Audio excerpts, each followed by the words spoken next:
expressionless as ever, but the angel had hands, as articulate as her own, and they were holding her up as the wings beat and beat and beat, and she fell slowly now, gently, like a puff of dandelion fluff blown on the wind. Maybe I am dying, Tessa thought. And, this cannot be, but as the angel held her, and they drifted together toward earth, the ground came clearer and clearer into focus. She could see the individual rocks by the side of the stream now, the currents as they ran downstream, the reflection of the sun in the water. The shadow of wings appeared against the earth and grew wider and wider until she was falling into it, falling into the shadow, and she and the angel plunged together to the ground and landed in the soft dirt and scattered rocks at the side of the stream. Tessa gasped as she landed, more from shock than impact, and reached up, as if she could cushion the angel's fall with her body, but it was shrinking already, growing smaller and smaller, its wings folding in on themselves, until it struck the ground by her side, the size of a toy once more. She reached out a shaking hand and say 7 eat it. She was lying on uneven rocks, half in, half out of the chilly water, it was already soaking through her skirts. She seized the pendant and crawled up the side of the stream with the remainder of her strength, and collapsed at last on dry ground with the angel pressed against her chest, ticking its familiar beat against her heart. Sophie sat in the armchair by the side of Jem's bed that had always been WLL's place, and watched Jem sleep. There had been a time, she thought, when she would have been almost grateful for this opportunity, a chance to be so close to him, to place cold cloths against his forehead when he stirred and murmured and burned with fever. And though she no longer loved him as she once had, the way, she realized now, one loved someone one did not know at all, with admiration and distance, it still wrung her heart to see him like this. One of the girls in the town where Sophie had grown up had died of consumption, and Sophie recalled how they had all talked of the way the disease had made her more beautiful before it killed her, made her pale and slender, and flushed her face with a hectic rosy glow. Jem had that fever in his cheeks now as he tossed against his pillows. His silvery white hair was like frost, and his restless fingers twitched against the blanket. Every once in a while he spoke, but the words were in Mandarin, and she did not know them. He called out for Tessa. Wo ari hai, Tessa, bulu run, he ching kuang fa sheng, wo men dao hui zai yi chi. And he called out for WLLL as well, Sheng Sai Jai Jiao, in a way that made Sophie want to take his hand and hold it, though when she did reach to touch him, he was burning up with fever and snatched his hand away with a cry. Sophie shrank back against the chair, wondering if she should call for Charlotte. Charlotte would want to know if Jem's condition worsened. She was about to rise to her feet, when Jem suddenly gasped and his eyes flew open. She sank back into the chair, staring. His irises were such a pale silver that they were nearly white. WDL, he said. WLLL, is that you? No, she said, almost afraid to move. It is Sophie, he exhaled softly and turned his head toward her on the pillow. She saw him focus on her face with an effort, and then, incredibly, he smiled, that smile of great sweetness that had first won her heart. Of course, he said. Sophie. WLLL is not, I sent WLLL away, he has gone after Tessa, Sophie said. Good. Jem's long hands plucked at the blanket, contracted once into fists, and then relaxed. I am glad. You miss him, Sophie said. Jem exhaled slowly. I can feel it, his distance, like a cord inside me pulled very, very tightly. I did not expect that. We have not been apart since we became parabate. Cecily said you sent him away. Yes, said Jem, he was difficult to persuade. I think if he were not in love with Tessa himself, I would not have been able to make him go. Sophie's mouth fell open. You knew? Not for long, Jem said. No, I would not be that cruel. If I had known, I would never have proposed. I would have stood back. I did not know. And yet, now, as everything is going away from me, all things appear in such a clear light that I think I would have come to know it, even if he had not told me.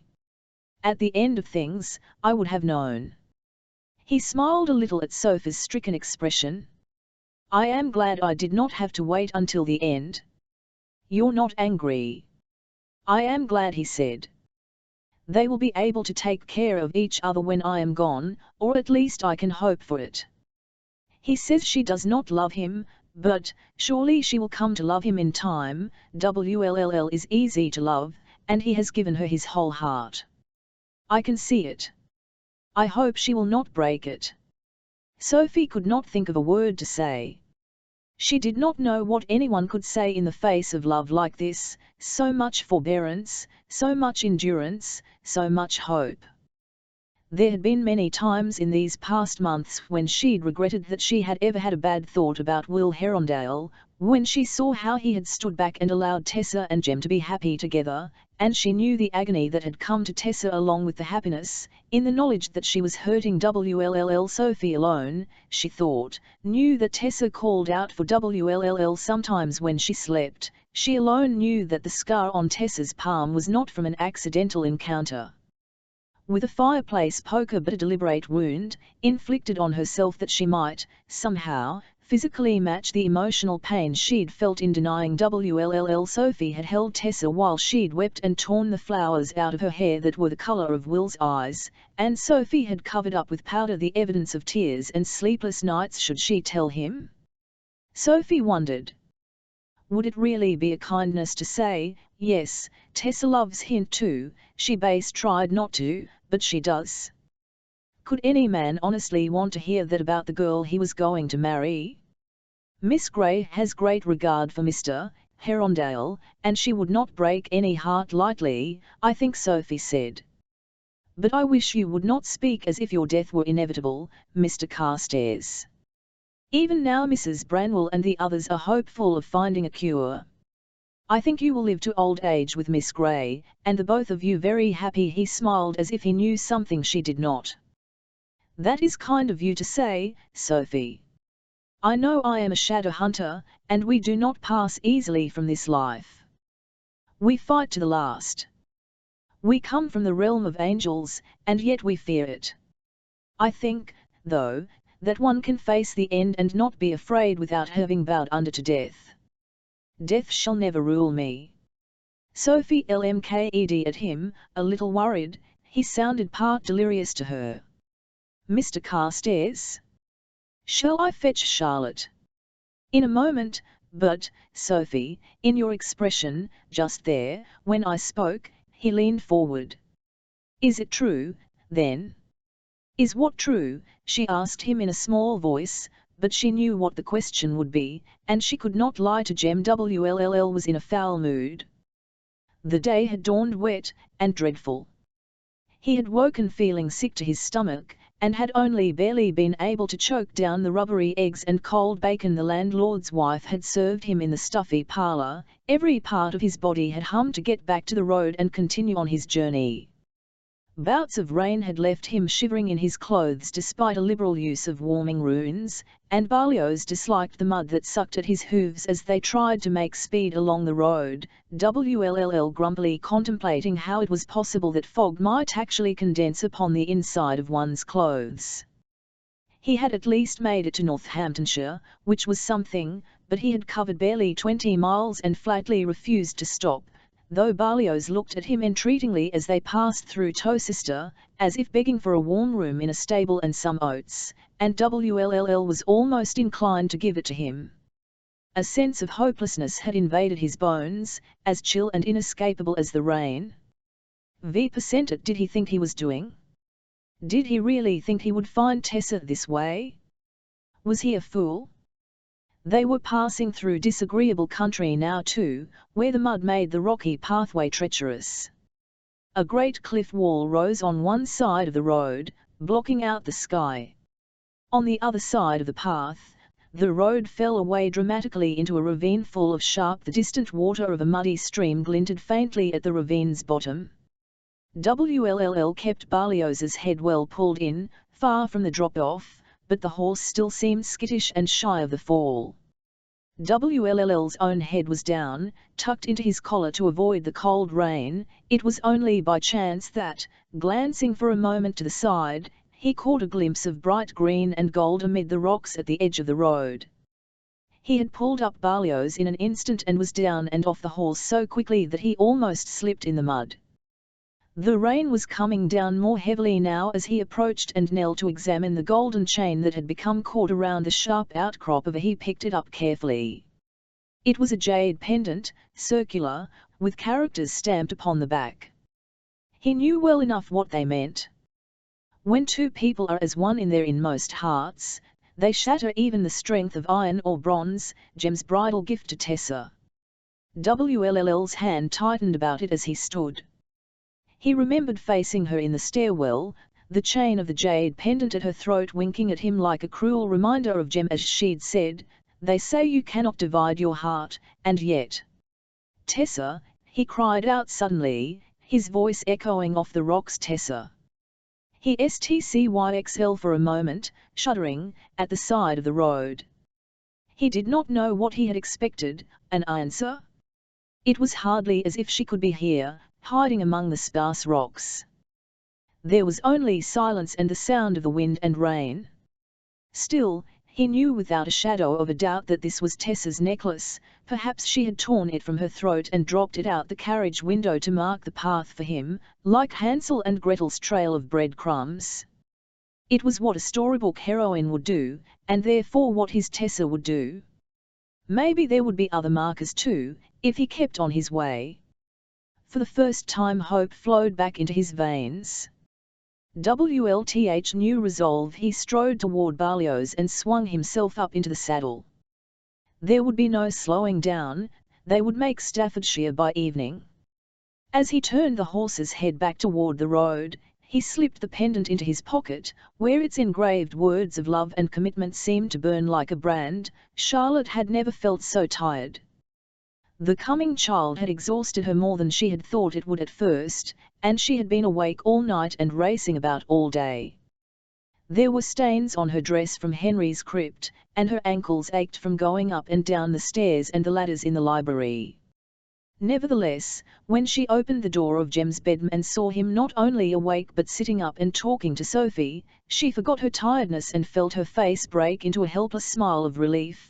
"James," she exclaimed, "I had wondered, that is, I am glad you are awake." Sophie, who was looking oddly flushed, rose to her feet. "Should I go, Mrs. Branwell?" "Oh, yes, please, Sophie. Bridget's in one of her moods. She says she can't find the Bang Mary, and I haven't even the slightest what she's talking about." Sophie almost smiled. She would have, if her heart hadn't been pounding with the knowledge that she might just have done something very dreadful. "The bain-marie," she said. "Elle will locate it for her." She moved toward the DMR, paused, and threw a peculiar look over her shoulder at Jem, who was resting back against his pillows, looking very pale but composed. Before Charlotte could say anything, Sophie was gone, and Jem was beckoning Charlotte forward with a tired smile. "Charlotte, if you would not mind very much, could you bring me my violin?" "Of course." Charlotte went over to the table by the window where the violin was stored in its square rosewood case, with its bow and small round box of rosin. She lifted the violin and brought it over to the bed, where Jem took it carefully from her arms, and she sank down gratefully in the chair beside him. "Oh," she said a moment later. "I'm sorry. I forgot the bow. Did you want to play?" "That's all right." He plucked gently at the strings with his fingertips, which produced a soft, vibrant noise. "This is pizzicato, the first thing my father taught me how to do when he showed me the violin. It reminds me of being a child." "You are still a child," Charlotte wanted to say, but she did not. He was only a few weeks short of his 18th birthday, after all, when shadow hunters became adults, and if when she looked at him she still saw the dark-haired little boy who had arrived from Shanghai clutching his violin, his eyes huge in his pale face, that did not mean he had not grown up. She reached for the box of Yin Fen on his bedside table. There was only a pale scatter left at the bottom, barely a teaspoonful. She swallowed against her tight throat, and tapped the powder into the bottom of a glass, then poured water from the carafe into it, letting the yin fen dissolve like sugar. M7 hen she handed it to Jem. He put the violin aside and took the glass from her. He stared down into it, his pale eyes thoughtful. Is this the last of it? He asked. Magnus is working on a cure, Charlotte said. We all are. Gabriel and Cecily are out purchasing ingredients for medicine to keep you strong, and Sophie and Gideon and I have been researching. Everything is being done, everything. Jem looked a little surprised. Elle did not realize, but of course it is, Charlotte said. We are your family, we would do anything for you. Please do not lose hope, Jem. I need you to keep your strength. Vivat strength I have is yours, he said cryptically. He downed the yin fen solution, handing her back the empty glass. Charlotte. Yes. Have you won the fight about what to call the child yet? Charlotte gave a startled laugh. It seemed odd to think about her child now, but then why not? In death, we are in life. It was something to think about that was not illness, or Tessa's disappearance, or WLL's dangerous mission. Not yet, she said. Henry is still insisting on Buford. You'll win, Jem said. You always do. You would make an excellent consul, Charlotte. Charlotte wrinkled her nose. A woman consul? After all the trouble I've had simply for running the institute. There must always be a first, said Jem. It is not easy to be first, and it is not always rewarding, but it is important. He ducked his head. You carry with you one of my few regrets. Charlotte looked at him, puzzled. Elle would have liked to see the baby. It was a very simple, wistful thing to say, but it lodged itself in Charlotte's heart like a sliver of glass. She began to cry, the tears slipping silently down her face. Charlotte, Jem said, as if comforting her. You've always taken care of me. You'll take amazing care of this baby. You'll be a wonderful mother. You cannot give up, Jem, she said in a choked voice. Vivian, they brought you to me. At first they said you would live only a year, or you've lived nearly 6. Please just live a few more days. A few more days for me. Jem gave her a softly measured look. Elle lived for you, he said. And I lived for WLLL, and then I lived for Tessa, and for myself, because I wanted to be with her, but I cannot live for other people forever. No one can say that death found in me a willing comrade, or that I went easily. If you say you need me, I will stay as long as I can for you.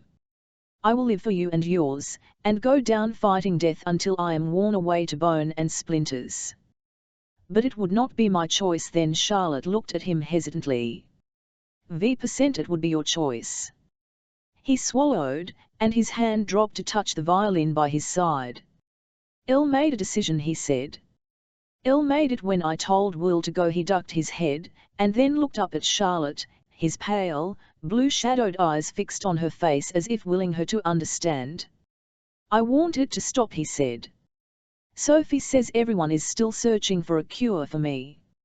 I know I gave WLLL my permission, but I want everyone to cease looking now. Charlotte, it is over. It was growing dark by the time Cecily and Gabriel returned to the institute.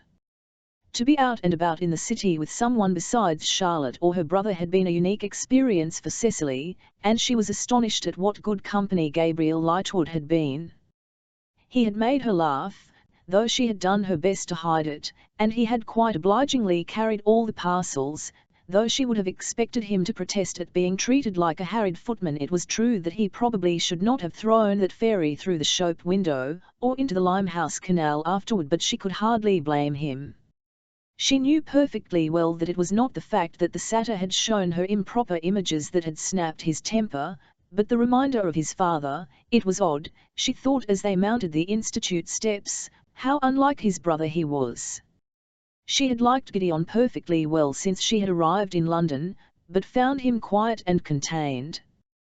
He did not speak much, and though he sometimes helped Will with her training, he was distant and thoughtful with everyone but Sophie. With her it was possible to see flashes of humour in him. He could be quite dryly funny when he wished to be, and had a darkly observant nature alongside his calm soul. In bits and pieces gleaned from Tessa, WLLL, and Charlotte, Cecily had pieced together the story of the Lightsixels and had begun to understand why Gideon was so quiet. In a way like WLLL and herself, he had turned his back on his family deliberately, and he carried the scars of that loss. Gabriel's choice had been a different one. He had stayed by his father's side and watched the slow deterioration of his body and mind. Vivid had he thought, while it was happening. At what point had he realized the choice he had made had been the wrong one? Gabriel opened the institute door, and Cecily went through. They were greeted by Bridget's voice floating down the steps, "Oh, see ye not yon narrow road, so thick beset white bombs and briars? That is the path of righteousness, though after it but few inquires. And see not ye that broad road that lies across the lily leven? That is the path of wickedness, though some call it the road to heaven." "She's singing," said Cecily, starting up the steps. Again Gabriel, balancing the parcels nimbly, made an equable noise. "I'm famished. I wonder if she'll scare me up some cold chicken and bread in the kitchen if I tell her I don't mind the songs." "Everyone minds the songs." Cecily looked at him sideways. He had an awfully fine profile. Gideon was good-looking as well, but Gabriel was all sharp angles, chin, and cheekbones, which she thought altogether more elegant. "It isn't your fault, you know," she said abruptly. "It is not my fault." They turned from the steps onto the corridor of the second floor. It seemed dark to Cecily, the witch lights turned down low.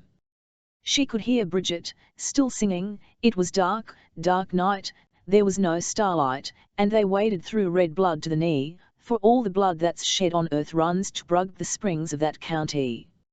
"Your father," Cecily said. Gabriel's face tightened. For a moment Cecily thought he was going to make an angry retort, but instead he said only, "It may or may not be my fault, but I chose to be blind to his crimes. I believed in him when it was wrong to do so, and he has disgraced the name of Lightwood." Cecily was silent for a moment. "I came here because I believed shadow hunters were monsters who had taken my brother. I believed it because my parents believed it. But they were wrong. We are not our parents, Gabriel. We do not have to carry the burden of their choices or their sins. You can make the Lightwood name shine again.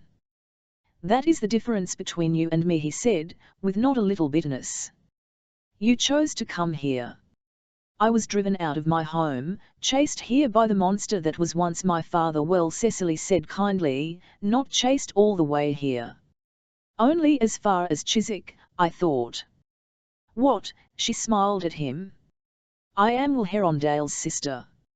You can't expect me to be serious all the time." His expression at that was so comical that she giggled. She was still giggling when they pushed the library door open and entered, and both stopped dead in their tracks. Charlotte, Henry, and Gideon were sitting around one of the long tables.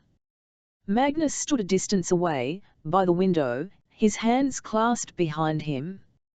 His back was rigid and straight. Henry looked wan and tired, Charlotte tear-stained. Gideon's face was a mask.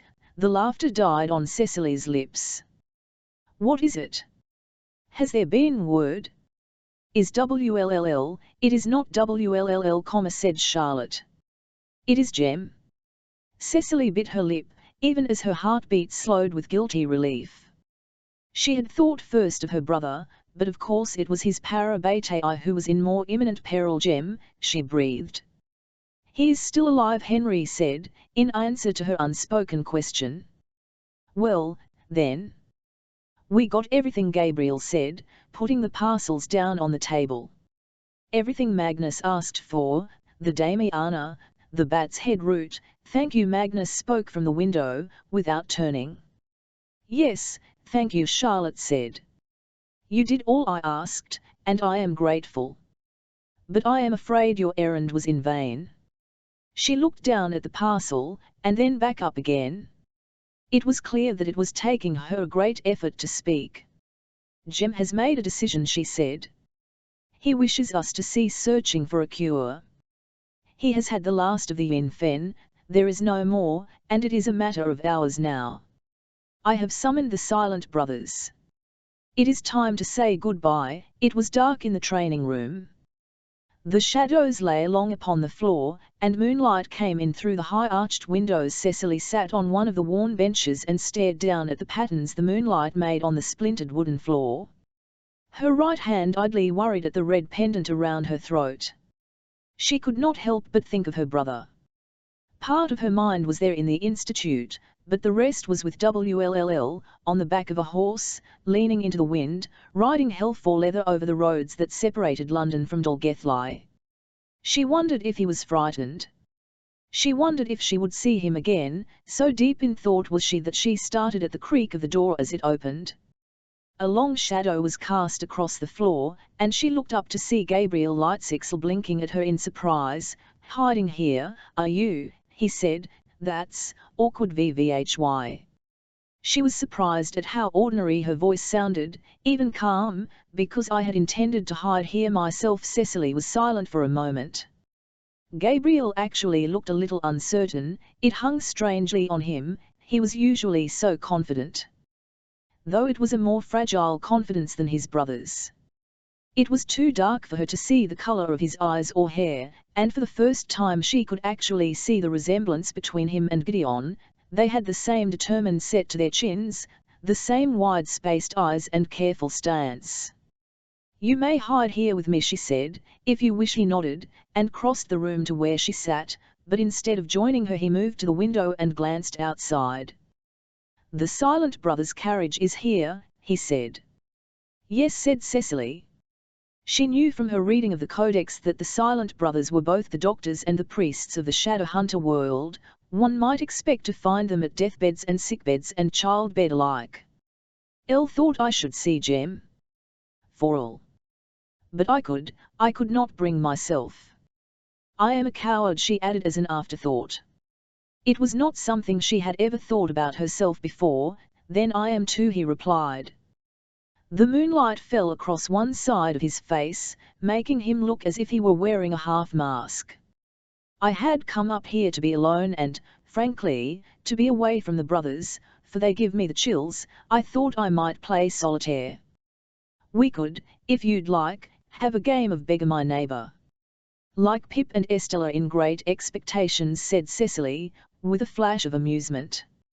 "But, no, I do not know how to play cards. My mother tried to keep cards out of the house, as my father had a weakness for them."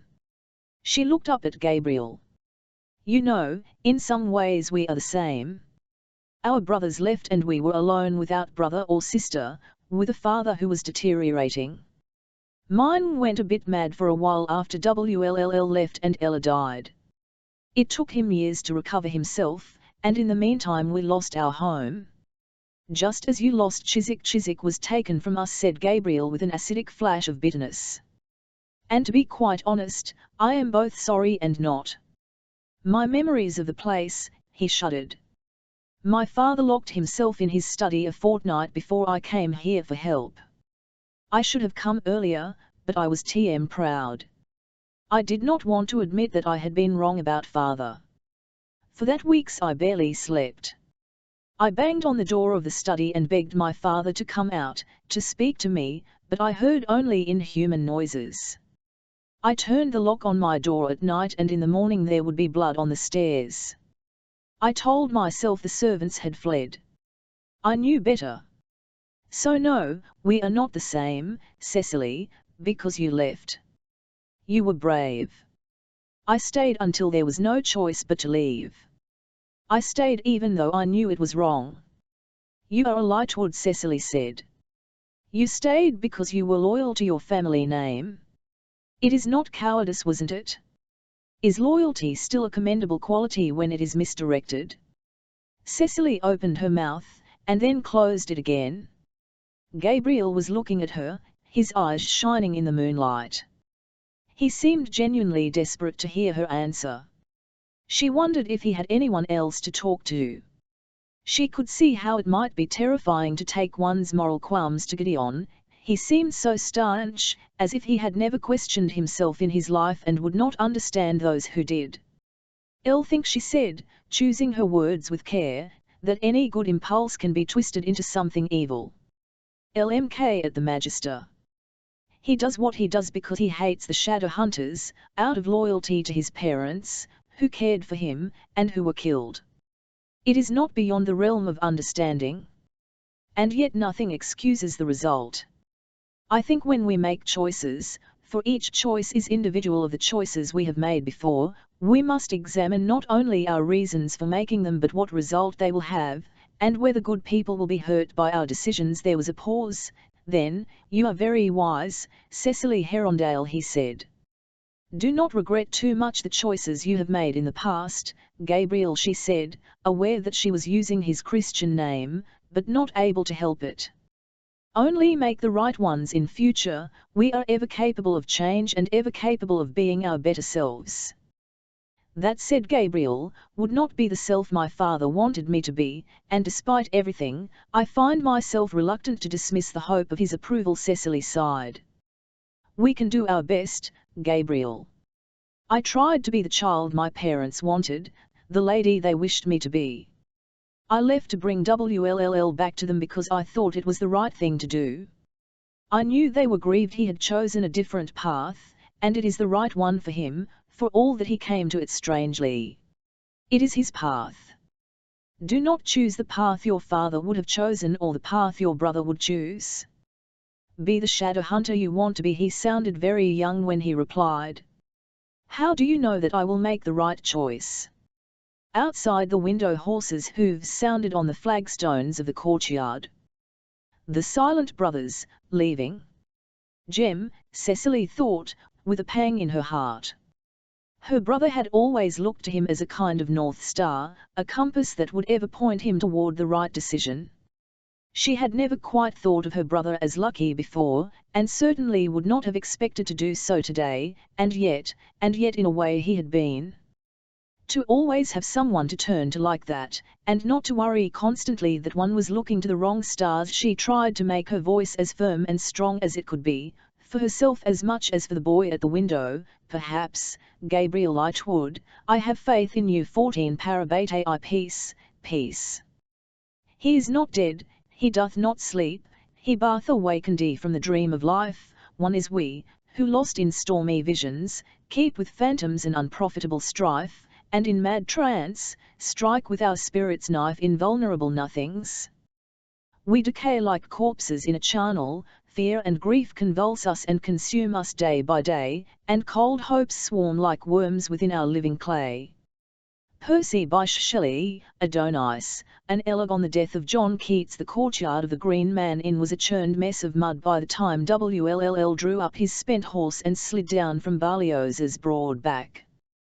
He was weary, stiff, and saddle-sore, and with the bad condition of the roads and the exhaustion of himself and his horse, he had made the last few hours in very bad time. It was already quite dark, and he was relieved to see a stable boy hurrying toward him, boots splashed with mud to the knee and carrying a lantern that gave off a warm yellow glow. "Boy, but it's a wet evening, sir," said the boy cheerfully as he grew nearer. He looked like an ordinary enough human boy, but was something mischievous and a bit sprite-like about him. Fairy blood, sometimes, handed down over generations, could express itself in humans and even shadow hunters with the curve of an eye or the bright shine of a pupil. Of course the boy had the sight. The Green Man was a well-known down-world way station. WLLL had been hoping to reach it by nightfall. He was tired of pretending in front of mundanes, tired of being glamoured, tired of hiding wet. "You think?" WLLL muttered as water ran off his hair and into his eyelashes. He had his eyes on the front door of the inn, through which welcoming yellow light poured. Overhead almost all light had drained from the sky. Ponderous black clouds loomed overhead, heavy with the promise of more rain. The boy took Berlioz by the bridle. "You've got one of the magic horses," he exclaimed. "Yes." WLLL patted the horse's lathered side. "He needs a rub down, and special care." The boy nodded. "You a shadow hunter, then? We don't get many of them around these parts. One a little while ago, but ye were old and disagreeable. Listen, WLLL asked, are there rooms available? Not sure if there are any private ones, sir. Well, I'll be wanting a private one, so there'd better be. And a stable for the horse for the night, and a bath and a meal. Run along and get the horse put away, and I'll see what your landlord says. The landlord was utterly obliging and, unlike the boy, made no comments on the marks on Will's hands or at his throat, only asked the very usual sort of questions. Do you want your meal in a private parlour or to take it in the common room, sir? And will you be wanting a bath before your supper, or after? WLLL, who felt encased in mud, opted for the bath first, though agreed to take dinner in the common room. He had brought a good amount of mundane money with him, but a private parlour for dining in was an unnecessary expense, especially when one did not care what one was eating. Food was fuel for the journey, and that was all. Though the landlord had taken little notice of the fact that WLLL was Nephilim, there were others in the common area of the inn who did. As WLLL leaned against the counter, a group of young werewolves by the large fireplace, who had been indulging in cheap beer for most of the day, muttered among themselves. WLLL attempted not to notice them as he ordered hot water bottles for himself and a bran mash for his horse, like any high-handed young gentleman, but their sharp eyes on him were avid, taking in every detail from his dripping wet hair and muddy BMTS to the heavy coat that showed no sign of whether he wore the Nephilim's customary weapons belt beneath. Easy, boys, said the tallest of the group. He sat well back toward the fire, casting his face in heavy shadow, though the fire outlined his long fingers as he took out a fine Majolica cigar box and tapped thoughtfully at the lock. "I'll know him." "You know him?" one of the younger wolves asked in disbelief. "That Nephilim? A friend of yours, Scott?" "Oh, not a friend." "Not exactly." Woolsey Scott lit the tip of his cigar with a match and regarded the boy across the room over the small flame, a smile playing about his mouth. "But it's very interesting that he's here." "Very interesting indeed, Tessa." The voice in her ear, a ragged shout. She sat bolt upright on the river bank, her body trembling. Will. She scrambled to her feet and LMKED around. The moon had passed behind a cloud. The sky above was like dark grey marble, shot through with veins of black. The river ran before her, dark grey in the poor light, and glancing around, she saw only gnarled trees, the steep cliff down which she had fallen, a broad swatch of countryside stretching away in the other direction, fields and stone fences, the occasionally distant dotting off a farmhouse or habitation. She could see nothing like a city or a town, not even a cluster of lights that might have indicated a tiny hamlet. WLLL, she whispered again, drawing her arms about herself. She was sure it had been his voice she had heard calling her name. No one else's voice sounded like his. But it was ridiculous. He was not here. He could not be. Perhaps, like Jane Eyre, who had heard Rochester's voice calling for her on the moors, she was half dreaming. At least it was a dream that had driven her out of her unconsciousness. The wind was like a knife of cold, cutting through her clothes. She wore only a thin dress, meant for indoors, and no coat or hat, and into her skin, her skirts were still wet with river water, her dress and stocking ripped and stained with BLCYXL. The angel had saved her life, it seemed, but it had not protected her from injury. She touched it now, hoping for guidance, but it was as still and mute as ever. As she took her hand away from her throat, though, she heard Will's voice in her head. "Sometimes, when I bav to do something I don't want to do, I pretend I'm a character front a book. It's easier to know what they would do or a character from a book." Tessa thought, a good, sensible one, would follow the stream. A character from a book would know that human habitations and towns are often built by water, and would seek out help, rather than blundering into the woods. Resolutely she wrapped her arms about herself and began to trudge downstream. By the time Will, well bathed, shaved, and wearing a clean shirt and collar, returned to the common room for supper, the room was half full of people, well, not exactly people. As he was shown to a table, he passed tables where trolls sat hunched together over pints of beer, looking like gnarled old men save for the tusks that protruded from their lower jaws.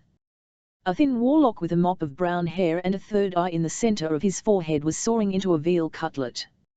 A group sat huddled at a table by the fire, werewolves, WLLL sensed, from their pack-like demeanour. The room smelled of damp and embers and cooking, and WLLL's stomach rumbled. He hadn't realised how hungry he was. WLLL studied a map of Wales as he drank his wine, sour, vinegary, and ate the food he was brought, a tough cut of venison with, and did his best to try to ignore the stares of the other customers. He supposed the stable boy had been right, they didn't get many Nephilim here. He felt as if his marks were glowing like brands.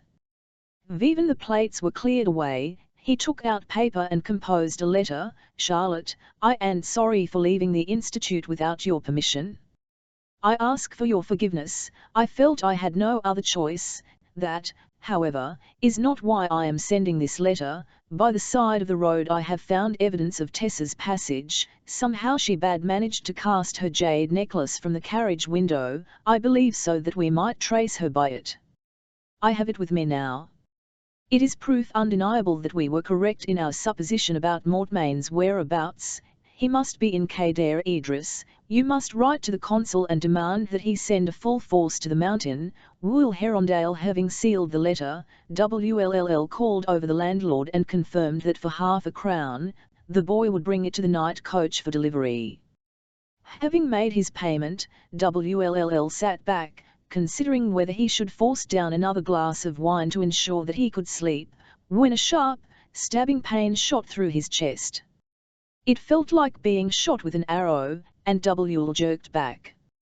His wine glass crashed to the FLMR and shattered. He lurched to his feet, leaning both hands on the table. He was vaguely aware of stairs, and the landlord's anxious voice in his ear, but the pain was great to think through, almost too great to breathe through the tightness in his chest. The one that he had thought of as one end of a cord tying him to Jem, had pulled so taut that it was strangling his heart. He stumbled away from his table, pushing through a knot of customers near the bar, and passed to the front door of the inn. All he could think of was air, getting air into his lungs to breathe. He pushed the DMRS open and half tumbled out into the night. For a moment the pain in his chest eased, and he fell back against the wall of the inn. Rain was sheeting down, soaking his hair and clothes. He gasped, his heart stuttering with a mixture of terror and desperation. Was this just the distance from Jem affecting him? He had never felt anything like this, even when Jem had been at his worst, even when he'd been injured and WLLL had ached with sympathetic pain. The cord snapped. For a moment everything went white, the courtyard bleaching through as if with acid. WLLL jackknifed to his knees, vomiting up his supper into the mud. M7 Hen the spasms had passed, he staggered to his feet and blindly away from the inn, as if trying to outrace his own pain. He fetched up against the wall of the stables, beside the horse trough. He dropped to his knees to plunge his hands into the icy water, and saw his own reflection. There was his face, as white as death, and his shirt, and a spreading stain of red across the front. WLTH wet hands he seized at his lapels and jerked the shirt open. In the dim light that spilled from the inn, he could see that his parabate rune, just over his heart, was bleeding. His hands were covered in blood, blood mixed with rain, the same rain that was washing the blood away from his chest, showing the rune as it began to fade from black to silver, changing all that had been sense in WLLL's life into nonsense. Jem was dead. Tessa had been walking for hours, and her thin shoes were cut through from the jagged rocks by the riverbed. She had started out almost running, but exhaustion and cold had overtaken her, and now she was limping slowly, if determinedly, downstream. The soaked material of her skirts dragged her down, feeling like an anchor that would pull her to the bottom of some terrible sea. She had seen no sign of human habitation for miles, and was beginning to despair of her plan, when a clearing came into view. It had begun to rain lightly, but even through the drizzle she could see the outline of a low stone. building. As she drew closer, she saw that it seemed to be a small house, with a thatched roof and overgrown path leading to the front door. She picked up her pace, hurrying now, thinking of a kindly farmer and his wife, the kind in BMKS who would take in a young girl and help contact her family, as the Rivers had done for Jane in Jane Eyre. As she drew closer, though, she noticed the dirty and broken windows and the grass growing on the thatched roof. Her heart sank. The house was deserted, the DMR was already part open, the wood swelled with rain. There was something frightening about the house's emptiness, but Tessa was desperate for shelter from both the rain and any pursuers that Mortmain might have sent after her. She clung to the hope that Mrs. Black would think she had died in the fall, but she doubted that Mortmain would be so easily put off her trail after all. If anyone knew what her clockwork angel could do, it would be him. There was grass growing between the flagstones of the floor inside the house, and the hearth was dirty, with a blackened pot still hanging over the remains of the fire and the whitewashed walls dingy with soot and the passage of time. There was a tangly off what LMKED-like farming implements near the door. One resembled a long metal stick with a curved forked end, the tines still sharp. Knowing she might need some means of defense, she caught it up, then moved from the entrance room into the only other the house had, a small bedroom in which she was delighted to find a musty blanket on the bed. She LMKED down hopelessly at her wet dress. It would take ages to remove without Sophie's help, and she was desperate for warmth. She wrapped the blanket around herself, wet clothes and all, and curled up on the prickly hay-stuffed mattress. It smelled of mold and probably had mice living in it, but at this moment it felt like the most luxurious bed Tessa had ever stretched herself upon. Tessa knew it was wiser to stay awake. But despite everything, she could no longer withstand the demands of her battered and exhausted BCXLY. Clutching the metal weapon to her chest, she slid away into sleep. So this is him, then? The Nephilim? WLLL did not know how long he had been sitting slumped against the wall of the stable, growing ever wetter with the rain, when the growling voice came out of the darkness. He lifted his head, too late to ward off the hand reaching for him. A moment later it had grabbed his collar and hauled him to his feet. He stared through eyes dimmed by rain and agony at a group of werewolves standing in a half-circle around him. There were perhaps 5 of them, including the one who had him slammed up against the stable wall, a hand fisted in his bloody shirt. They were all dressed similarly, in black garb so wet with rain, it shone like oilskin. All were hatless, their hair, worn long as werewolves did, plastered to their heads. "Get your hands off me," Will said. "The Accords forbid touching a Nephilim unprovoked." The werewolf in front of him yanked him forward and slammed him back against the wall again. In ordinary circumstances it most likely would have hurt, but these were not ordinary circumstances. The physical pain of WLL's Parabate Irune had faded, but his whole body felt dry and hollow, all the meaning sucked out of the center of him. "I'd say it's provoked. If it wasn't for you Nephilim, the Magister never would have come after our lot with his dirty drugs and his filthy lies."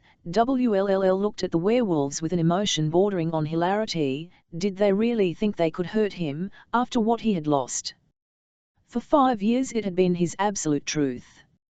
Gem and WLLL and Gem. Will Herondale lives, therefore Gem Carstairs lives also. Quod erat demonstrandum, to lose an arm or a leg would be painful, he imagined, but to lose the central truth of your life felt, fatal. Dirty drugs and filthy lies, WLLL drawled. That does sound unsanitary. Though, tell me, is it true that instead of bathing, werewolves just lick themselves once a year? Or do you all lick one another? Because that's what I've heard. The hand in his shirt tightened. You want to be a little more respectful, Shadowhunter. No, WLLL said. No, I really don't. We've heard all about you, WLLL Herondale said one of the other werewolves. Always crawling to downworlders for help. We'd like to see you crawl now. You'll have to cut me off at the knees. Them that said the werewolf holding WLLL, can be arranged WLLL expulsed into action. He slammed his head into the face of the werewolf in front of him. He both heard and felt the sick crunch of the werewolf's nose breaking, hot blood spurting over the man's face as he staggered back across the courtyard and crumpled onto his knees on the cobblestones. His hands were pressed to his face, trying to stem the flow of blood. A hand grasped WLL's shoulder, claws piercing the fabric of WLL's wet shirt. He whirled around to face the wolves and saw in this second werewolf's hand, silvery in the moonlight, the sharp gleam of a knife. His assailant's eyes shone through the rain, gold-green and menacing. They did not come out here to taunt or hurt me, WLLL realized they came out here to kill me. For one black moment WLLL was tempted to let them. The thought of it seemed like an enormous relief, all pain gone, all responsibility gone, a simple submersion in death and forgetting. He stood without moving as the knife swung toward him. Everything seemed to be happening very slowly, the iron edge of the knife swinging toward him, the sneering face of the werewolf blurred by the rain. The image he had dreamed the night before flashed before his eyes, Tessa, running up a green path toward him. Tessa. His hand came up automatically and grasped the werewolf's wrist in one hand as he ducked the blow, swinging under the wolf's arm. He brought the arm down hard, breaking the bone with a savage splintering. The lycanthrope screamed, and a dark bolt of glee shot through WLLL. The dagger fell to the cobblestones as WLLL kicked his opponent's legs out from under him, then slammed his elbow into the man's temple. The wolf went down in a heap and didn't move again. WLLL snatched up the dagger and turned to face the others.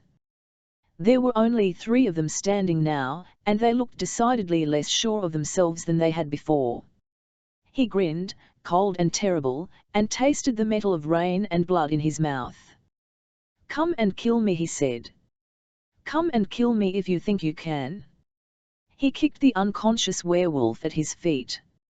"You'll have to do better than your friends." They lunged at him, claws out, and Will went down hard onto the cobblestones, his head cracking against the stone. A set of claws raked his shoulder, he rolled sideways under a flurry of blows and lashed upward with his dagger. There was a high yelp of pain that ended on a whine, and the weight on top of WLLL, which had been moving and struggling, went limp. WLLL rolled to the side and sprang to his feet, spinning around. The wolf he had stabbed lay open-eyed, dead in a widening pool of blood and rain water.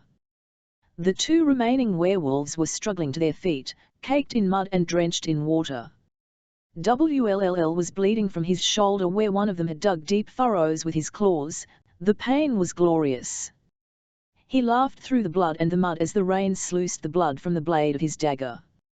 Again he said, and barely recognized his own voice, strained and cracked and deadly. Again, one of the werewolves spun and bolted. Will laughed again and moved toward the last of them, who stcyxl, frozen, clawed hands extended, with bravery or terror. Will wasn't sure, and didn't care. His dagger felt like an extension of his wrist, part of his arm. One good blow and a jerk upward, and he would rip through bone and cartilage, stabbing toward the heart. "Stop." The voice was hard, commanding, familiar. WLLL cut his eyes to the side.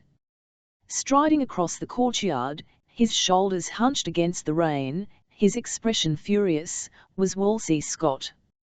"I'll command you, both of you, stop this instant." The werewolf dropped his hands to his sides instantly, his claws vanishing.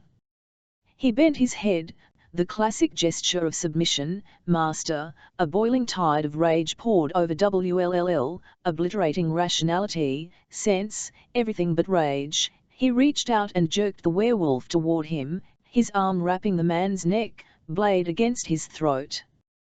Wolsey, only a few feet away, came up short, his green eyes shooting daggers. "Come any closer," Will said, "and I'll cut your little wolfling's throat." "Elle told you to stop," Wolsey said in a measured tone. He was wearing, as he always was, a beautifully cut suit, a brocade riding coat atop it, everything now liberally soaked with rain. His fair hair, plastered to his face and neck, was colourless with water, both of you. But I don't have to listen to you. WLLL shouted. I was winning. Winning. He glanced about the courtyard at the 3 scattered bodies of the wolves he had fought, 2 unconscious, 1 dead. Your pack attacked me unprovoked. They broke the accords. I was defending myself. They broke the law. His voice rose, harsh and unrecognizable. I am owed their blood, and I will have it. Yes, yes, buckets of, said Woolsey. And what would you do with it if you had it? You don't care about this werewolf. Let him go, at least let him free so he can fight you, Woolsey said. WLLL hesitated, then released his grip on the werewolf he held, who faced his pack leader, looking terrified. Woolsey snapped his fingers in the wolf's direction. Run, Conrad, he said. Fast. And now, the werewolf didn't need to be told twice. He turned on his heels and darted away, vanishing behind the stables. WLLL turned back to Woolsey with a sneer. So your pack are all cowards, he said. 5 against 1 shadow hunter? Is that how it is? Elle didn't tell them to come out here after you. They are young. And stupid. And impetuous. And half their pack was killed by Mortmain. They blame your kind.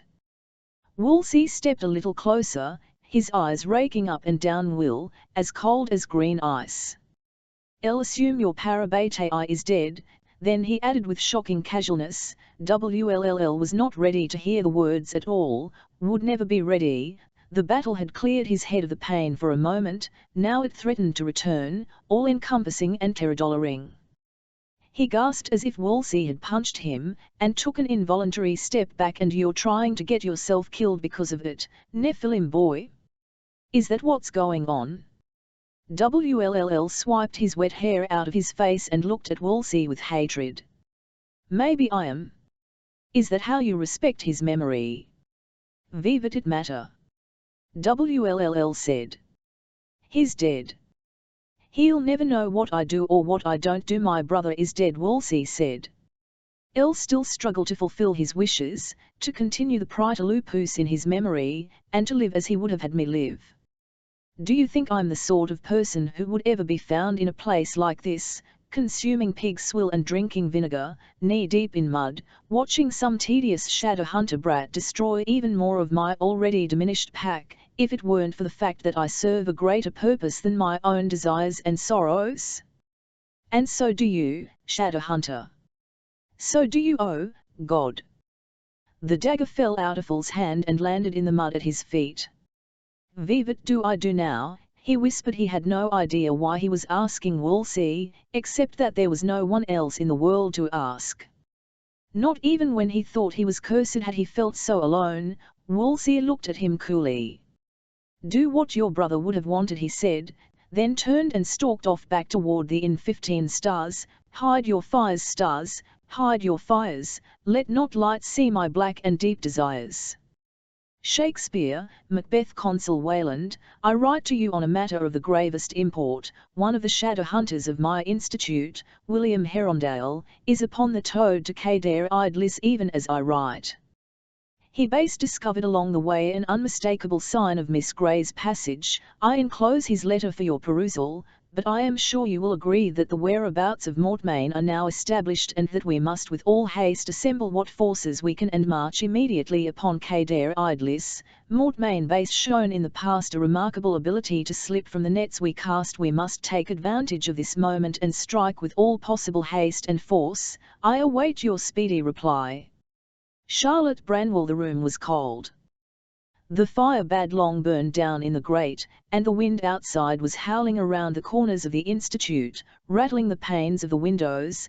The lamp on the nightstand was turned down low, and Tessa shivered in the armchair by the bed, despite the shawl wrapped tightly around her shoulders. Lit the bed. Jem was asleep, his bead pillowed on his band. He breathed just enough to move the blankets slightly. Though B's face was as pale as the pillows, Tessa stood, letting the shawl slip from Burr's shoulders. She was in her nightgown, the way she had been the first time Bad ever met Jem, bursting into his room to find Bim playing the violin by the window. "WLLL?" he had said. "WLLL, is that you?" He stirred and murmured now as she crawled into the bed with him, drawing the blankets over them both. She cupped her hands around Bis and held their joined hands between them. Tangled their feet together and kissed his cool cheek, warming his skin with her breath. Slowly felt Bim stir against her, as if her presence were bringing him to life. His eyes opened and looked into hers.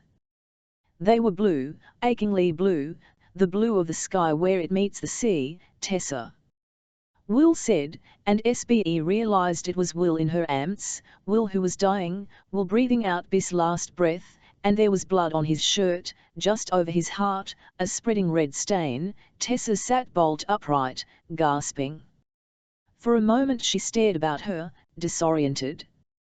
The tiny, dark room, the musty blanket wrapped around her, her own damp clothes and bruised body, seemed foreign to her. Then memory came back in a flood, and with it a wave of nausea. She missed the Institute piercingly, in a way she had never even missed her home in New York.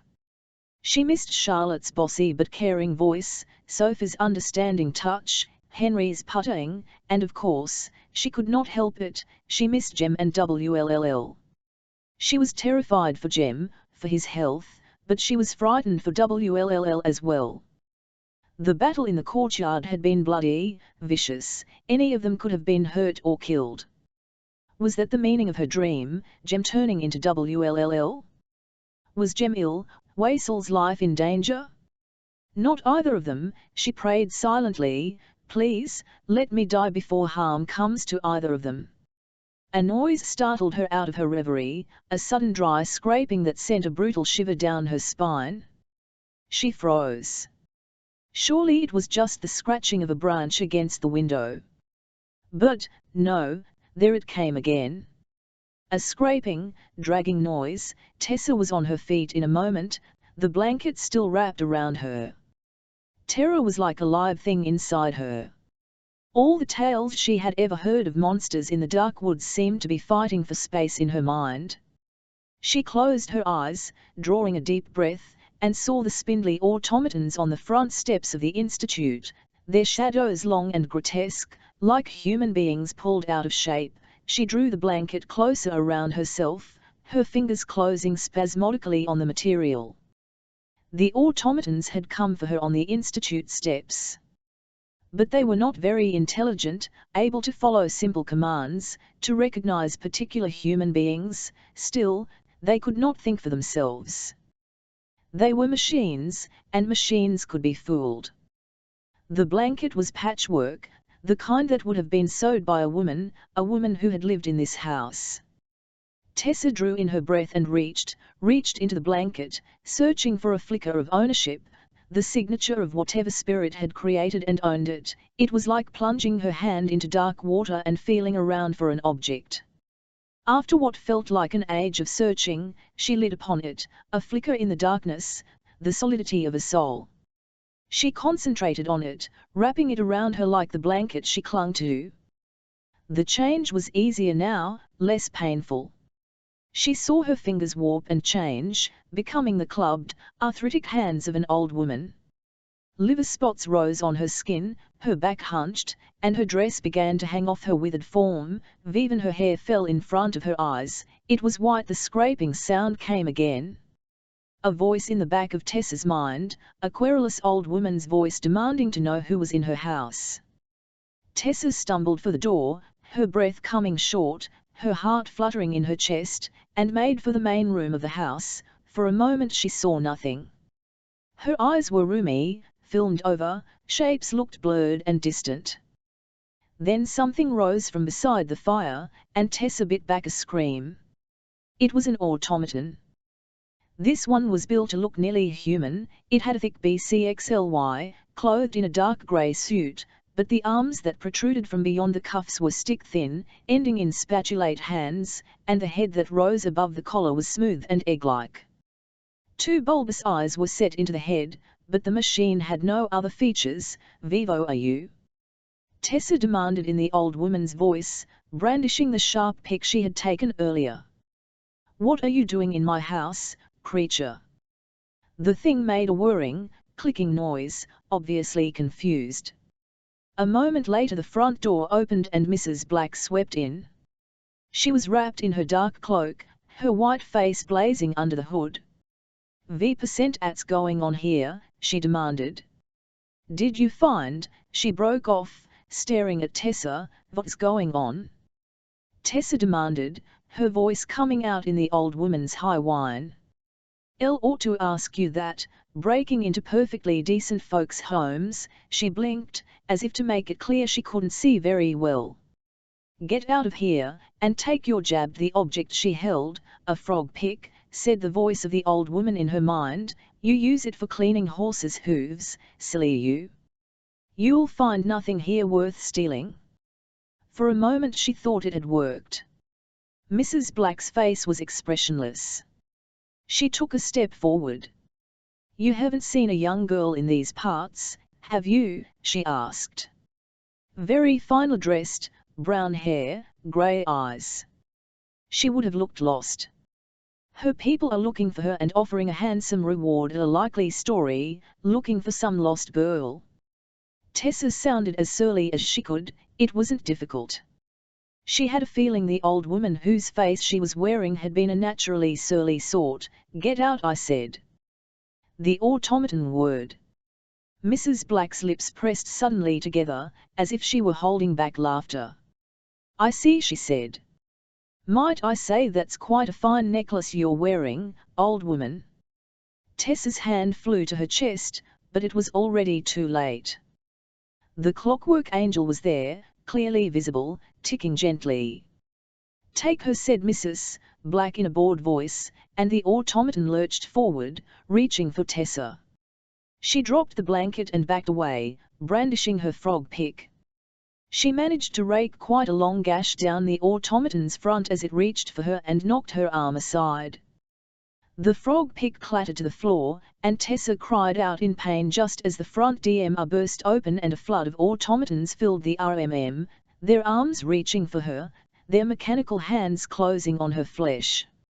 Knowing she was overpowered, knowing it would not do a bit if she finally allowed herself to scream, sun on his face woke WLLL, he blinked, opening his eyes slowly. Blue sky. He rolled over and stretched stiffly into a sitting position.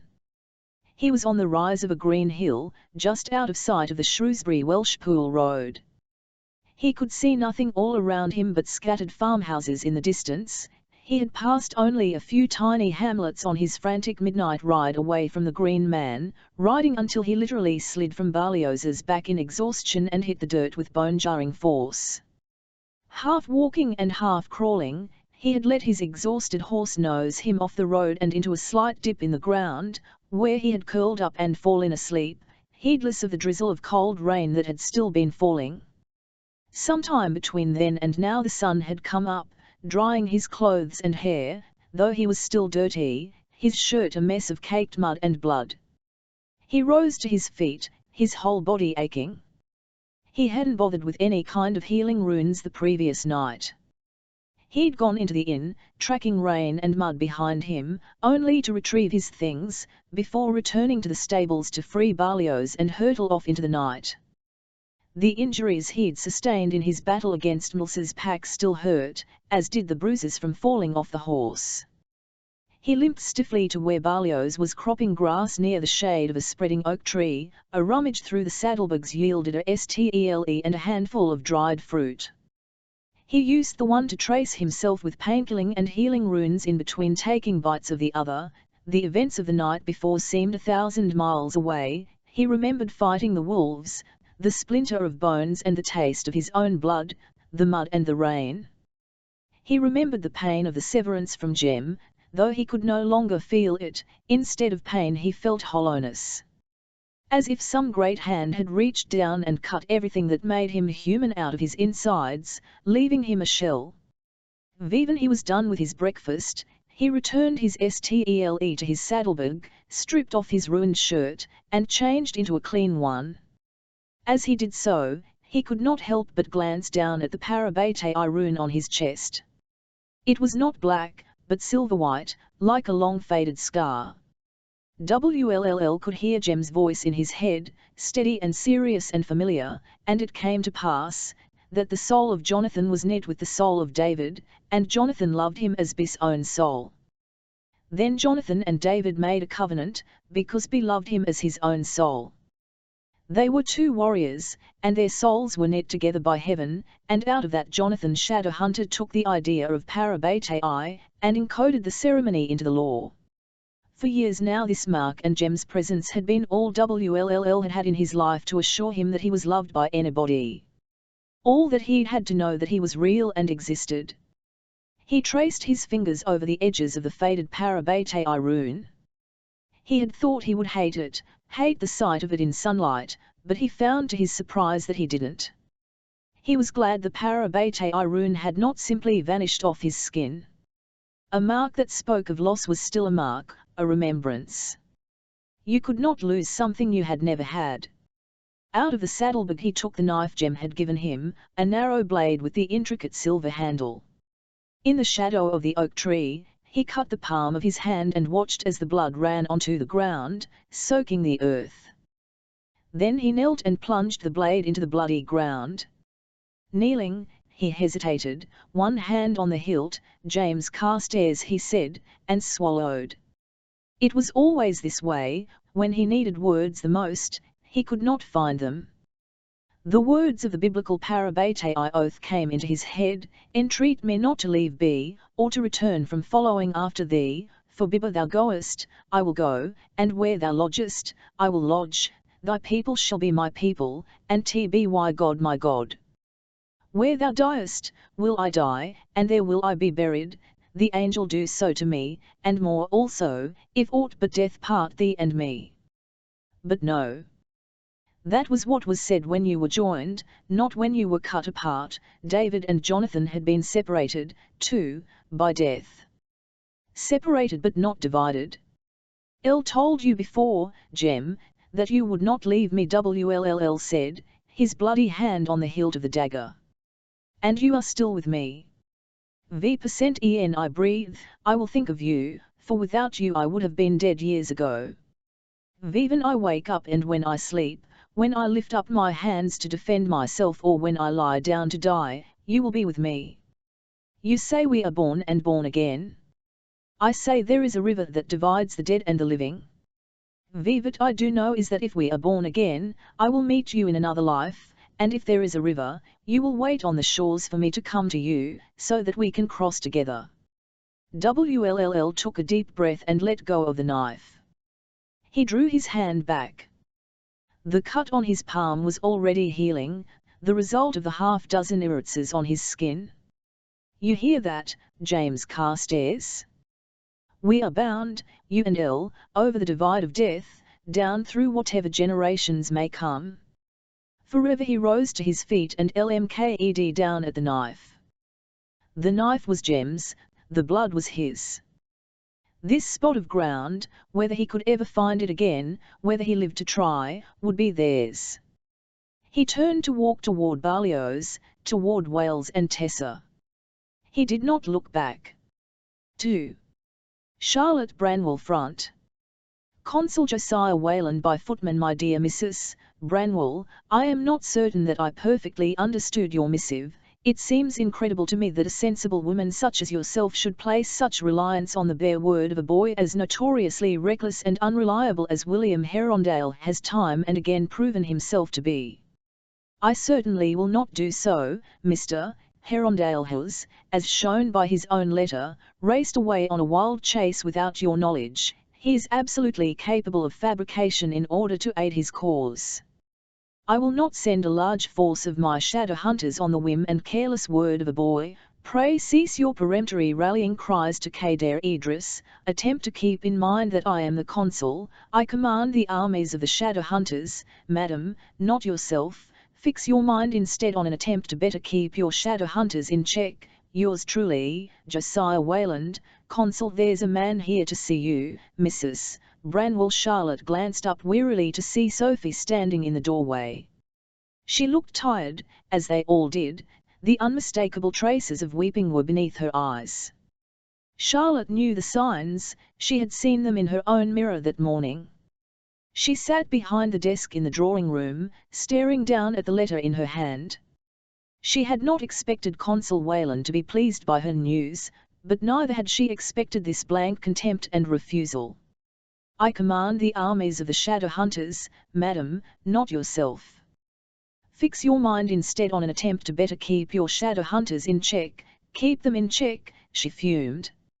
As if they were all children and she no better than their governess or nursemaid, parading them in front of the consul when they were washed and dressed, and hiding them in the playroom the rest of the time that he not be disturbed.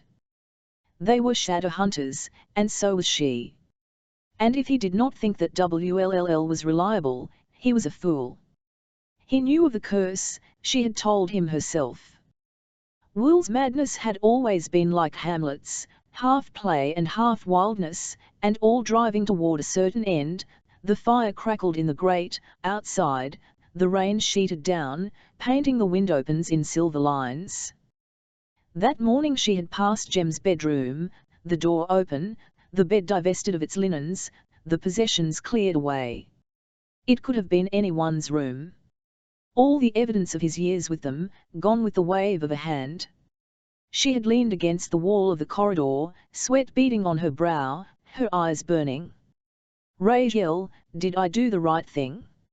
She passed her hand over her eyes now. Now, of all times. It isn't Consul Wayland, is it? No, Sophie shmk her dark head. It's Aloysius Starkweather.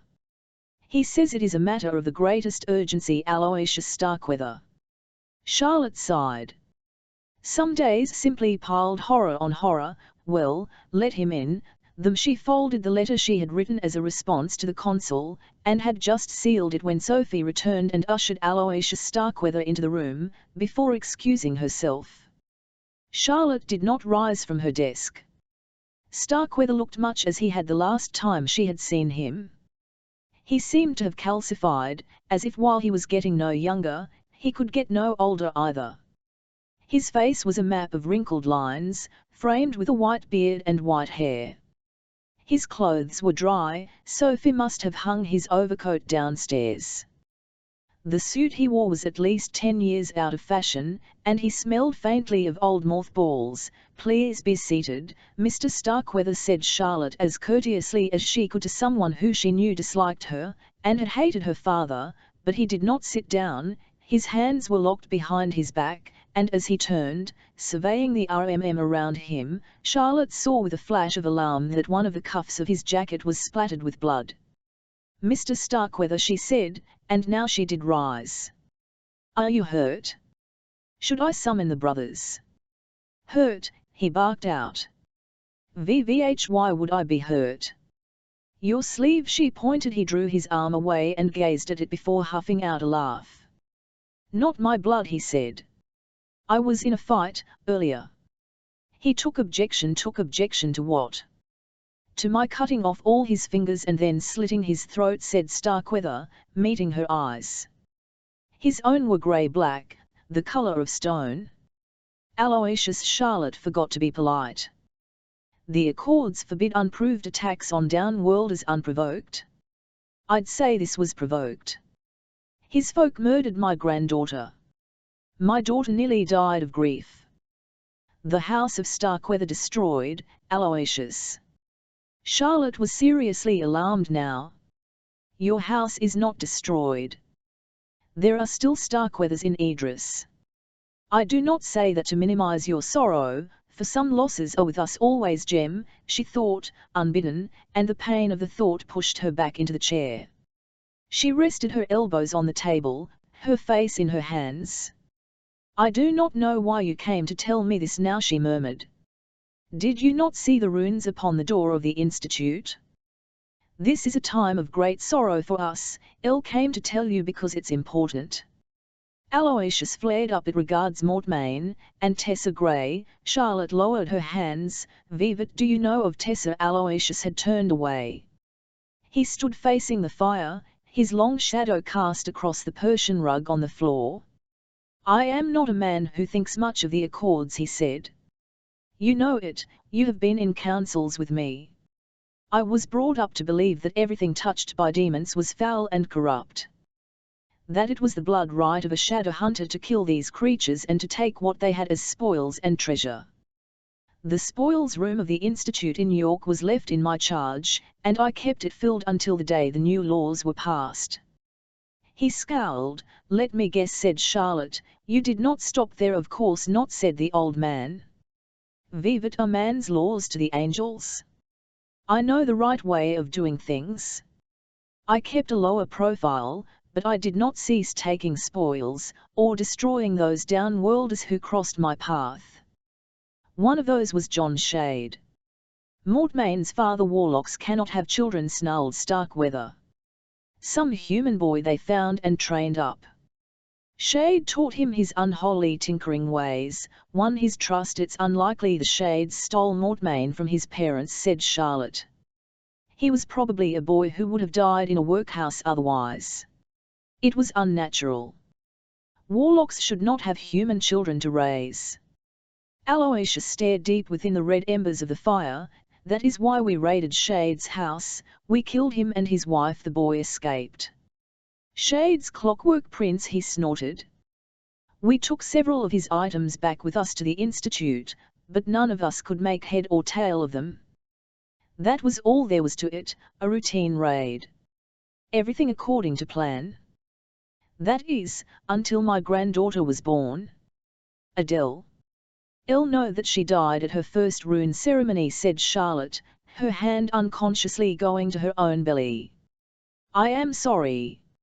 It is a great sorrow to have a sickly child. She was not born sickly, he barked. She was a healthy infant.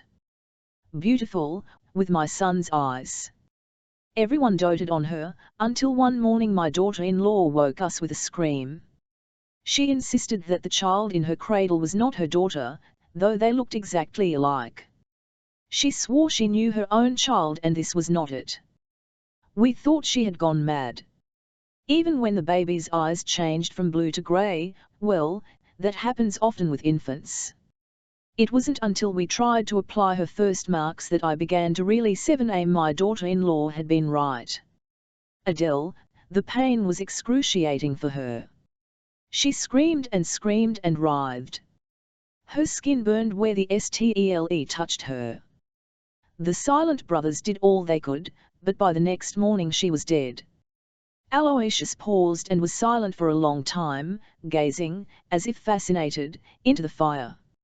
My daughter-in-law nearly went mad. She could not bear to remain in the Institute.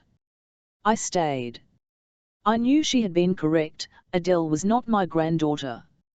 I heard rumours of fairies and other downworlders who boasted that they had had their revenge on the Starkweathers, had taken one of their children from them and replaced her with a sickly human.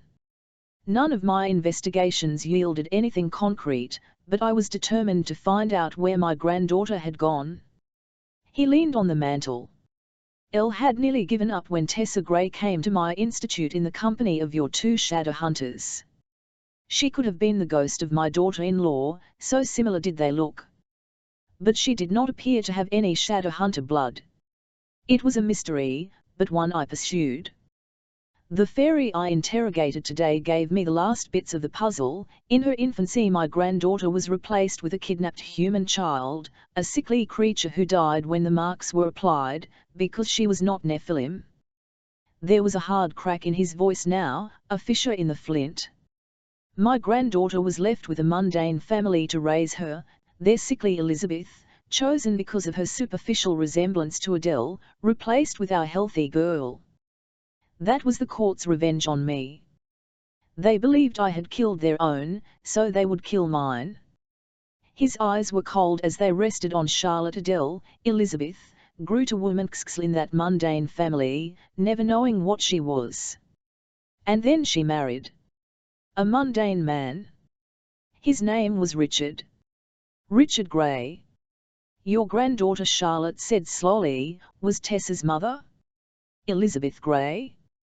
Tessa's mother was a shadow hunter. Yes. These are crimes, Aloysius. You should go to the council with this. They do not care about Tessa Grey, said Starkweather roughly. But you do. You will listen to my story because of it, and you may help me because of it. Il may, said Charlotte, if it is the right thing to do. I do not yet understand how Mortmain comes into this story. Aloysius moved restlessly. Mortmain learned of what had happened and determined that he would make use of Elizabeth Grey, a shadow hunter who did not know she was a shadow hunter. I believe that Mortmain courted Richard Grey as an employee in order to grant himself access to Elizabeth. I believe that he loosed an eidolon demon upon her, my granddaughter, in the shape of her husband, and that he did it in order to get Tessa on her. Tessa was always the goal. The child of a shadow hunter and a demon, but the offspring of demons and shadow hunters are stillborn, Charlotte said automatically. Even if the shadow hunter not know they are a shadow hunter, said Starkweather, even if they carry no runes. Charlotte closed her mouth. She had no idea what the answer was. As far as she knew, the situation had never occurred. Shadow hunters were marked when children, male and female, all of them. But Elizabeth Grey had not been. Il know the girl is a shapeshifter, said Starkweather. But I do not believe that is why he wants her. There is something else he wants her to do. Something only she can do. She is the key to what? It was the last words the fairy spoke to me this afternoon. Starkweather glanced at the blood on his sleeve. He said, she is to be our vengeance for all your wasteful death. She will bring ruin to the Nephilim, and London will burn, and when the Magister rules over all, you will be no more to him than cattle in a pen. Even if the consul does not wish to go after Tessa for her own sake, they ought to go after her to prevent that if they believe it, said Charlotte. Coming from your lips, they must, said Starkweather. If it came from me, they would laugh me off as a mad old man, as they have done for years. Oh, Aloysius! You far overestimate the trust the consul has in me. He will say I am a foolish, credulous woman. He will say the fairy lied to you. Well, they cannot lie, but twisted the truth, or repeated the truth as he believed it. The old man looked away, his mouth working. Tessa Grey is the key to Mortmain's plan, he said. I do not know how, but she is. I have come to you because I do not trust the council with Tessa. She is part demon. I remember what in the past I have done to things that were part demon or supernatural. Tessa is not a thing, Charlotte said. She is a girl, and she has been kidnapped and is probably terrified. Don't you think if I could have thought of a way to save her already, I would have done it? I have done wrong, said Aloysius. I want to make this right. My blood runs in that girl's veins, even if demon blood as well. She is my great-granddaughter. He raised his chin, his watery, pale eyes rimmed with red.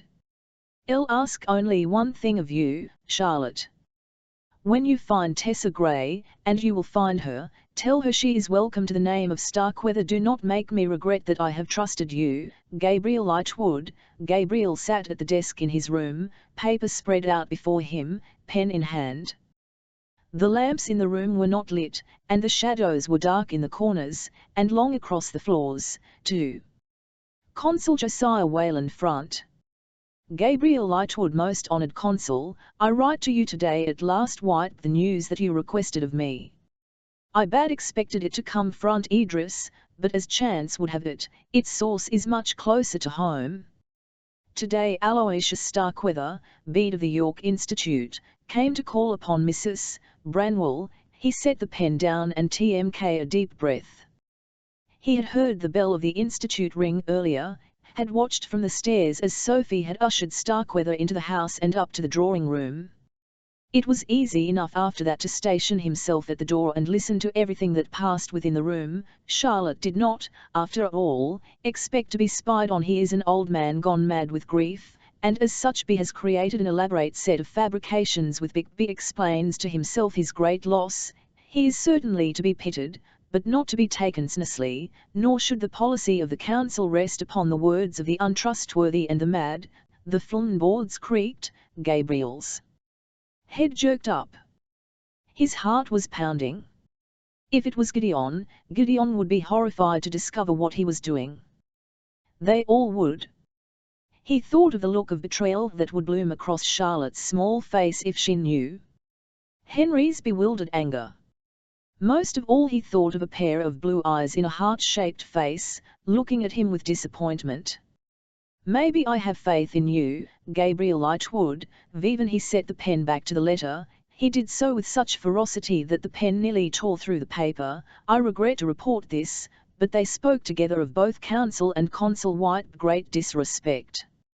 It is clear that Mrs. Branwell resents what she sees as unnecessary interference in her plans. She met Mr. Starkweather's wild claims, such as that Mortmain has bred demons and shadow hunters together, a clear impossibility, with sheer credulousness. It appears that you were correct, and that she is far too headstrong and easily influenced to head an institute properly." Gabriel bit his lip and forced himself not to think of Cecily. Instead he thought of Lightwood House, his birthright, the good name of the Lightwoods restored, the safety of his brother and sister. He was not really harming Charlotte. It was only a question of her position, not her safety. The consul had no dark plans for her. Surely she would be happier in Idris, or in some country house, watching her children run over green lawns and not worrying constantly about the fate of all shadow hunters.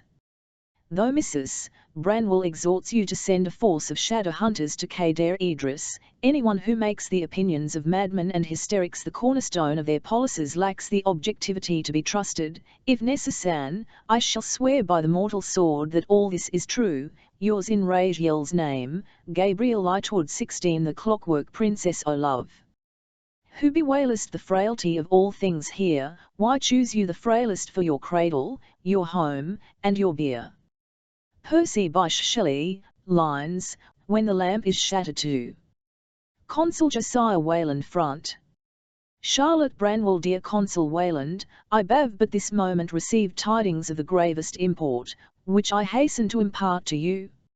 An informant, whose name I cannot at this time disclose but whom I vouch for as reliable, has relayed to me details that suggest to me that Miss Grey is no mere passing fancy of Mortmain's but a key to his main objective, to wit, the utter destruction of us all. He plots to construct devices of greater power than any we have yet before seen, and I deeply fear that Miss Grey's unique abilities will aid him in this endeavour. She would never intend harm to us, but we do not know what threats or indignities Mortmain will offer her. It is imperative that she be rescued at once, as much to save us all as to aid here lit light of this new information. I once more implore you to gather what forces you may and march upon Kader Idris. Yours sincerely, and in sincere distress, Charlotte Branwell. Tessa woke slowly, as if consciousness were at the end of a long, dark corridor and she were walking toward it at a snail's pace. Her hand outstretched. Finally she reached it, and swung the door open to reveal blinding light. It was golden light, not pale like witch light. She sat up and looked around her. She was in a simple brass bed, with a deep feather tick spread over a second mattress, and a heavy eiderdown quilt on top. The room she was in looked as if it had been hollowed out of a cave. There was a tall dresser, and a washstand with a blue jug on it.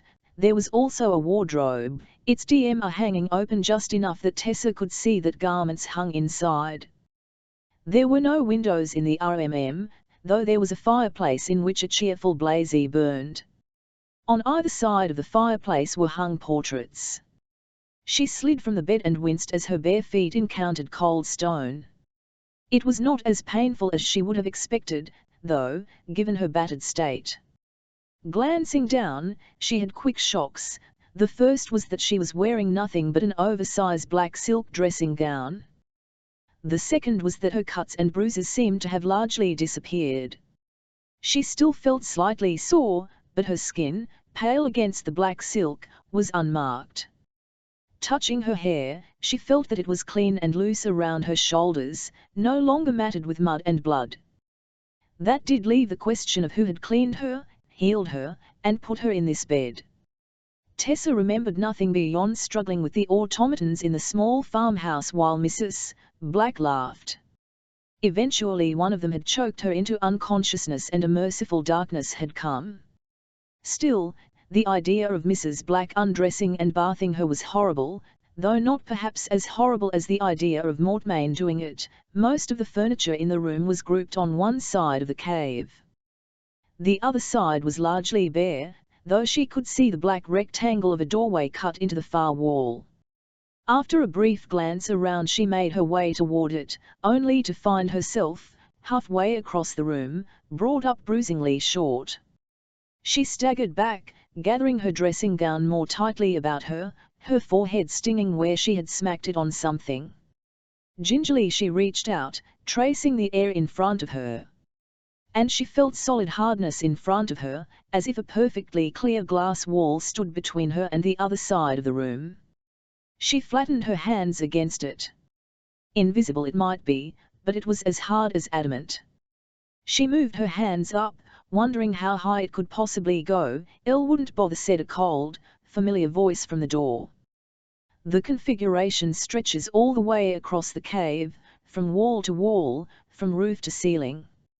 You are completely immured behind it. Tessa had been stretching upward. At that, she dropped to her feet and backed up a step. Mortmain.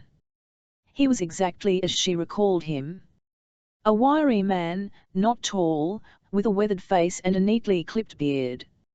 Extraordinarily ordinary, save for his eyes, as cold and grey as a winter snowstorm. He wore a dove-coloured suit, not overly formal, the sort of thing a gentleman might wear to an afternoon at the club. His shoes were polished to a high shine. Tessa said nothing, only drew the black dressing gown closer about her. It was voluminous, and concealed her whole body, butte without the underpinnings of chemise and corset, stockings and bustle. She felt naked and exposed. "Do not panic yourself," Mortmain went on. "You cannot reach me through the wall, but neither can I reach you. Not without dissolving the spell itself, and that would take time." He paused. "Elle wished for you to feel safer. If you wished me to be safe, you would have left me at the Institute." Tessa's tone was bone-chillingly cold. Mortmain said nothing to that, only cocked his head and squinted at her, like a sailor squinting at the horizon. "My condolences on the death of your brother. I never meant for that to happen." Tessa felt her mouth twist into a terrible shape. It had been months since Nate had died in her arms, but she had not forgotten, or forgiven. "Elle don't want your pity. Or your good wishes. You made him a tool of yours, and then he died. It was your fault, as surely as if you had shot him in the street. Elle suppose it would avail little to point out that he was the one who sought me out. He was just a boy," Tessa said. She wanted to sink to her knees, wanted to pound against the invisible barrier with her fists, but she held herself upright and cold. "He was not even 20. Mortmain slid his hands into his pockets. "Do you know what it was like for me, when I was a boy?" he said, in as calm a tone as if he had been seated beside her at a dinner party and forced to make conversation. Tessa thought of the images she had seen in Aloysius Starkweather's mind. The man was tall, broad-shouldered, and as green-skinned as a lizard. His hair was black. The child beheld by the band, by contrast, seemed as normal as a child could be, small, chubby-fisted, pink-skinned. Tessa knew the man's name, because Starkweather knew it, John Shade. Shade hoisted the child up onto his shoulders as through the door of the house spilled a number of odd-looking metal creatures, like a child's jointed dolls, but human size, and with skin made of shining metal. The creatures were featureless, though, oddly, they wore clothes, the rough workman's coveralls of a Yorkshire farmer on some, and on others plain muslin dresses. The automatons joined hands and began to sway as if they were at a county dance. The child laughed and clapped his hands. "Look well on this, my son," said the green-skinned man, For one day I shall rule a clockwork kingdom of such beings, and you shall be its prince. Know your adoptive parents were warlocks, she said. Know that they cared for you. I know that your father invented the clockwork creatures with which you are so enamored, and you know what happened to them, a room torn apart, cogs and cants and gears and ripped metal everywhere, fluid leaking as black as blood, and the green-skinned man and blue-haired woman lying dead among the ruins. Tessa looked away. Let me tell you about my childhood, Mortmain said. Adoptive parents, you call them, but they were as much my parents as any amount of blood could make them. They raised me up with care and love, just as yours did you. He gestured toward the fireplace, and Tessa really sevened with a dull shock that the portraits that hung on either side were portraits of her own parents, her fair-haired mother, and her thoughtful-looking father with his brown eyes and tie askew. And then they were killed by shadow hunters. My father wanted to create these beautiful automatons, these clockwork creatures, as you call them. They would be the greatest machines ever invented, he dreamed, and they would protect downworlders against the shadow hunters who routinely murdered and stole from them. You saw the spoils in Starkweather's Institute. He spat the last words. You saw pieces of my parents. He kept my mother's blood in a jar and the remains of warlocks, mummified taloned hands, like Mrs. Black's, a stripped skull, utterly defleshed, human-looking save that it had tusks instead of teeth, vials of sludgy-looking blood. Tessa swallowed my mother's blood in a jar. She could not say she did not understand his rage. And yet, she thought of Jem, his parents dying in front of him, his own life destroyed, and yet he had never sought revenge. Yes, that was horrible, Tessa said, but it does not excuse the things you've done. A flicker of something deep in his eyes, rage, quickly tamped down. Let me tell you what I've done, he said. I have created an army. An army that, once the final piece of the puzzle is in place, will be invincible. And the final piece of the puzzle is you, said Mortmain. You say that over and over, and yet you refuse to explain it, Tessa said. You demand my cooperation and yet you tell me nothing. You have me imprisoned here, sir, but you cannot force my speech with you, or my willingness if I choose not to give it. You are half shadow hunter, half demon, Mortmain said. That is the first thing you should know. Tessa, already half turned away from him, froze. That is not possible. The offspring of shadow hunters and demons are stillborn. Yes, they are, he said. They are. The blood of a shadow hunter, the runes on the body of a shadow hunter, are death to a warlock child in the womb. But your mother was not marked. My mother was not a shadow hunter. Tessa lmked wildly to the portrait of Elizabeth Grey over the fireplace. Or are you saying she lied to my father, lied to everyone all her life? She did not know, said Mortmain. The shadow hunters did not know it. There was no one to tell her. My father built your clockwork angel, you know. It was meant to be a gift for my mother. It contains within it a bit of the spirit of an angel, a rare thing, something he had carried with him since the Crusades. The mechanism itself was meant to be tuned to her life, so that every time her life was threatened the angel would intervene to protect her. However, my father never had a chance to finish it. He was murdered first. Mortmain began to pace. My parents were not singled out for murder, of course. Starkweather and his kind delighted in slaughtering downworlders. They grew rich off the spoils, and would take the slightest excuse to bring violence against them. For that he was hated by the downworlder community. It was the fairies of the countryside who helped me escape when my parents were killed, and who hid me until the shadow hunters stopped looking for me. He took a shuddering breath. Years later, when they decided to have their revenge, I helped them.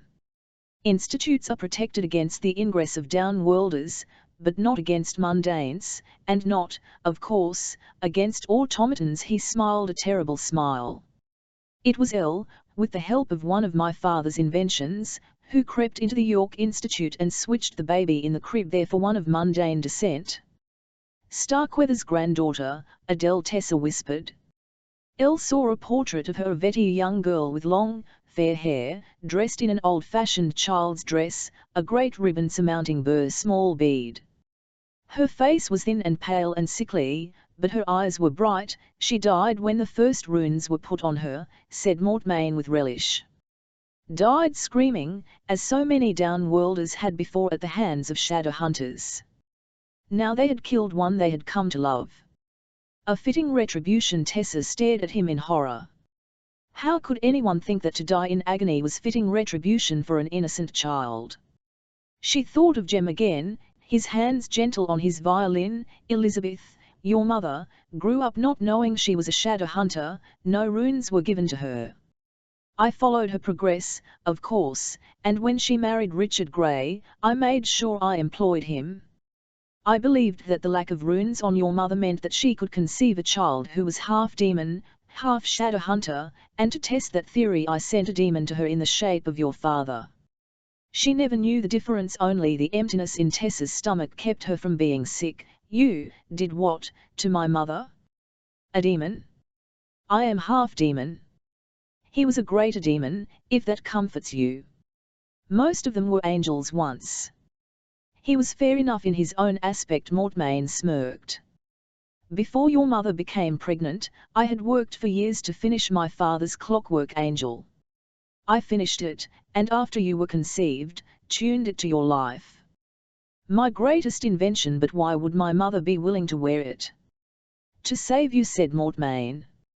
Your mother really seven-eyed that something was wrong when she became pregnant. To carry a warlock child is not like carrying a human child. I came to her then and gave her the Clockwork angel. I told her that wearing it would save her child's life. She believed me. I was not lying. You are immortal, girl, but you are not invulnerable. You can be killed. The angel is tuned to your life. It is designed to save you if you are dying. It may have saved you 100 times before you were ever born, and it's saved you since. Think of the times you have been close to death. Think of the way it intervened. Tessa thought back, the way her angel had flown at the automaton choking her, had fended off the blades of the creature that had attacked her near Ravenscar Manor, had kept her from being dashed to pieces on the rocks of the ravine. But it did not save me from torture, nor injury. No. For those are part of the human condition, so is death, said Tessa. I am not human, and you let the Dark Sisters torture me. I could never forgive you for that. Even if you convinced me my brother's death was his fault, that Thomas's death was justified, that your hatred was reasonable, I could never forgive you for that. Mortmain lifted the box at his feet and upended it. There was a rattling crash as cogs fell from it, cogs and cams and gears, sheared off bits of metal smeared with black fluid, and lastly, bouncing atop the rest of the rubbish like a child's red rubber ball, a severed head. Mrs. Black's L destroyed her, he said. For you. I wish to show you I am sincere. Miss Grey, sincere in what? Tessa demanded. VVH, why did you do all this? Why did you create me? His lips twitched slightly. It was not a smile, not really. For purposes. The first is so that you could bear children, but warlocks cannot know, said Mortmain. But you are no ordinary warlock. In you the blood of demons and the blood of angels has fought its own war in heaven, and the angels have been victorious. You are not a shadow hunter, but you are not a warlock, either. You are something new, something entirely other.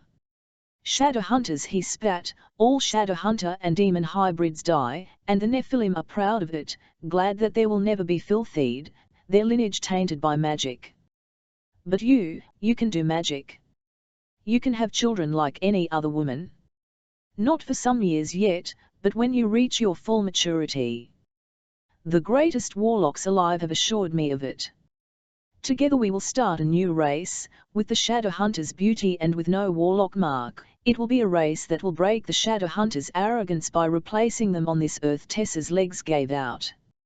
She slumped to the floor, her dressing gown pooling around her like black water. You want to use me to breed your children? Now he did grin. I am not a man without honor, he said. I'll offer you marriage. I always planned that.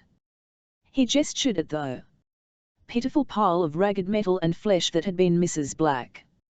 If I can have your willing participation, I would prefer it. And I can promise I shall deal thus with all your enemies, my enemies. She thought of Nate, his hand closing on hers as he died, BLCYXLY, in her lap. She thought of Jem again, the way he never railed against his fate but faced it down bravely. She thought of Charlotte, who wept over Jessamine's death, though Jessie had betrayed her, and she thought of Will, who had laid down his heart for her and Jem to walk upon because he loved them more than he loved himself.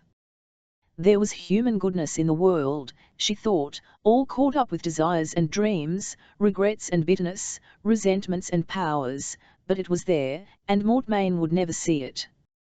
You will never understand, she said. You say that you build, that you invent, but I know an inventor, Henry Branwell, and you are nothing like him. He brings things to life, you just destroy, and now you bring me another dead demon, as if it were flowers rather than more death. You have no feelings, Mr. Mortmain, no empathy for anyone. If I had not known it before, it would have been made abundantly clear when you tried to use James Carstairs' illness to force me to come here. Though he is dying because of you, he wouldn't allow me to come, wouldn't take your Yin Fen. That's how good people behave. She saw the look on his face. Disappointment, it was only there for a moment, though, before it was wiped away with a shrewd look. Wouldn't allow you to come, he said. So I did not misjudge you, you would have done it. Would have come to me, here, out of love, not love for you, no, he said thoughtfully, not for me, and he drew from his pocket an object that Tessa recognized immediately. She stared at the watch be held out to her, dangling on its gold chain. It was clearly unwound. The band's bad long ago stopped spinning, the time seemingly frozen at midnight. The initials JT.S were carved on the back in elegant script. L said, there were 2 reasons I created you, he said. This is the second. There are shapeshifters in the world, demons and magicians who can take on the appearance of others. But only you can truly become someone else. This watch was my father's. John Thaddeus Shade. I beg of you to take this watch and change into my father's so I may speak with him one more time. If you do that, I will send all the Yin Fen I have in my possession, and it is a considerable amount, to James Carstairs. He will not take it, Tessa said immediately. Why not? His tone was reasonable. You are no longer a condition of the drug. It is a gift, freely given. It would be foolish to throw it away, and avail nothing. Vivraz, by doing this small thing for me, you may well save his life. Do you say to that, Tessa Gray? Will, wake up. It was Tessa's voice, unmistakably, and it brought Wll bolt upright in the saddle. He caught at Berlioz's mane to steady himself and looked around blearily. Green, grey, blue. The vista of Welsh countryside spread out before him. He had passed Welshpool and the England-Wales border sometime around dawn. He remembered little of his journey, only a continuous, tortuous progression of places: Norton, Atcham, Stray, Weeping Cross, diverting himself and his horse around Shrewsbury, and finally the border and Welsh hills in the distance. They had been ghostly in the morning light, everything shrouded in mist that had burned off slowly as the sun had risen overhead. He guessed he was somewhere near Llangadfan. It was a pretty road, laid over an old Roman byway, but almost empty of habitation apart from the occasional farm, and it seemed endlessly long, longer than the grey sky stretching overhead. At the Cannes Office Hotel he had forced himself to stop and take some, but only for moments. The journey was what mattered. Now that he was in Wales, he could feel it, the draw in his blood toward the place where he had been born. Despite all Cecily's words, he had not felt the connection in him until now, breathing Welsh air, seeing the Welsh colours, the green of hills, grey of slate and sky, the pallor of whitewashed stone houses, the ivory dots of sheep against the grass. Pine and oak trees were dark emerald in the distance. Higher up, but closer to the road the vegetation grew green-grey and ochre. As he moved farther into the heart of the country, the soft green rolling hills grew starker, the road steeper, and the sun began to sink toward the rim of the distant mountains. He knew where he was now, knew when he passed into the Defy Valley, and the mountains in front of him thrust up, stark and ragged. The peak of Car Afrin was on his left, a tumble of grey slate and shingle like broken grey spider web across its side. The road was steep and long, and as Wll urged Berlioz up it, he slumped in the saddle and, against his will, drifted out of consciousness. He dreamed of Cecily and Ella running up and down hills not unlike these, calling after him, "Will. Come and run White Bus, Will." And he dreamed of Tessa and her hands held out for him, and he knew he could not stop until he reached her. Even if she never looked at him like that in waking life, even if that softness in her eyes was for someone else. And sometimes, as now, his hand would slip into his pocket and close around the jade pendant there, something struck him hard from the side, he released the pendant as he fell, jarringly, onto the grass by the side of the road. Pain shot up his arm, and he rolled to the side just in time to avoid Berlioz crumpling to the earth beside him. It took him a moment, gasping, to realize that they had not been attacked. His horse, exhausted to take another step, had collapsed beneath him. Wll heaved himself up to his knees and crawled to Berlioz's side. The black horse lay lathered in foam, his eyes rolling upward pitifully toward Will as Wll neared him and flung an arm around his neck. To his relief the horse's pulse was steady and strong. "Berlioz, Berlioz," he whispered, stroking the animal's mane. "I am sorry, I should not have ridden you like that." He remembered when Henry had bought the horses and was trying to decide what to name them. Wll had been the one to suggest their names, Berlioz and Xanthos, after the immortal horses of Achilles.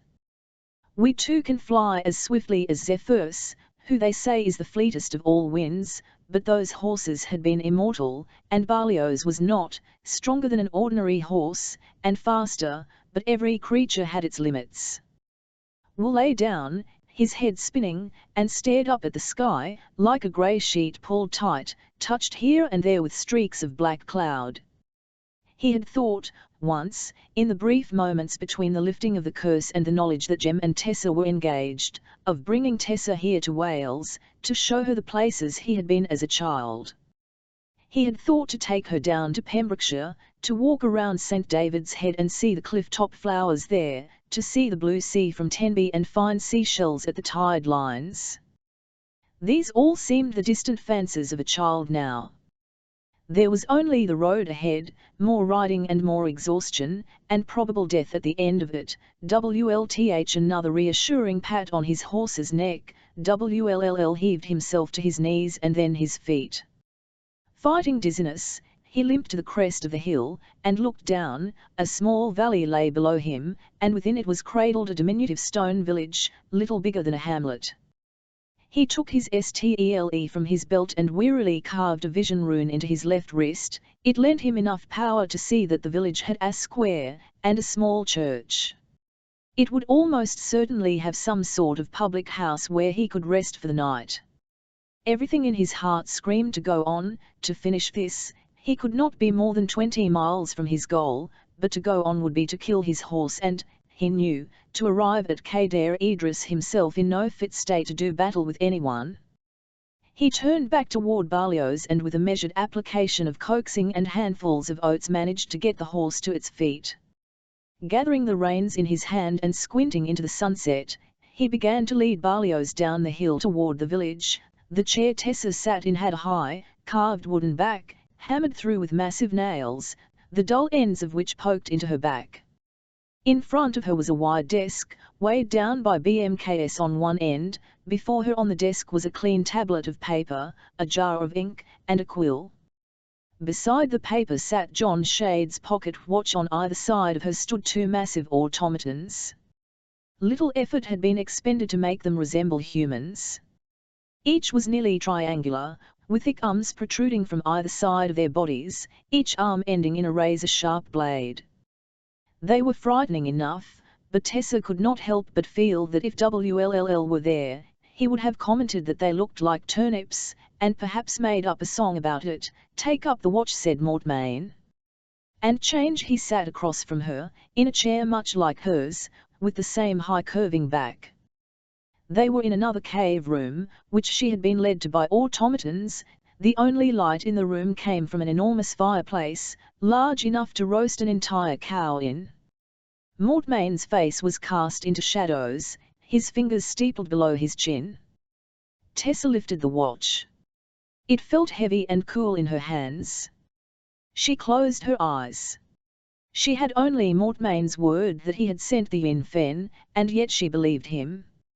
He had no reason not to do it, after all. What difference did it make to him whether Jem Carstairs lived a little longer?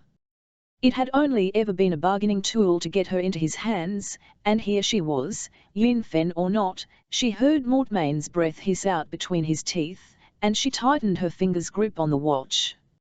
It seemed to throb suddenly in her grasp, the way the Clockwork Angel sometimes did, as if it had its own life within it. She felt her hand jerk, and then suddenly the change was on her, without her having to will it or reach for it as she usually did. She gave a little gasp as she felt the change take her like a harsh wind, pushing her down and under. John Shade was suddenly all around her, his presence enveloping hers. Pain drove up her arm, and she let go of the watch.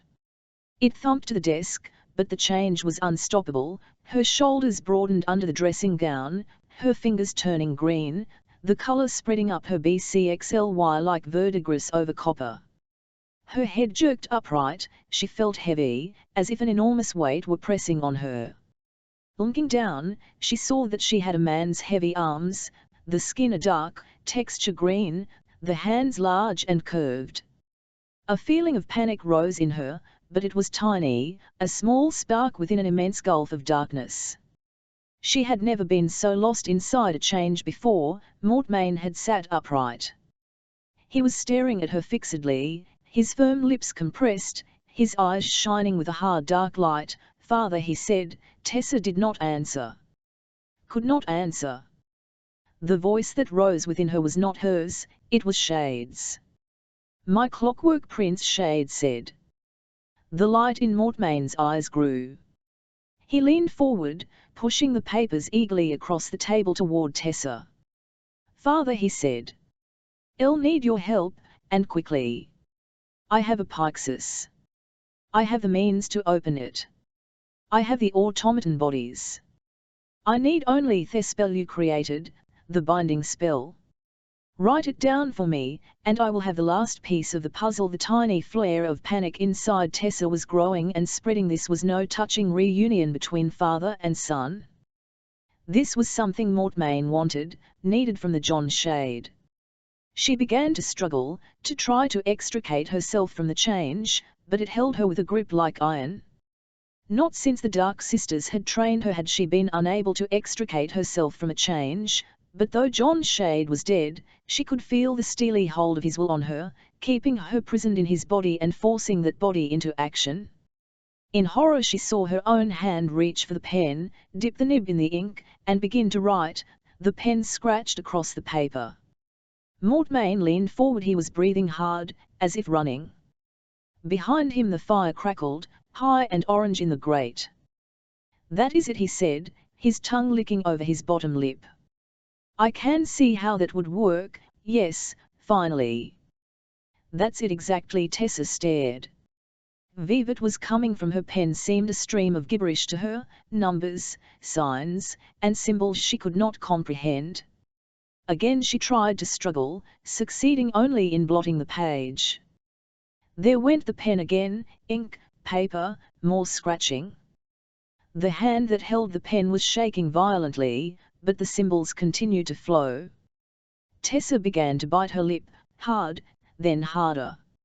She tasted blood in her mouth. Some of the blood dripped onto the page. The pen continued to write through it, smearing scarlet fluid across the page. "That is it," Mortmain said. "Father," the nib of the pen snapped, as loud as a gunshot, echoing off the walls of the cave. The pen fell broken from Tessa's hand, and she slumped back against the chair, exhausted. The green was draining from her skin, her body was shrinking, her own brown hair was tumbling loose over her shoulders. She could still taste blood in her mouth.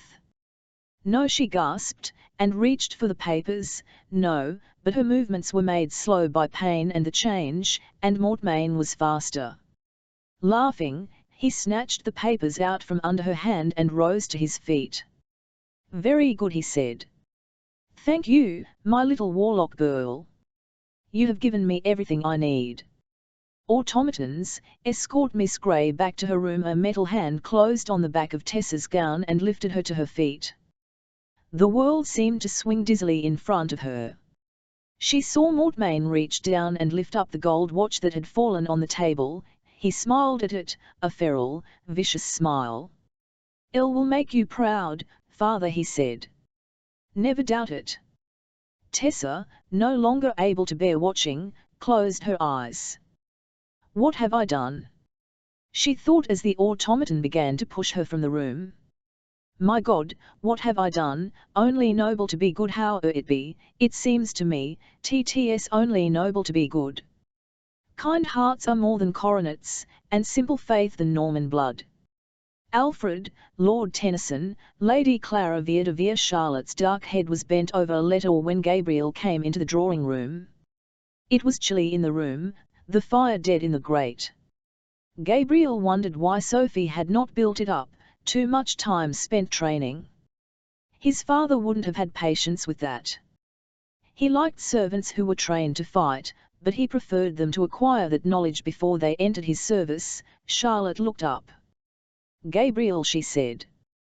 "You wanted to see me." Gabriel did his best to keep his voice even.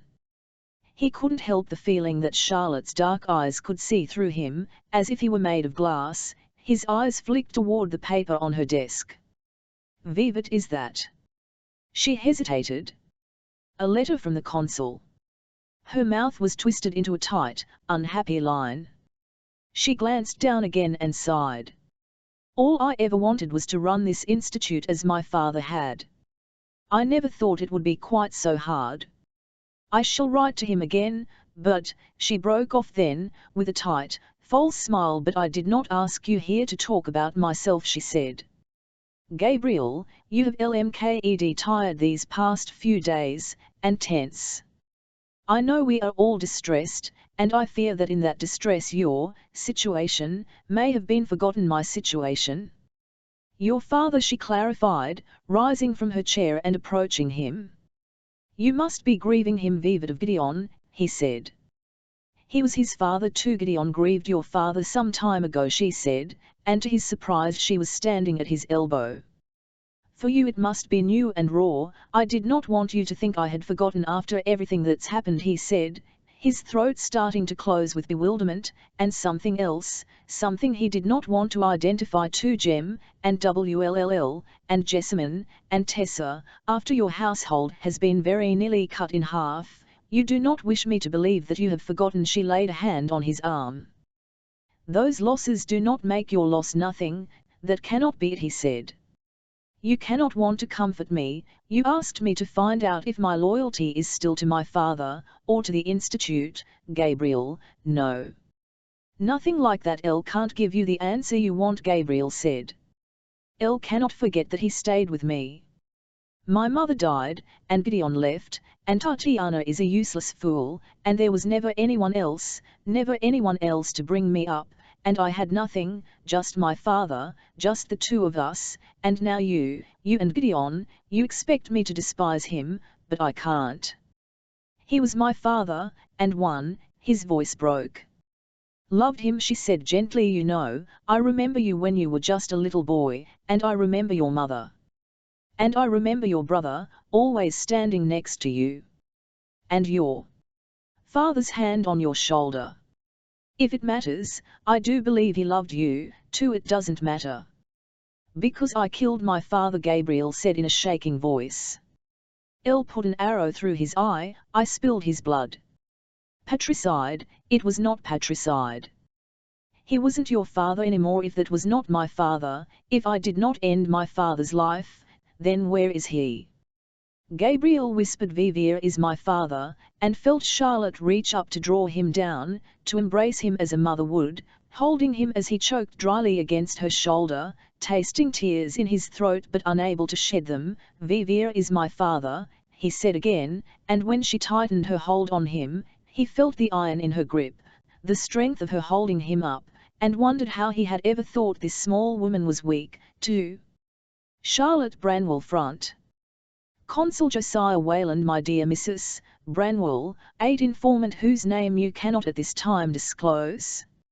I would venture a guess that there is no informant, and that this is all your own invention, a ploy to convince me of your rightness. Pray cease your impression of a parrot witlessly repeating march upon Kader Idris at once at all the hours of the day, and show me instead that you are performing your duties as leader of the London Institute.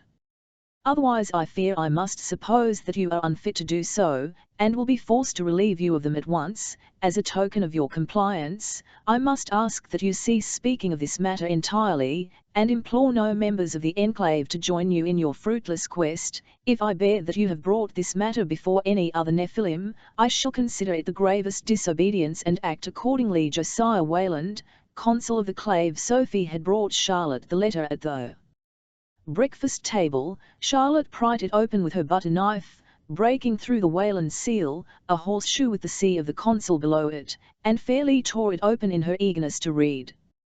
The rest of them watched her, Henry with concern on his bright, open face as 2 dark red spots blmmed slowly over Charlotte's cheekbones while her eyes scanned the lines.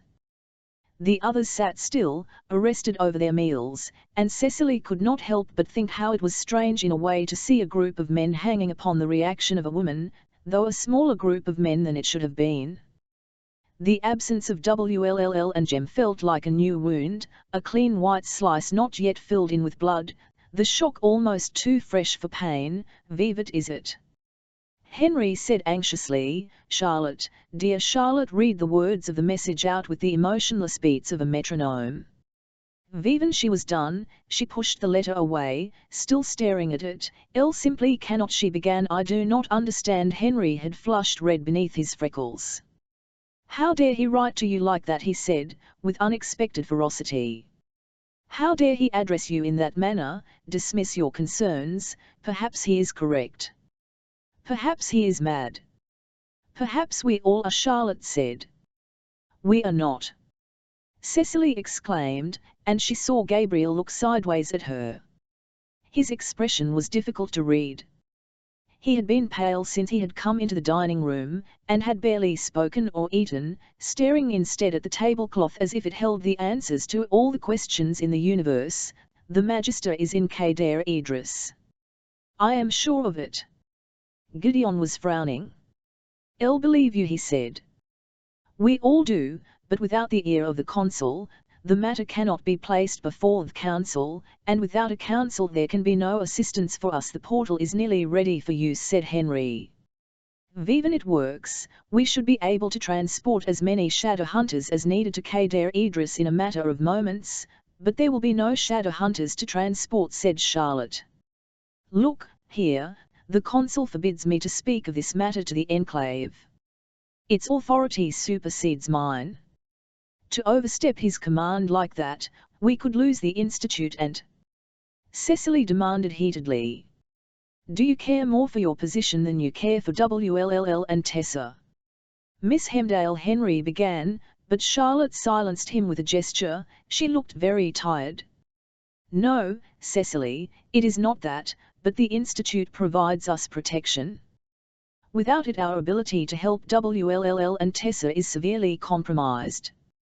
As the head of the institute, I can provide them assistance that a single shadow hunter could not. No, Gabriel said. He had pushed away his plate, and his slim fingers were tense and white as he gestured. You cannot, Gabriel, said Gideon in a questioning tone. Il will not stay silent, Gabriel said, and rose to his feet, as if he intended to either make a speech or sprint away from the table. Cecily was not sure. He turned a haunted green gaze on Charlotte. The day that the consul came here, when he brought me and my brother away for questioning, he threatened us until we promised to spy on you for him." Charlotte paled. Henry began to stand up from the table. Gideon threw a hand out pleadingly. "Charlotte," he said. "We never did it. We never told him a word, nothing that was true, anyway," he amended, looking around as the rest of the occupants of the room stared at him. "Some lies. Misdirection." He stopped asking after only letters. He knew there was no use in it. "It's true," came a small voice from the corner of the room. "Sophie." Cecily almost hadn't noticed her there, pale under her white mob cap. "Sophie." Henry sounded utterly shocked. "You knew about this?" "Yes, but," Sophie's voice shook. "He threatened Gideon and Gabriel awfully, Mr. Branwell. He told them he would have the Lightwoods stricken off the Shadowhunter records, that he would have Tatiana turned out in the street. And still they didn't tell him anything." Vivian, he stopped asking. "I thought he'd realized there was nothing to find out and given up. I'm so sorry." She didn't want to hurt you," Gideon said desperately. "Please, Mrs. Branwell. Do not blame Sophie for this." "Don't," said Charlotte, her eyes dark and quick, moving from Gabriel to Gideon to Sophie, and back again. "But I rather imagine there is more to this story. Isn't there?" "That is all there is, truly," Gideon began. "No," Gabriel said. "It isn't. When I came to you, Gideon, and told you that the consul no longer wanted us to report to him about Charlotte, that was a lie, Vivet." Gideon looked horrified. "He brought me aside on my own, the day of the attack on the Institute," Gabriel said. "He told me that if I helped him discover some wrongdoing on Charlotte's part, he would give back the Lightwood estate to us, restore the honor to our name, cover up what our father did." He took a deep breath. "And I told him I would do it." Gideon groaned, and buried his face in his hands. Gabriel lmked as if he were about to be sick, half wavering on his feet. Cecily was torn between pity and horror, remembering that night in the training RMM, how she had told him she had faith in him that he would make the right choices. "That is why you looked so frightened when I called you to speak with me earlier today," Charlotte said, her gaze steady on Gabriel. "You thought I had found you out." Henry began to rise to his feet, his pleasant, open face darkening with the first real anger Cecily thought she had ever seen on it. "Gabriel Lightwood," he said. "My wife has shown you nothing but kindness, and this is how you repay it." Charlotte put a restraining hand on her husband's arm. "Henry, wait," she said. "Gabriel. Vivet, did you do?" "Elle listened to your conversation with Aloysius Starkweather," Gabriel said in an empty voice. "Elle wrote a letter to the consul afterward, telling him that you were basing your requests that he march on Wales on the words of a madman, that you were credulous, too headstrong." Charlotte's eyes seemed to pierce through Gabriel like nails. Cecily thought she would never want that gaze on her, not in her life. "You wrote it," she said. "Did you send it?" Gabriel took a long, gasping breath. "No," he said, and reached into his sleeve. He drew out a folded paper and threw it down onto the table. Cecily stared at it. It was smudged with fingerprints and soft at the edges, as if it had been folded and unfolded many times. "I could not do it. I did not tell him anything at all." Cecily let out a breath she hadn't realized she'd been holding. Sophie made a soft noise. She started toward Gideon, who was looking as if he were recovering from being punched in the stomach. Charlotte remained as calm as she had been throughout. She reached out, picked up the letter, glanced over it, and then placed it back on the table. "Why didn't you send it?" she said. He looked at her, an odd shared look that passed between them, and said, "I had my reasons to reconsider." "Why didn't you come to me?" Gideon said. "Gabriel, you are my brother, you cannot make all choices for me, Gideon. Sometimes I have to make my own. As shadow hunters we are meant to be selfless, to die for mundanes, for the angel, and most of all for each other." Those are our principles. Charlotte lives by them, father never did. I realized that I had been mistaken before in putting my loyalty to my bloodline above principle, above everything. And I realized the consul was wrong about Charlotte. Gabriel stopped abruptly, his mouth was set in a thin, white line. He was wrong. He turned to Charlotte. Elle cannot take back what I have done in the past, or what I considered doing. I know of no way to make up to you my doubt in your authority, or my ungratefulness for your kindness. All I can do is tell you what I know, that you cannot wait for an approval from Consul Wayland that will never come. He will never march upon Kader Idris for you, Charlotte. He does not want to agree to any plan that has your stamp of authority on it. He wishes you out of the Institute. Replaced, but he is the one who put me here, Charlotte said. He supported me, because he thought you would be weak, said Gabriel, because he believes women are weak and easily manipulated, but you have proved not to be, and it has ruined all his planning. He does not just desire you discredited, he needs it. He was clear enough with me that even if I could not discover you engaged in any true wrongdoing, he was granting me the freedom to invent a lie that would convict you. As long as it was a convincing one. Charlotte pressed her lips together. Then he never had faith in me, she whispered, never. Henry tightened his grip on her arm. But he should have, he said. He underestimated you, and that is not a tragedy. That you have proven to be better, cleverer, and stronger than anyone could have expected, Charlotte, it is a triumph. Charlotte swallowed, and Cecily wondered, just for a moment, what it would be like to have someone look at her as Henry looked at Charlotte, as if she were a wonder on the earth. Vivat do I do. Vivat you think best, Charlotte darling, said Henry. You are the leader of the Enclave, and of the Institute, said Gabriel. We have faith in you, even if the consul not. He ducked his head. You have my loyalty from this day forward. For whatever it is worth to you. It is worth a great deal, Charlotte said, and there was something in her voice, a quiet authority that made Cecily want to rise and proclaim her own loyalty, simply to win the balm of Charlotte's approval. Cecily couldn't imagine feeling that way, she realized, about the consul. And that is why the consul baits her, she thought. Because she is a woman, and yet B knows SBE can command loyalty in a way he never could. We proceed as if the consul not exist, Charlotte went on. If he is determined to remove me from my place here, then I have nothing to safeguard. It is simply a matter of doing what we must before he has a chance to stop us. Henry, how long before your invention is ready? Tomorrow, Henry said promptly. Elle shall work through the night. It will be the first time it is ever used, said Gideon. Does that not seem a bit risky? We have no other way of getting to Wales in time, said Charlotte. Once I send my message, we will have only a short time before the consul comes to relieve me of my place. Vivat message? Cecily asked, bewildered.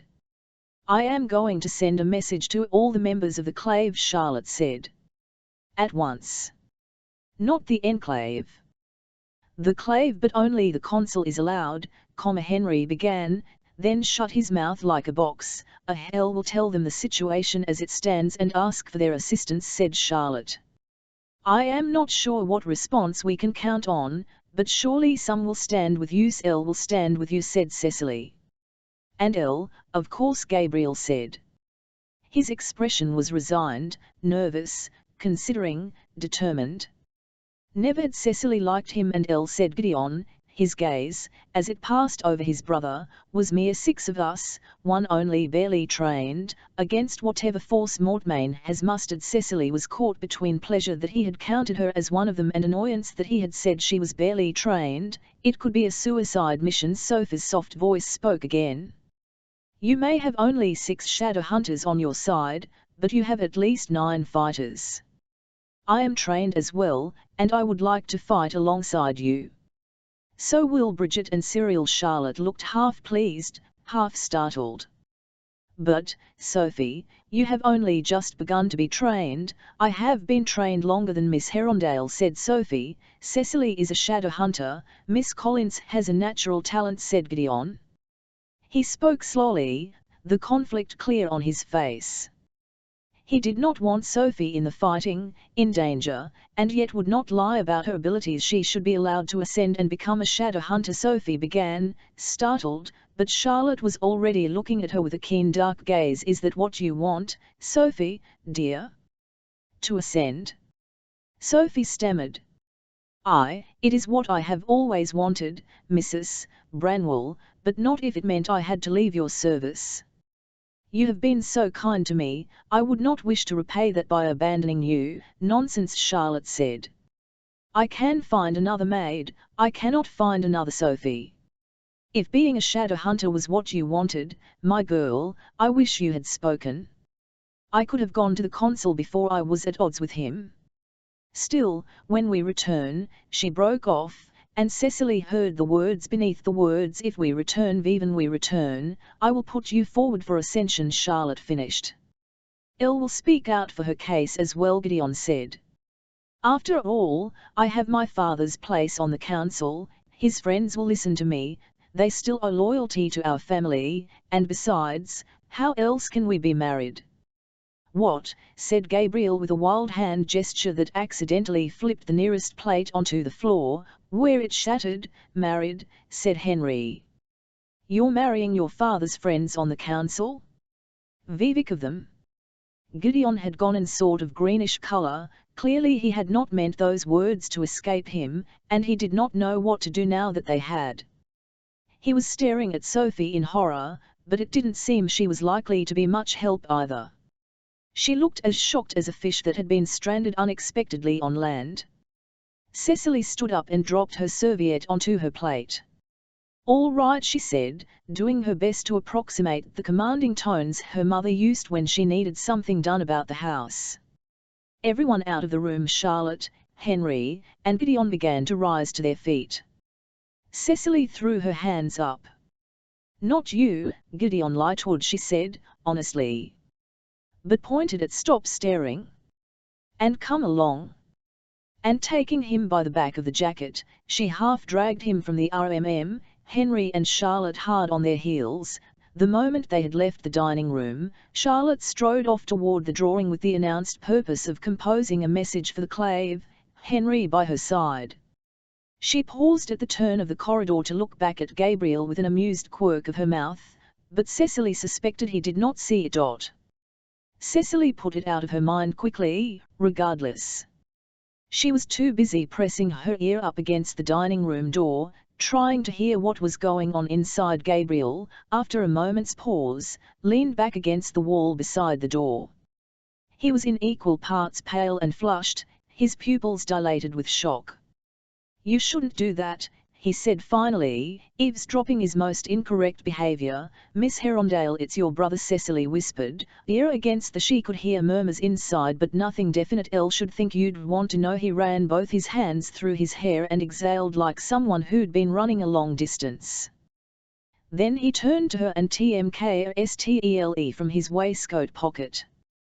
He carved a rune quickly into his wrist, then placed his hand flat against the door. I do, at that. Cecily's gaze darted from his hand to the thoughtful expression on his face. Can you hear them? She demanded.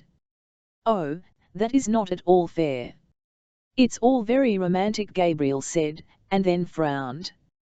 Or it would be, if my brother could get a word out without sounding like a choking frog. I fear he will not go down in history as one of the world's great wooers of women. Cecily crossed her arms in vexation. I do not see why you are being so difficult, she said. Or are you bothered that your brother wishes to marry a servant girl? The expression Gabriel turned on her was fierce, and Cecily suddenly regretted tweaking him after what he had just been through. Nothing I can think of him doing would be worse than what my father did. At least his taste runs to human women, and yet it was so difficult not to tweak him. He was so aggravating. That is hardly a great endorsement for a woman as fine as Sophie. Gabriel looked as if he were about to deliver a sharp retort, but then he thought better of it. Elle did not mean it like that. She is a fine girl and will be a fine shadow hunter when she ascends. She will bring honor to our family, and the angel knows we need it. "I'll believe you will bring honor to your family too," Cecily said quietly. "V% it you just did, what you confessed to Charlotte, that took courage." Gabriel was still for a moment. Then he reached out his hand toward her. "Take my hand," he said. "You will be able to hear what is going on in the dining room, through me, if you desire." After a moment's hesitation, Cecily took Gabriel's hand. It was warm and rough in hers. She could feel the thrum of his blood through his skin, oddly comforting, and indeed, through him, as if she had her own ear pressed to the DMR, she could hear the low rumble of spoken words, Gideon's soft hesitant voice, and Sophie's delicate one. She closed her eyes and listened. "Oh," said Sophie faintly, and sat down in one of the chairs. Oh, she could not help but sit. Her legs felt wobbly and uneasy. Gideon, meanwhile, was standing by the sideboard, looking panicked. His blonde-brown hair was tousled wildly as if he had been running his hands through it. "My dear Miss Collins," he began. "This is Sophie," began, and paused. "Don't, this is quite unexpected, is it?" Gideon moved away from the sideboard and leaned on the table. His shirt sleeves were rolled up slightly, and Sophie found herself staring at his wrists, downed with faint blonde hair and marked with the white memories of marks. "Surely you must have been able to see the respect and esteem I had for you." "The admiration," well, Sophie said. "Admiration." She managed to make it sound like a very pale word indeed. Gideon flushed. "My dear Miss Collins," he began again. "It is true that my feelings for you go far beyond admiration. I would describe them as the most ardent affection. Your kindness, your beauty, your generous heart, they have quite overset me, and it is to that alone that I can ascribe my behavior of this morning. I do not know what came over me, to speak the dearest wishes of my heart aloud. Please do not feel obligated to accept my proposal simply because it was public. Any embarrassment over the matter would and should be mine." Sophie looked up at him. Colour was coming and going in his cheeks, making his agitation clear. "But you haven't proposed." Gideon looked startled. "I, Vivet." "You haven't proposed," Sophie said with equanimity. "You did announce to the whole breakfast table that you intended to marry me, but that is not a proposal. That is only a declaration. A proposal is when you ask me. Now that's putting my brother in his place," said Gabriel, looking delighted in that manner that younger siblings did when their brothers or sisters were entirely set down. "Oh, shush," whispered Cecily, squeezing his hand hard. "I want to hear what Mr. Lightwood says." "Very well, then," said Gideon, in the decided, yet slightly terrified, manner of St. George setting off to fight the dragon, "a proposal it shall be." Sophie's eyes tracked him as he crossed the room toward her and knelt down at her feet. Life was an uncertain thing, and there were some moments one wished to remember, to imprint upon one's mind that the memory might be taken out later, like a flower pressed between the pages of a book, and admired and recollected anew. She knew she would not want to forget the way Gideon reached for her hand with his own hand trembling, or the way he bit his lip before he spoke. "My dear Miss Collins," he said. "Please forgive me for my untoward outburst. It is simply that I have such strong esteem, no, not esteem, adoration, for you that I feel as if it must blaze from me every moment of the day. Ever since I came to this house, I have been struck more forcibly each day by your beauty, your courage, and your nobility. It is an honor I could never deserve but most earnestly aspire to if you could only be mine, that is, if you would consent to be my wife." "Gracious," Sophie said, startled out of all countenance. "Have you been practicing that?" Gideon blinked. "I'll assure you it was entirely extemporaneous." "Well, it was lovely." Sophie squeezed his hands. "And yes. Yes, I love you, and yes, I will marry you." Gideon, a brilliant smile broke out over his face, and he startled both of them by reaching for her and kissing her soundly on the mouth. She held his face between her hands as they kissed. He tasted slightly of tea leaves, and his lips were soft and the kiss entirely sweet. Sophie floated in it, in the prism of the moment, feeling safe from all the rest of the world. Until Bridget's voice broken in on her happiness, drifting lugubriously from the kitchen. On a Tuesday they were wed and by Friday they were dead, and they burned them in the churchyard side by side, 0b, my love, and they buried Twent in the churchyard side by side. Breaking away from Gideon with some reluctance, Sophie rose to her feet and dusted off her dress. Please forgive me, my dear Mr. Lightwood, I mean Gideon, but I must go and murder the cook. I shall be directly back. Oh, Cecily breathed. That was so romantic. Gabriel tmk his hand away from the door and smiled down at her. His face quite changed when he smiled, all the sharp lines were softened, and his eyes went from the color of ice to the green of leaves in spring sunshine. Are you crying, Miss Herondale?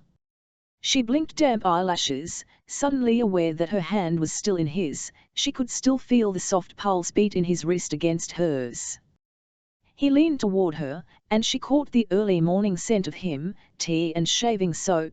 She pulled away hastily, freeing her hand. Thank you for allowing me to listen, she said.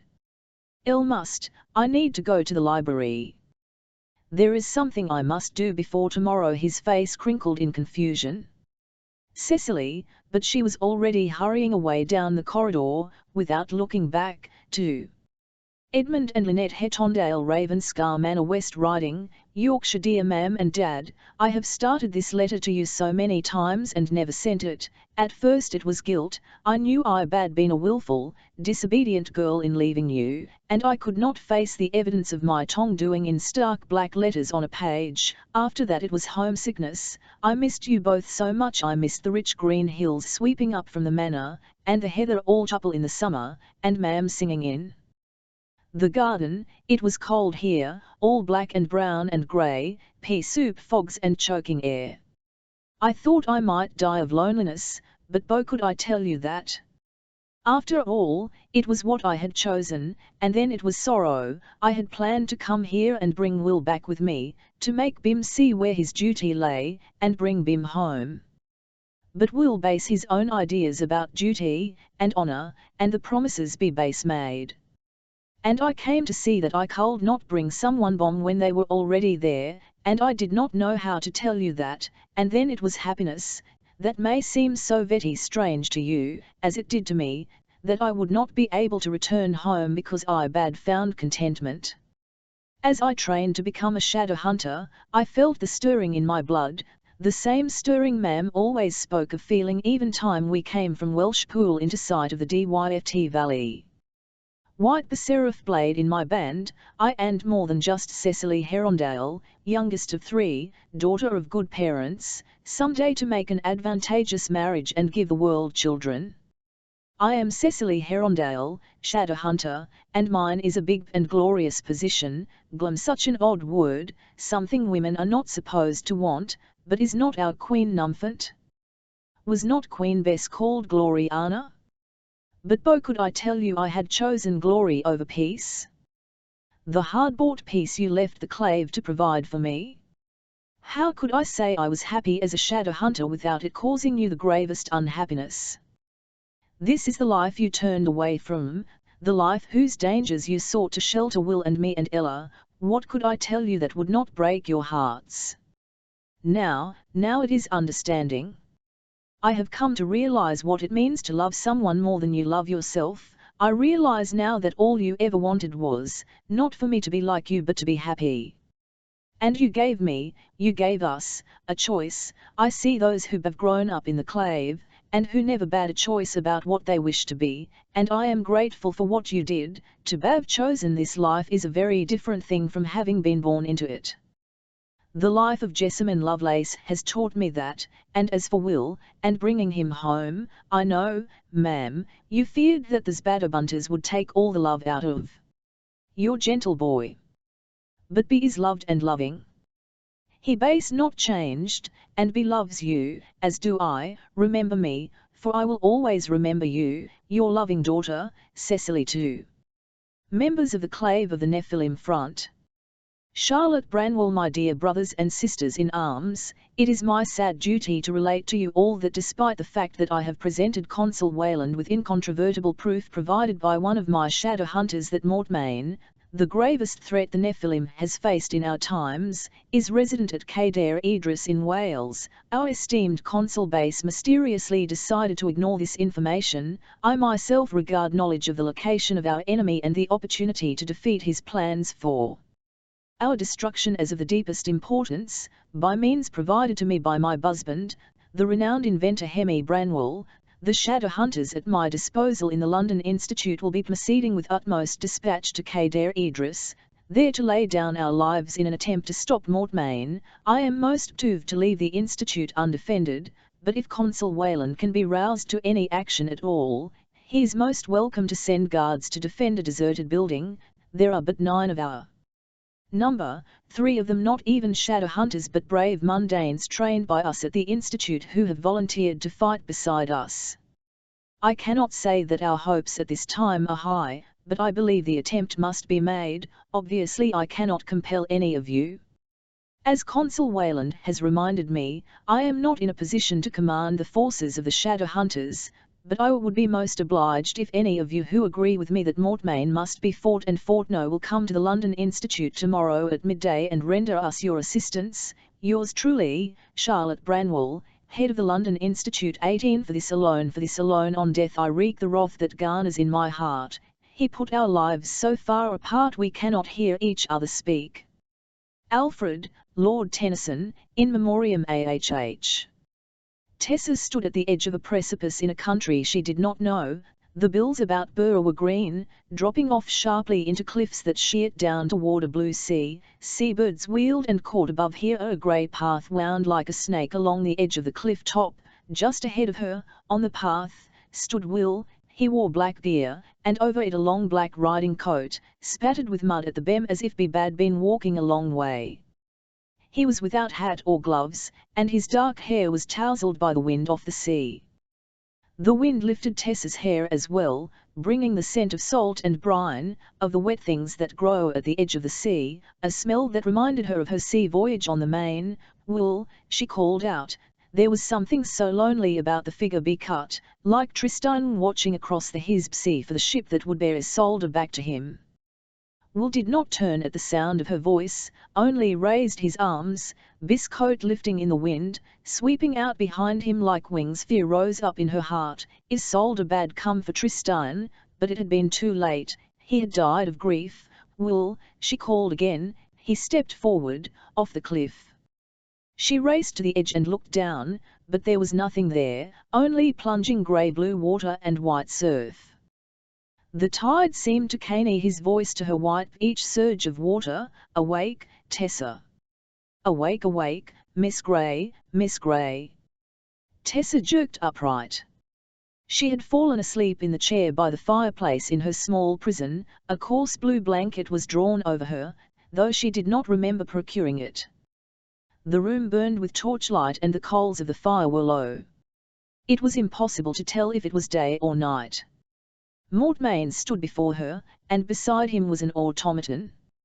It was one of the more humanoid that Tessa had seen.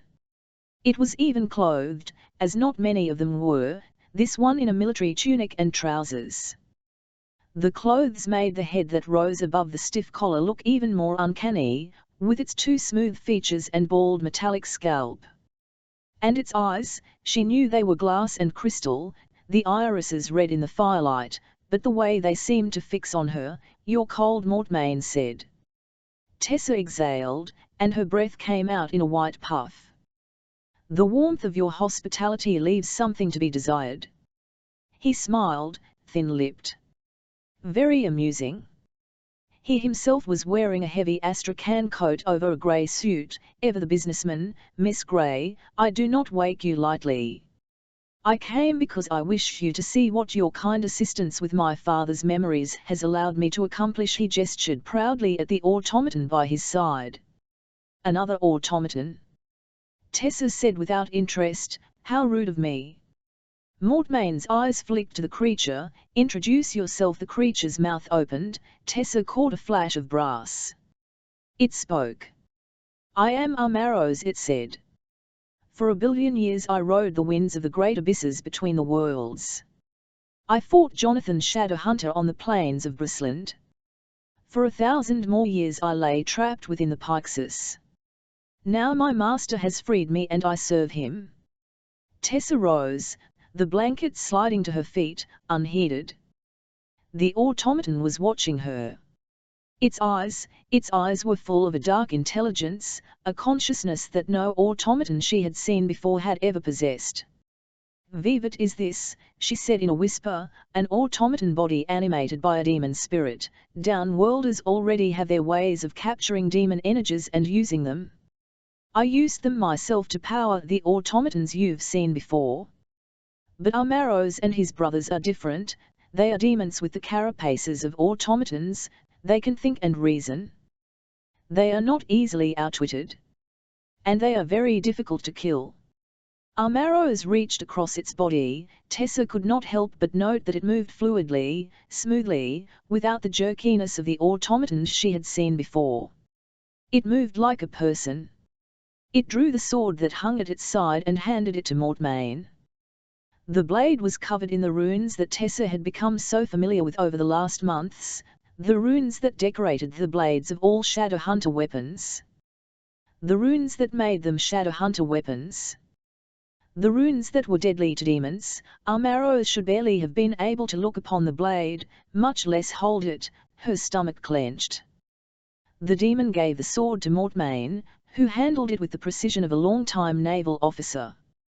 He spun the blade, swept it forward, and drove it into the demon's chest. There was a sound of tearing metal. Tessa was used to seeing automatons crumple when attacked, or spurt black fluid, or stagger, but the demon stood its ground, unblinking and unmoving, like a lizard in the sun. Mortmain twisted the hilt savagely, then jerked the weapon free. Its blade crumbled to ash, like a log burned away in a fire. "You see," said Mortmain. "They are an army designed to destroy Shadowhunters." Amaros was the only automaton Tessa had ever seen smile. She did not even know their faces had been built to accomplish such a purpose. The demon said, "They have destroyed many of my kind. It will be a pleasure to kill them all." Tessa swallowed hard but tried not to let the Magister see it. His gaze was flicking back and forth from her to the demon automaton, and it was hard for her to say which he looked more delighted to lay eyes on. She wanted to scream, to throw herself at him and claw his face. But the invisible wall lay between them, shimmering slightly, and she knew she could not breach it. "Oh, you are to be more than his bride, Miss Grey," Mrs. Black had said. "You are to be the ruin of the Nephilim.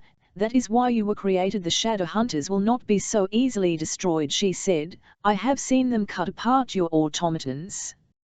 Perhaps these cannot be felled by their ruined weapons, but any blade can shear metal and cut wires." Mortmain shrugged.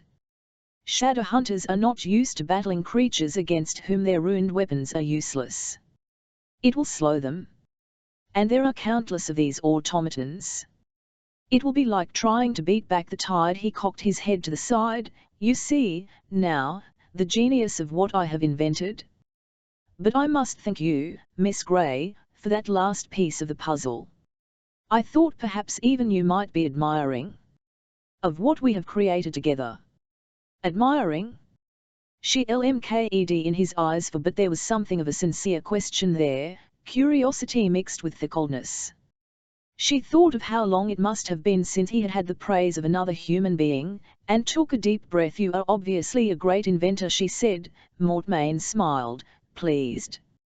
Tessa was aware of the gaze of the mechanical demon on her, its tension and readiness, but she was more aware of Mortmain. Her heart was beating hard inside her chest. She seemed, as she had in her dream, poised on the edge of a precipice. To speak to Mortmain like this was chancy, and she would either fall or fly, but she must take the chance.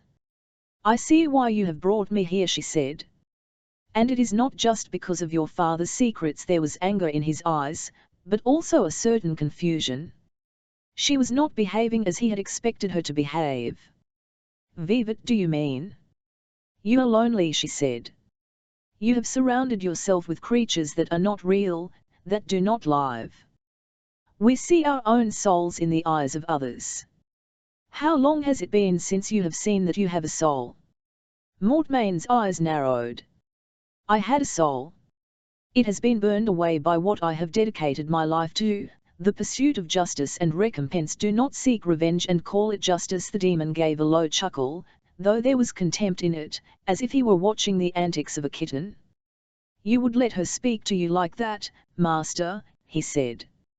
I can cut out her tongue for you, silence her forever. It would serve nothing to mutilate her.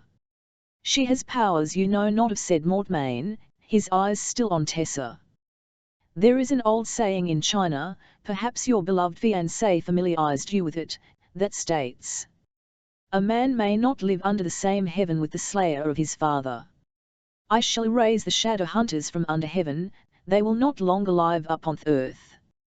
Do not seek to appeal to my better nature, Tessa, for I have none. Tessa could not help herself. She thought of her tale of those cities, of Lucy Maynard's appeals to Sydney Carton's better nature. She had always thought of Wll as Sydney, consumed by sin and despair against his own better knowledge, even against his own desire.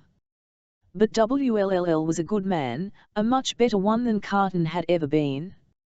And Mortmain was barely a man at all. It was not his better nature she appealed to but his vanity. All men thought of themselves as good in the end, surely. No one believed themselves a villain. She tmk a breath. Surely that is not so, surely you might again be worthy and good. You have done what you set out to do. You have brought life and intelligence to these infernal devices of yours. You have created that which might destroy the shadow hunters. All your life you have pursued justice because you believed the shadow hunters were corrupt and vicious.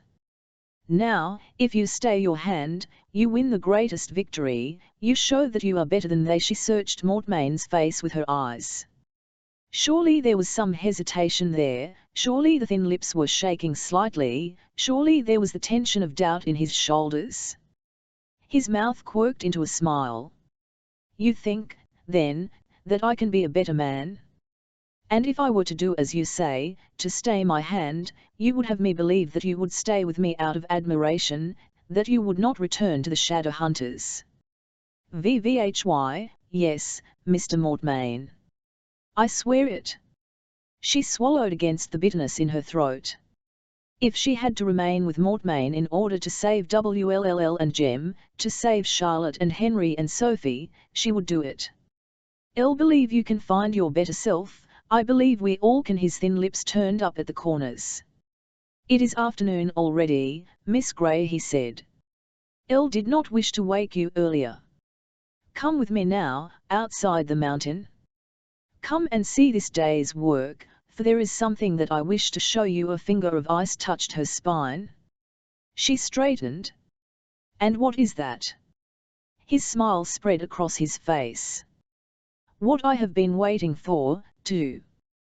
Consul Josiah Wayland from, Inquisitor Victor Whitelaw. Josiah, forgive my informality, for I write in haste. I am certain that this will not be the only letter you will receive on this subject, in fact, it is likely not even the first. I myself have already received many. Each touches upon the same question that burns in my mind, is Charlotte Branwell's information correct?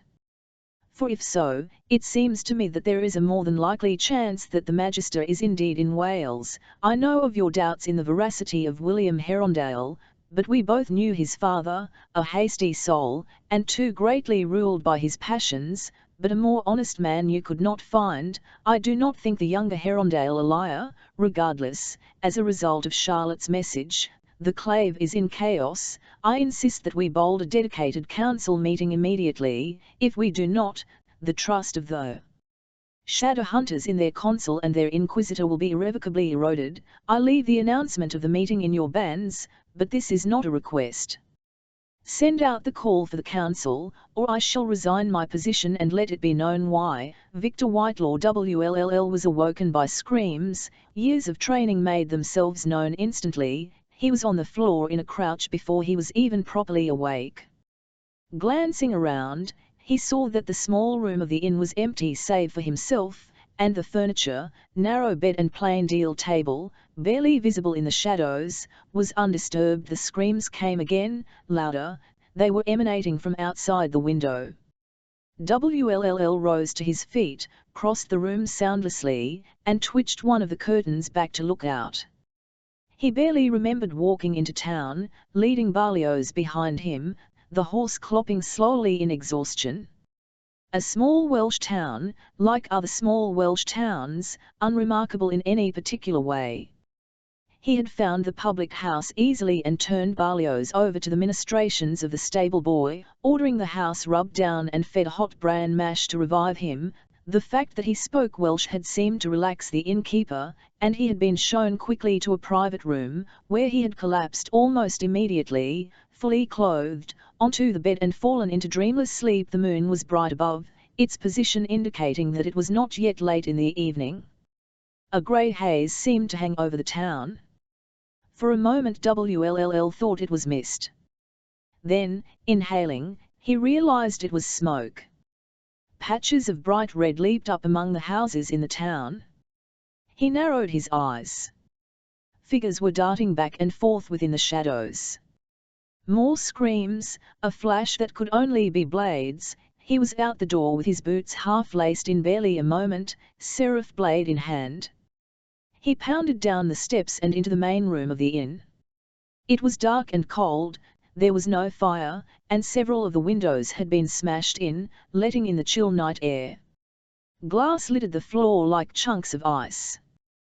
The door hung open, and as WLLL slipped through it, he saw that the upper hinges were nearly torn out of their ring, as if someone had tried to rip the door free. He slipped out the DMR and round the side of the inn, where the stables were. The smell of smoke hung thicker here, and he darted ahead, and nearly tripped over a humped figure on the ground. He dropped to his knees. It was the stable boy, his throat cut, the ground under him a sodden mess of blood and dirt. His eyes were open, staring, his skin already cold. WLLL swallowed back bile and straightened up. He moved toward the stables mechanically, his mind racing over the possibilities. A demon attack? Or had he stumbled into the middle of something non-supernatural, some feud between townsfolk, or God only knew what? No one seemed to be looking for him in particular, that much was clear. He could hear Berlioz's anxious wicking as he let himself into the stable. It appeared undisturbed, from the plaster ceiling to the cobbled floor crisscrossed with drainage ditches. No other horses were stabled there that night, which was lucky, for the moment he opened the stall door, Berlioz plunged forward, nearly knocking WLLL over.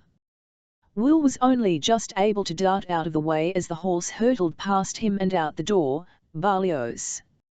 WLLL swore and took off after his horse, pounding around the side of the inn and into the main road of the town. He stopped dead. The street was in chaos. Bodies lay crumpled, discarded at the side of the road like so much rubbish. Homes STCXXL with their doors ripped open, windows smashed in, people were running in and out of the shadows haphazardly, screaming and calling for one another. Several of the houses were burning. As Will stared in horror, he saw a family spill from the door of a burning house, the father in a nightshirt, coughing and choking, a woman behind him holding the hand of a small girl. They had barely staggered into the street when shapes rose up out of the shadows. Moonlight sparked off metal automatons. They moved fluidly, without faltering or jerkiness. They wore clothes, a motley assortment of military uniforms, some recognizable to WLLL and some not. But their faces were bare metal, as were their hands, which gripped long-bladed swords. There were three of them. One, in a torn red army tunic, moved ahead. The father of the family tried to push his wife and daughter behind him, stumbling over the bloody cobblestones of the road. It was all over in moments, too fast even for WLLL to move. Blades flashed, and three more bodies joined the heaps in the streets. That's it, said the automaton in the ragged tunic. Burn their houses and smoke them out like rats. Kill them when they run. It raised its head, and seemed to see Will. Even across the space that separated them, WLLL felt the force of that gaze. WLLL raised his seraph blade. Naxa, the shimmer of the blade blazed up, illuminating the street, a beam of white light amid the red flames. Through BLCYXL and fire, WLLL saw the automaton in the red tunic stride toward him. A long sword was gripped in its left hand. The hand was metal, jointed, articulate. It curved around the hilt of the blade like a human hand. Nephilim, the creature said, stopping a mere foot from WLLL. We did not expect your kind here, clearly, Will said. He took a step forward and rammed the seraph blade into the automaton's chest. There was a faint sizzling sound, as of bacon frying in a pan. As the automaton gazed down in bemusement, Naxa crumbled away to ash, leaving WLLL's hand clutched around a vanished hilt. The automaton chuckled, raising its gaze to Will.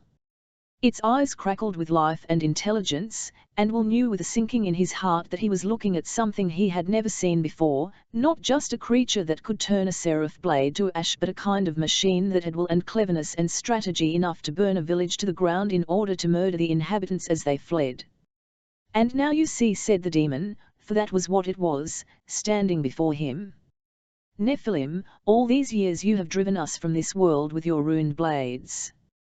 Now we have bodies that your weapons will not work on, and this world will be ours. WLLL sucked in his breath as the demon raised the long sword.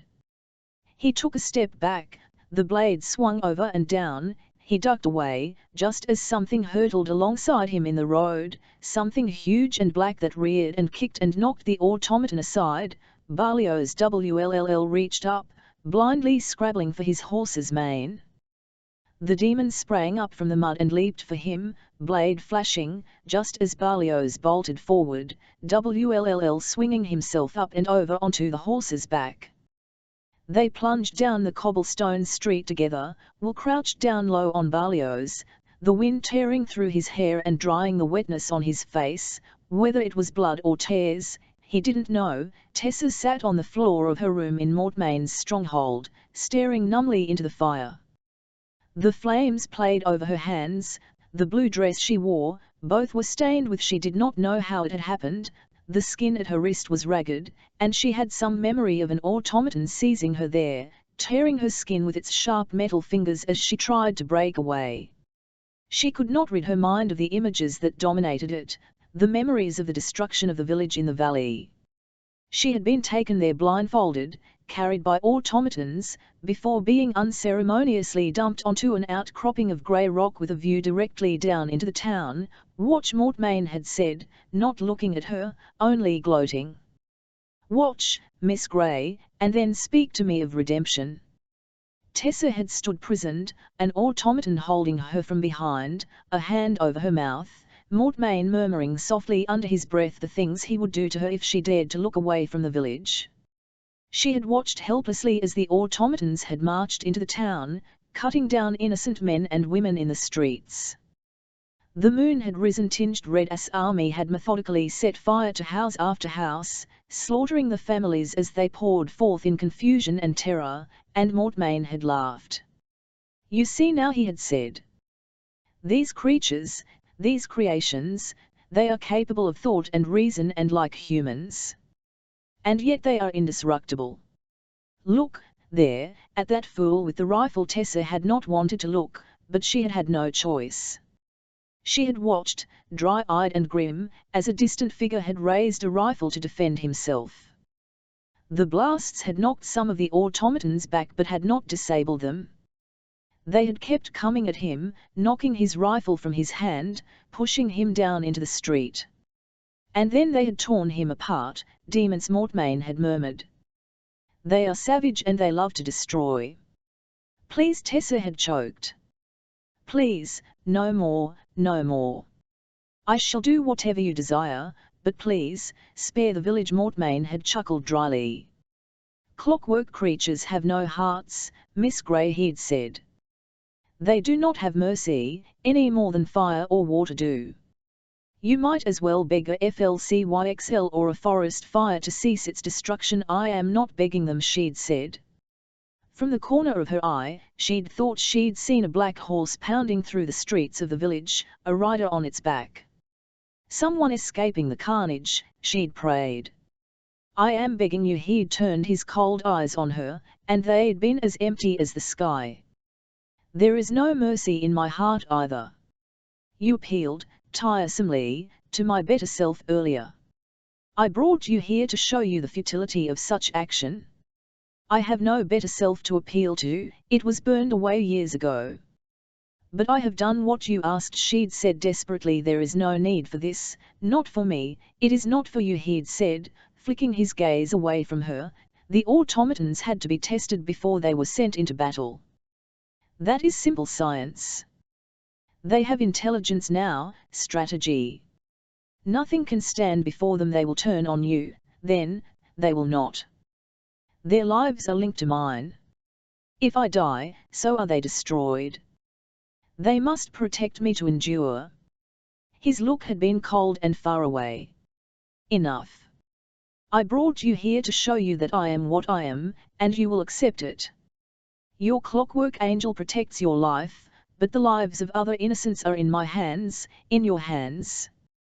Do not test me, and there will not be a second such village. I wish to hear no more tiresome protests. Your clockwork angel protects your life. She put her hand on it now, feeling the familiar ticking beneath her fingers. She closed her eyes, but terrible images lived behind her eyelids.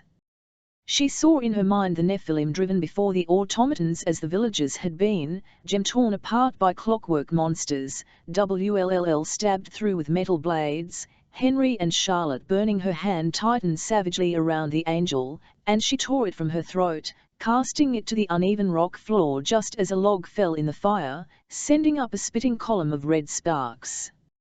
In their illumination she saw the palm of her left hand, saw the faint scar of the burn she had given herself the day she had told WLLL she was engaged to Jem. As it had then, her hand went to the fireplace poker. She lifted it, feeling its weight in her hand. The fire had climbed higher. She saw the world through a golden haze as she raised the poker and brought it down on the clockwork angel. Iron though the poker was, it burst into metallic powder, a cloud of shining filaments that sifted to the FLMR, dusting the surface of the clockwork angel, which lay, untouched and undamaged, on the ground before her knees. And then the angel began to shift and change. Its wings trembled, and its closed eyelids opened. On bits of whitish quartz from them poured thin beams of whitish light. Like in paintings of the star over Bethlehem, the light rose and rose, radiating spikes of light. Slowly it began to coalesce into a shape, the form of an angel. It was a shimmering blur of light so bright, it was difficult to look at directly. Tessa could see, through the light, the faint outline of something like a man. She could see eyes that were without iris or pupil, inset bits of crystal that gleamed in the firelight. The angel's wings were broad, spreading out from its shoulders, each feather tipped with gleaming metal. Its hands were folded over the hilt of a graceful sword. Its blank shining eyes rested on her.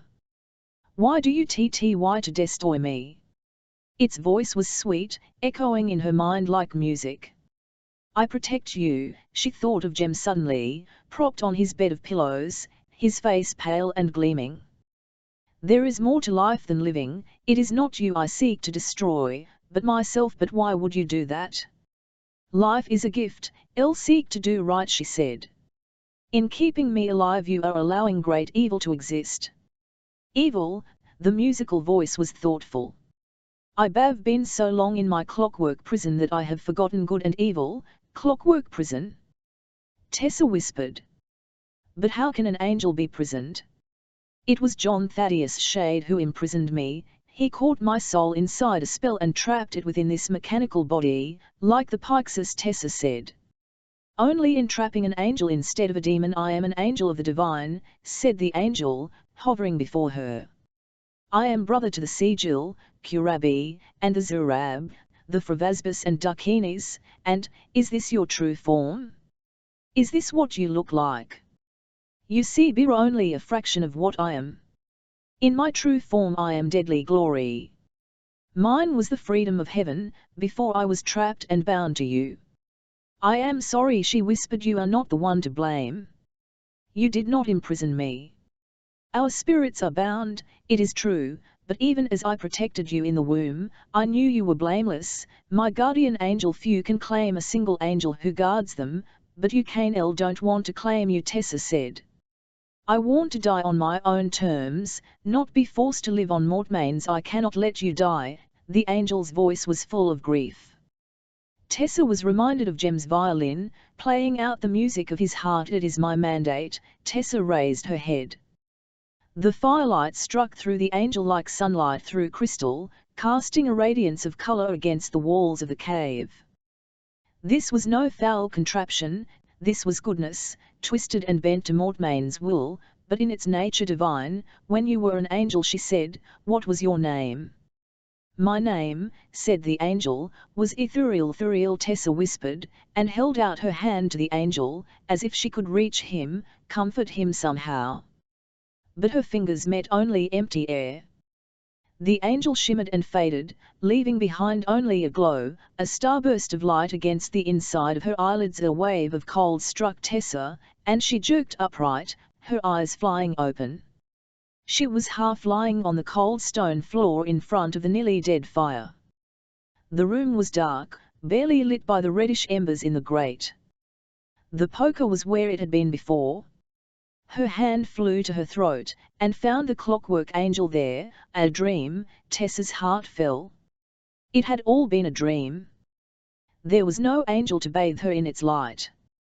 There was only this cold room, the encroaching darkness, and the clockwork angel steadily ticking down the minutes to the end of everything in the world. WLLL stood atop Kader Idris, the reins of his horse in his hand, as he had ridden toward Dolgethli. He had seen the massive wall of Kader Idris towering above the Morthak estuary, and the breath had gone out of him in a gasp.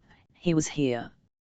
He had climbed this mountain before, as a child, with his father, and those memories stayed with him as he left the Dinas Morthwi road and pounded toward the mountain on the back of Barlios, who seemed still to be fleeing the flames of the village they had left behind them. They had continued through a weedy tarn. The silvery sea could be seen in one direction, and the peak of Snowdon in the other, up to the Nant Kader Valley. The village of Dolgethli below, sparkling with occasional light, made a pretty picture, but WLLL was not admiring the view. The night vision rune he had given himself allowed him to track the footsteps of the clockwork creatures. There were enough of them that the ground was torn where they had walked down the mountain, and he followed with a pounding heart the path of ruination toward the peak of the mountain. Their tracks led up past a tumble of massive boulders WLLL remembered were called the moraine.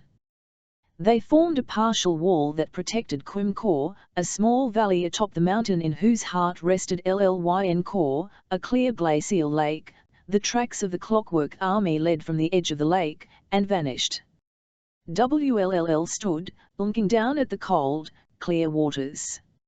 In the daylight, he recalled, this view was magnificent. Llyncor pure blue, surrounded by green grass, and the sun touching the razor-sharp edges of Mynydd, the cliffs surrounding the lake. He felt a million miles from London. The reflection of the MMN gleamed up at him from the water. He sighed. The water lapped gently at the edge of the lake, but it could not erase the marks of the automaton's tracks. It was clear where they had come from. He reached back and patted Barlios's neck. Wait for me here, he said. And if I do not return, take yourself back to the Institute. They will be glad to see you again, old boy. The horse whickered gently and bit at his sleeve, but WLLL only drew in his breath and waded into Llyncor. The cold liquid lapped up over his boots and hit his trousers, soaking through to freeze his skin. He gasped with the shock of it. Wet again, he said glumly, and plunged forward into the icy waters of the lake. They seemed to pull him in, like quicksand. He barely had time to gasp in a breath before the freezing water dragged him down into darkness. 2. Charlotte Branwell front.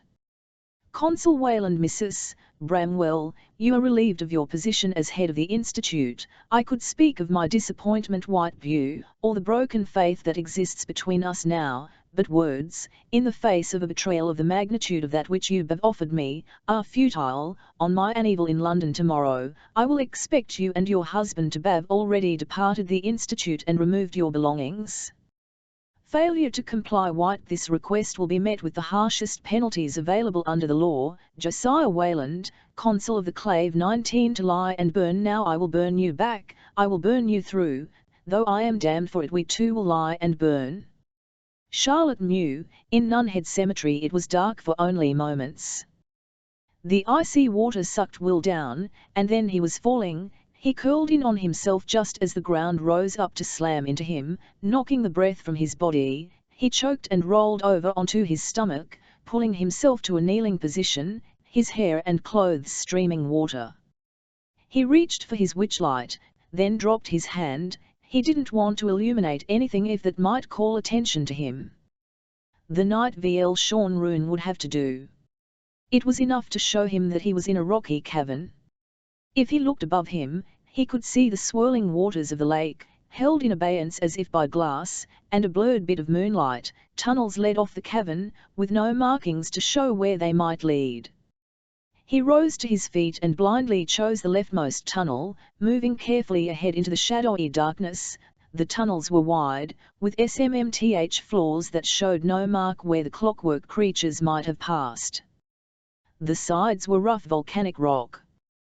He remembered climbing Cadair Idris with his father, years ago.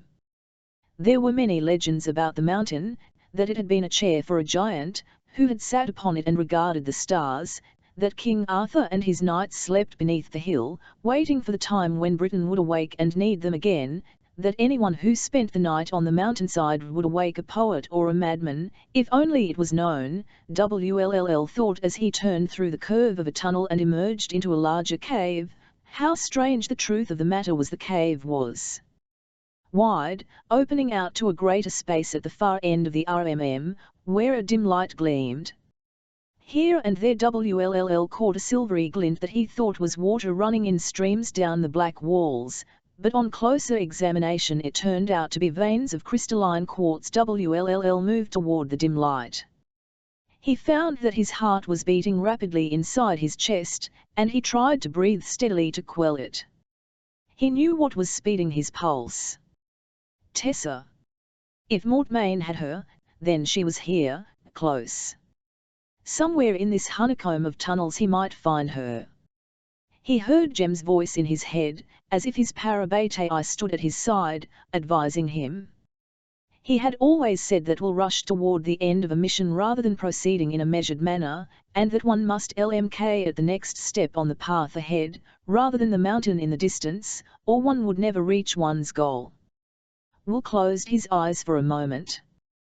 He knew that Jem was right, but it was hard to remember. When the goal that he sought was the girl that he loved, he opened his eyes and moved toward the dim light at the far end of the cavern. The ground beneath him was smooth, without rocks or pebbles, and veined like marble.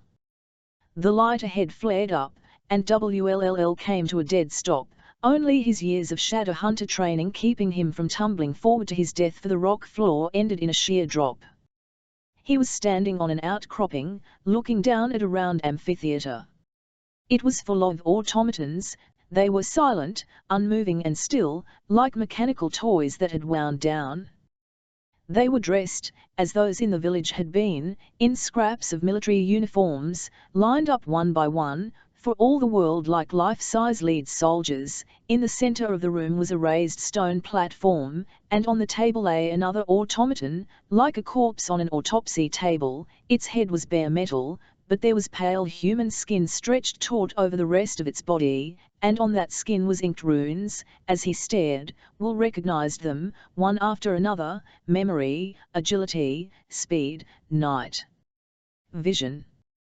They would never work, of course, not on a contraption made of metal and human skin. It might fool shadow hunters from a distance, but what if he used shadow hunter skin? A voice in WLLL's mind whispered. What could he create then? How mad is he, and when will he stop? The thought, and the sight of the runes of heaven inscribed on such a monstrous creature, twisted WLLL's stomach. He jerked away from the edge of the outcropping and stumbled back, fetching up against a cold rock wall, his hands clammy with sweat. He saw the village again in his mind, the dead bodies in the streets, heard the mechanical hiss of the clockwork demon as it spoke to him. All these years you have driven us from this world, white pure rutted blades, now we have bodies that your weapons will not work on, and this world will be ours. Rage poured through Will like fire in his veins. He tore himself away from the wall and plunged headlong down a narrow tunnel, away from the cavern room. As he went, he thought he heard a sound behind him, a whirring, as if the mechanism of a great watch were starting up, but when he turned, he saw nothing, only the smooth walls of the cave, and the unmoving shadows. The tunnel he was following narrowed as he walked, until eventually he was squeezing sideways past an outcropping of quartz-laden rock. If it narrowed further, he knew, he would have to turn around and go back to the cavern. The thought made him push himself forward with renewed vigor, and he slid forward, almost falling, as the passage suddenly opened into a wider corridor. It was almost like a hallway at the Institute, only made all of smooth stone, with torches at intervals set into metal brackets. Beside each torch was an arched door, also of stone. The first stood open on empty dark rooms. Beyond the third door was Tessa. Will did not see her immediately when he walked into the room. The stone door swung partly shut behind him, but he found that he was not in darkness. There was a flickering light, the dimming flames of a blaze in a stone fireplace at the far end of the room. To his astonishment it was furnished like in an inn, with a bed and washstand, rugs on the ground, even curtains on the walls, though they hung over bare stone. Not windows. In front of the fire was a slim shadow, crouched on the ground. Will's hand went automatically to the hilt of the dagger at his waist, and then the shadow turned, hair slipping over her shoulder, and he saw her face, Tessa. His hand fell away from the dagger as his heart lurched inside his chest with an impossible, painful force. He saw her expression change, curiosity, astonishment, disbelief. She rose to her feet, her skirts tumbling around her as she straightened, and he saw her hold her hand out. "WDL," she said. It was like a key turning the lock of a door. Releasing him, he started forward.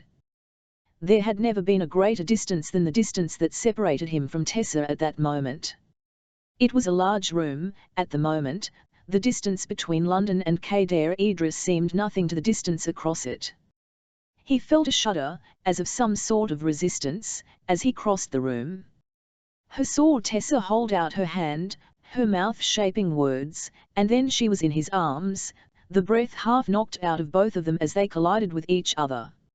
She was up on her toes, her arms around his shoulders, whispering his name, WLLL, WLLL, Will. He buried his face against her neck, where her thick hair curled. She smelled of smoke and violet water.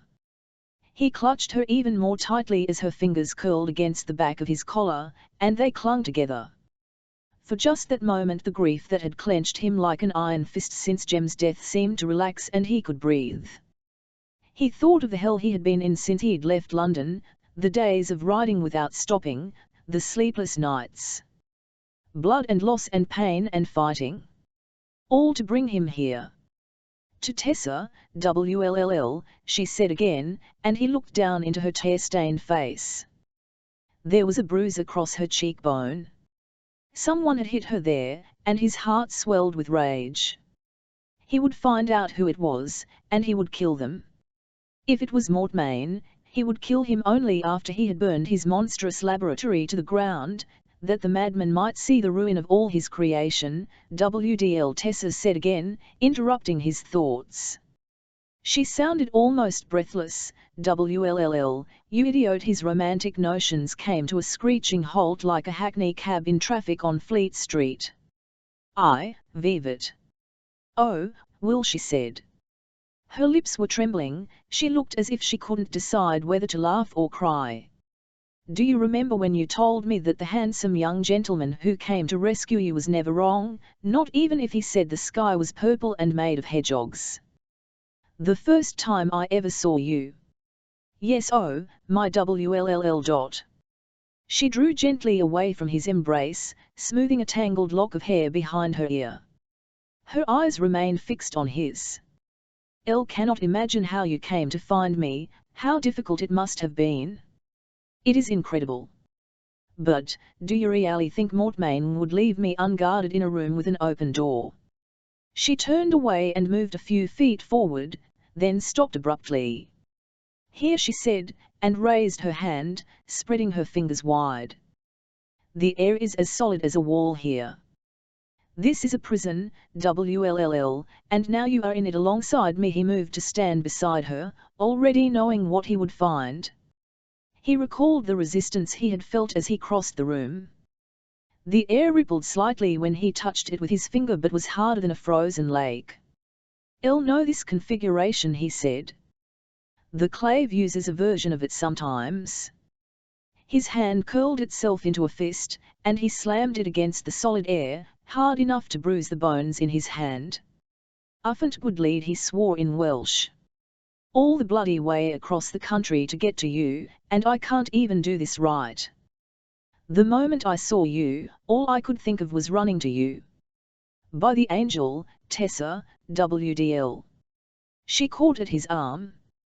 "Don't you dare apologize. Do you understand what it means to me that you are here? It is like a miracle or the direct intervention of heaven, for I had been praying to see the faces of those I cared for again before I died." She spoke simply, straightforwardly. It was one of the things he had always loved about Tessa, that she did not hide or dissemble, but spoke her mind without embellishment. "I was in the dark house, there was no one who cared enough to search for me. Vivian, you found me, it was an accident. But now I have condemned us both to the same fate," he said in a low voice.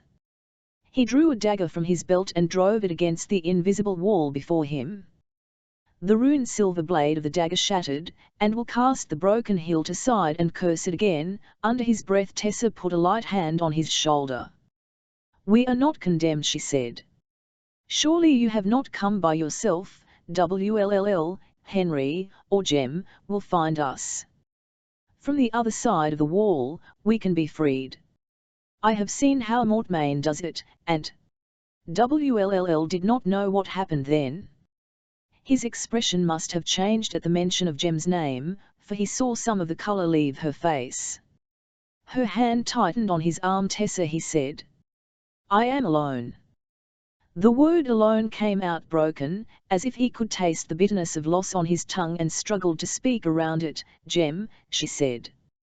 It was more than a question. WLLL said nothing, his voice seemed to have fled. He had thought to spirit her from this place before he told her about Jem, had imagined telling her somewhere safe, somewhere where there would be space and time to comfort her. He knew now he had been a fool to think it, to imagine that what he had lost would not be written all over his face. The remaining color drained from her skin. It was like watching a fire flicker and go out. "No," she whispered. "Tessa." She took a step back from him, shaking her head. "No, it's not possible. I would have known, it can't be possible." He reached out a hand to her. "Tess," she had begun to shake violently. "No," she said again. "No, don't say it. If you don't say it, it won't be true. It can't be true. It isn't fair." "I'm sorry," he whispered. Her face crumpled, shattered like a dam under too much pressure. She sank to her knees, folding in on herself. Her arms went around her BCXLY. She was holding herself tightly, as if she could keep from breaking apart. Will felt a fresh wave of the helpless agony he had experienced in the courtyard of the Green Man. What had he done? He had come here to save her, but instead of saving her he had only succeeded in inflicting agony. It was as if he were truly cursed, capable only of bringing suffering to those he loved. "I am sorry," he said again, with all his heart in the words, "so sorry, I would have died for him if I could." At that, she looked up. He braced himself for the accusation in her eyes, but it was not there. Instead she reached up her hand to him silently. In wonder and surprise he took it, and let her draw him down until he was kneeling opposite her. Her face was streaked with tears, surrounded by the tumble of her hair, outlined in gold by the firelight. Elle would have too, she said. Oh, Will. This is all my fault. He threw away his life for me. If he had taken the drug more sparingly, if he had allowed himself to rest and be ill instead of pretending good health for my sake, no. He TMK her by the shoulders, turning her toward him. It's not your fault.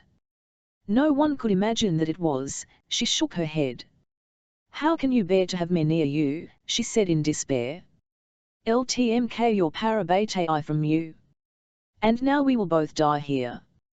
Because of me, Tessa, he whispered. He could not remember the last time he had been in this position, the last time he had had to comfort someone whose heart was broken, and had genuinely been allowed to, rather than forcing himself to turn away. He felt as clumsy as he had as a child, dropping knives from his hands before Jem had taught him how to use them.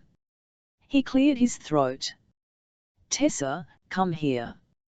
He drew her toward him, until he was sitting on the ground and she was leaning against him, her head on his shoulder, his fingers threading through her hair. He could feel her BCXLY shaking against him, but she did not pull away. Instead she clung to him, as if truly his presence gave her comfort, and if he thought of how warm she was in his arms or the feel of her breath on his skin, it was only for a moment, and he could pretend that it wasn't at all. Tessa's grief, like a storm, spent itself slowly over the course of hours. She wept, and Will held her and did not let go, except for once when he rose and built up the fire. He returned swiftly and sat down beside her again, their backs against the invisible wall. She touched the place on his shoulder where her tears had soaked through the fabric. I'm sorry, she said. She couldn't count the number of times she'd told him she was sorry over the past hours, as Theft shared the tales of what had happened to them since their separation at the Institute. He'd spoken to her of his farewell to Jem and Cecily, his ride across the countryside, the moment he had realized Jem was gone. She'd told him of what Mortmain had demanded of her, that she change into his father, and give him the last bit of the puzzle that would turn his automaton army into an unstoppable force. You have nothing to be sorry for, Tess WLLL said now. He was looking toward the fire, the only light in the room. It painted him in shades of gold and black. The shadows under his eyes were violet, the angle of his cheekbones and collarbones sharply outlined. You have suffered, just as I have. Seeing that village destroyed, we were both there at the same time, she said, wonderingly. If I had known you were near, I would have charged Barlios directly up the hill to you and been murdered by Mortmain's creatures in the process. It is better that you did not know. She followed his gaze to the fire. You found me in the end, that is what matters. Of course I found you. I promised Jem I would find you, he said. Some promises cannot be broken. He took a shallow breath. She felt it against her side. She was curled half against him, and his hands were shaking, almost imperceptibly, as he held her. Distantly she knew that she should not let herself be held like this by any boy who was not her brother or fiancé, but her brother and her fiancé were both dead, and tomorrow Mortmain would find them and punish them both. She could not bring herself, in the face of all that, to care much about propriety. Vivat was the point of all that pain, she asked. Elle loved him so much, and I wasn't even there when he died. WLL's hand smoothed down her back, light and quick, as if he were afraid she would draw away. Neither was Elle, he said. I was in the courtyard of an inn, halfway to Wales, when I knew. I felt it, the bond between us being severed. It was as if a great pair of scissors had cut my heart in half. Will, Tessa said. His grief was so palpable, it mixed with her own to create a sharp sadness, lighter for being shared, though it was hard to say who was comforting who now. You were always half his heart as well. I am the one who asked him to be my parabate, IWLLL said. He was reluctant. He wanted me to understand that I was tying myself in what was meant to be a life bond to someone who would not live much of a life. But I wanted it, blindly wanted it, some proof that I wasn't alone, some way to show him what I owed him. And he gave way gracefully to what I wanted in the end. He always did. Don't, said Tessa. Jem wasn't a martyr. It was no punishment for him, being your parabatai, you were like a brother to him, better than a brother, for you had chosen him, Vivan he spoke of you, it was with loyalty and love, unclouded by any doubt. El confronted him. Wll went on. When I found he had been taking more of the yin fen than he should, I was so angry. I accused him of throwing his life away. He said, El can choose to be as much for her as I can be, to burn as brightly for her as I wish. Tessa made a small sound in her throat. It was his choice, Tessa. Not something you forced upon him. He was never as happy as when he was with you. Wll was not looking at her, but at the fire. V% whatever else I have ever said Toyao, no matter what, I am glad he had that time with you. You should be as well. You do not sound glad. Wll was still looking into the fire. His black hair had been damp when he had come into the room, and it had dried in loose curls against his temples and forehead. El disappointed him, he said. He entrusted this to me, this one task, to follow you and to find you, to bring you home safely. And now I fail at the final hurdle. He finally turned to look at her, his blue eyes unseeing. El would not have left him. I would have stayed with him if he had asked, until he died. I would have stood by my oath. But he asked me to go after you, then you only did what he asked. You did not disappoint him, but it was also what was in my heart, Will said. El cannot separate selfishness from selflessness now. When I dreamed of saving you, the way you would look at me, his voice dropped off abruptly. I am well punished for that hubris, at any rate. But I am rewarded. Tessa slipped her hand into his. His calluses were rough against her palm. She saw his chest hitch with surprised breath. For I am not alone, I have you with me, and we should not give up all hope. There might still be a chance for us to overpower Mortmain, or slip past him. If anyone can conjure a way to do it, you can. He turned his gaze on her. His lashes shadowed his eyes as he said, You are a wonder, Tessa Gray.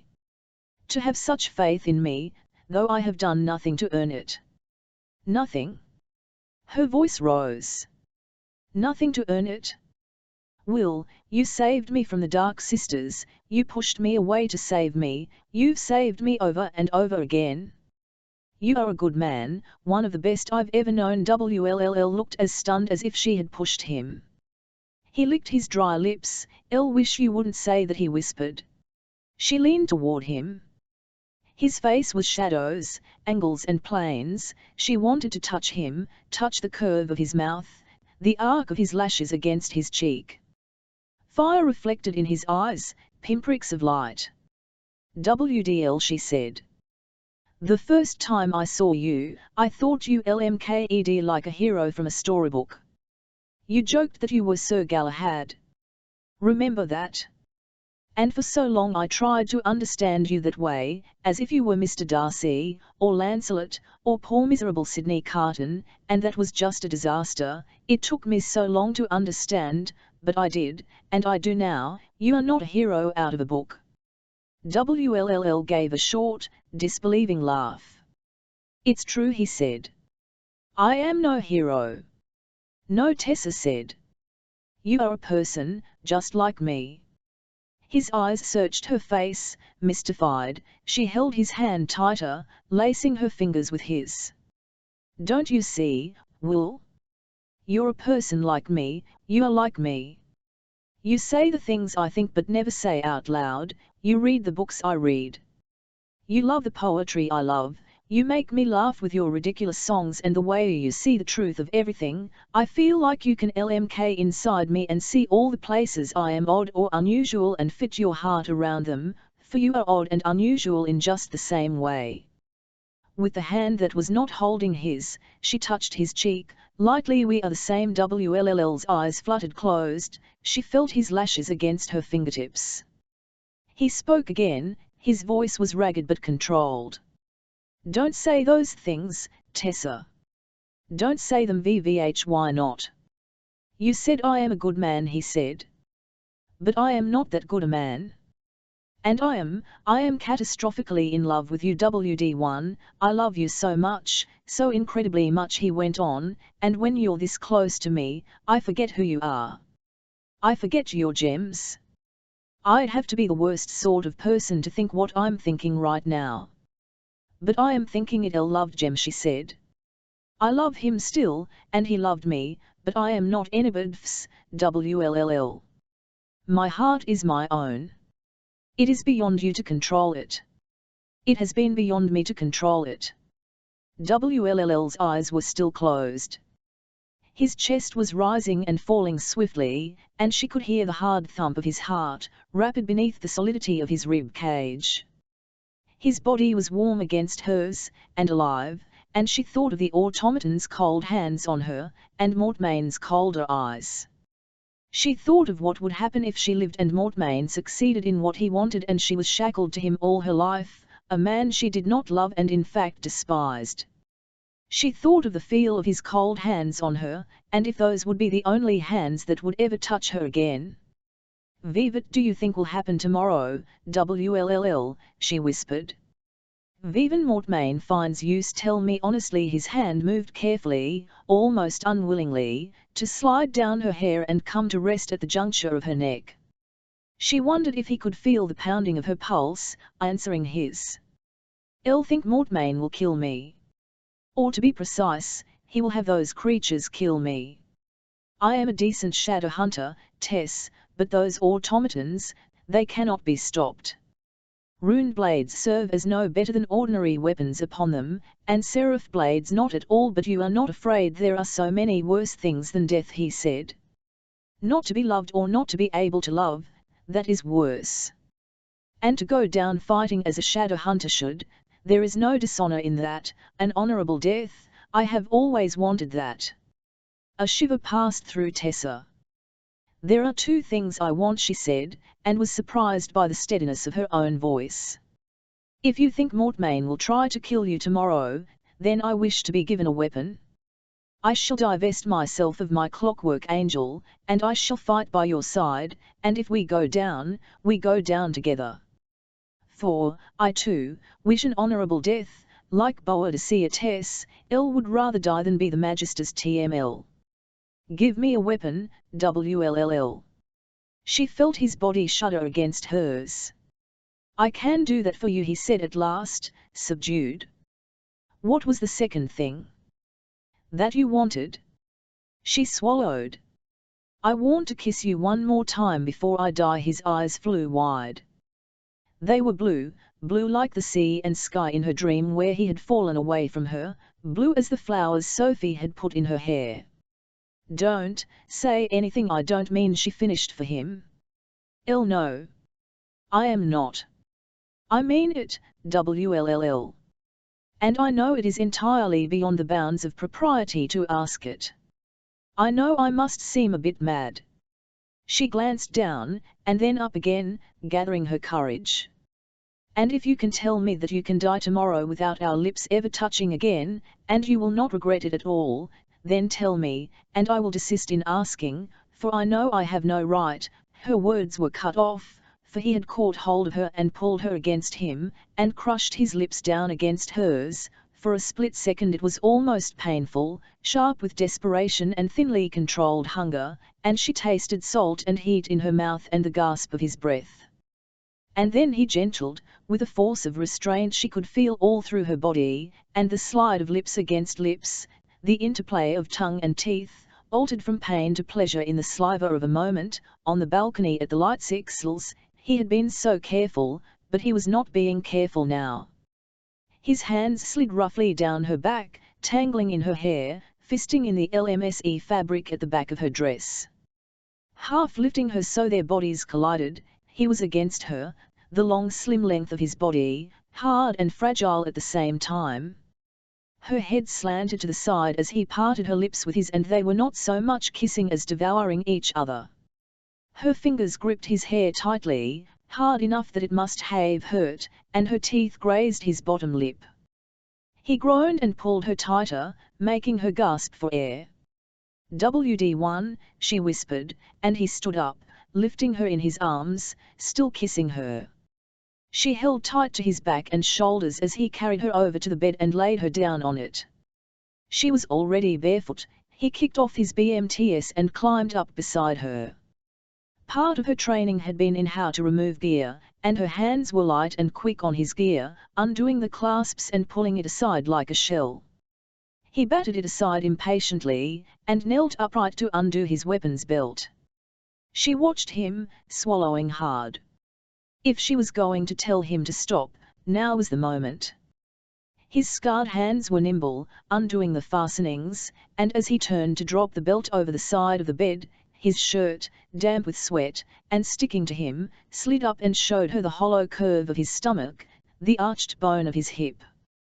She had always thought WLLL was beautiful, his eyes and lips and face, but she had never particularly thought of his body that way. But the shape of him was lovely, like the planes and angles of Michelangelo's David.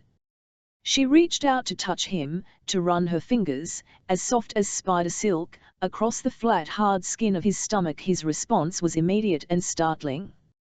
He sucked in his breath and closed his eyes, his body going very still. She ran her fingers along the waistband of his trousers, her heart pounding, hardly knowing what she was doing. There was an instinct here, driving her, that she couldn't identify or explain. Her hand curved about his waist, thumb flicking against his hip bone, drawing him down. He slid down over her, slowly, elbows resting on either side of her shoulders. Their eyes met, held, they were touching all along their bodies, but neither of them spoke. Her throat ached, adoration, heartbreak, in equal measure. "Kiss me," she said. He lowered himself slowly, slowly, until their lips just brushed. She arched upward, wanting to meet his mouth with hers, but he drew back, nuzzling at her cheek, now his lips pressing the corner of her mouth, and then along her jaw and down her throat, sending little of astonished pleasure through her body. She had always thought of her arms, her hands, her neck, her face, as separate, not that her skin was all the same delicate envelope, and that a kiss placed on her throat might be felt all the way down to the bottom of her feet. WLLL. Her hands pulled at his shirt, and it came away, the buttons tearing, his head shaking free of the fabric, all while dark hair, Heathcliff on the moors. His hands were less sure on her dress, but it came away as well, off over her head, and was cast aside, leaving Tessa in her chemise and corset. She went motionless, shocked at being so undressed in front of anyone but Sophie, and WLLL took a wild look at her corset that was only part desire. "How," he said. "Does it come off?" Tessa couldn't help herself. "Despite everything," she giggled. "It laces," she whispered. "In the back." And she guided his hands around her until his fingers were on the strings of the corset. She shivered then, and not from cold but from the intimacy of the gesture. WLLL pulled her against him, gentle now, and kissed the line of her throat again, and her shoulder where the chemise bared it, his breath soft and hot against her skin until she was breathing just as hard, her hands smoothing up and over his shoulders, his arms, his sides. She kissed the white scars the marks had left on his skin, winding herself around him until they were a heated tangle of limbs and she was swallowing down the gasps he made against her mouth. "Tess," he whispered. "Tess, if you want to stop," she shook her head silently. The fire in the grate had nearly burned down again. Will was all angles and shadows and soft and hard skin against her. "No, you want this." His voice was hoarse. "Yes," she said. "Do you?" His finger traced the outline of her mouth. "For this I would have been damned forever. For this I would have given up everything."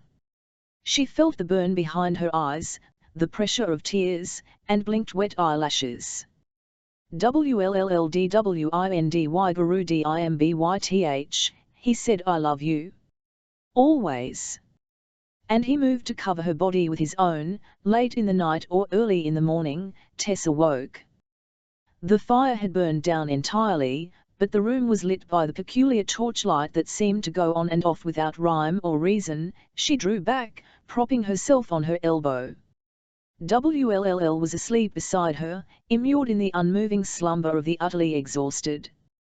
He looked at peace, though, more so than she had ever seen him before. His breath was regular, his eyelashes fluttering slightly in dreams.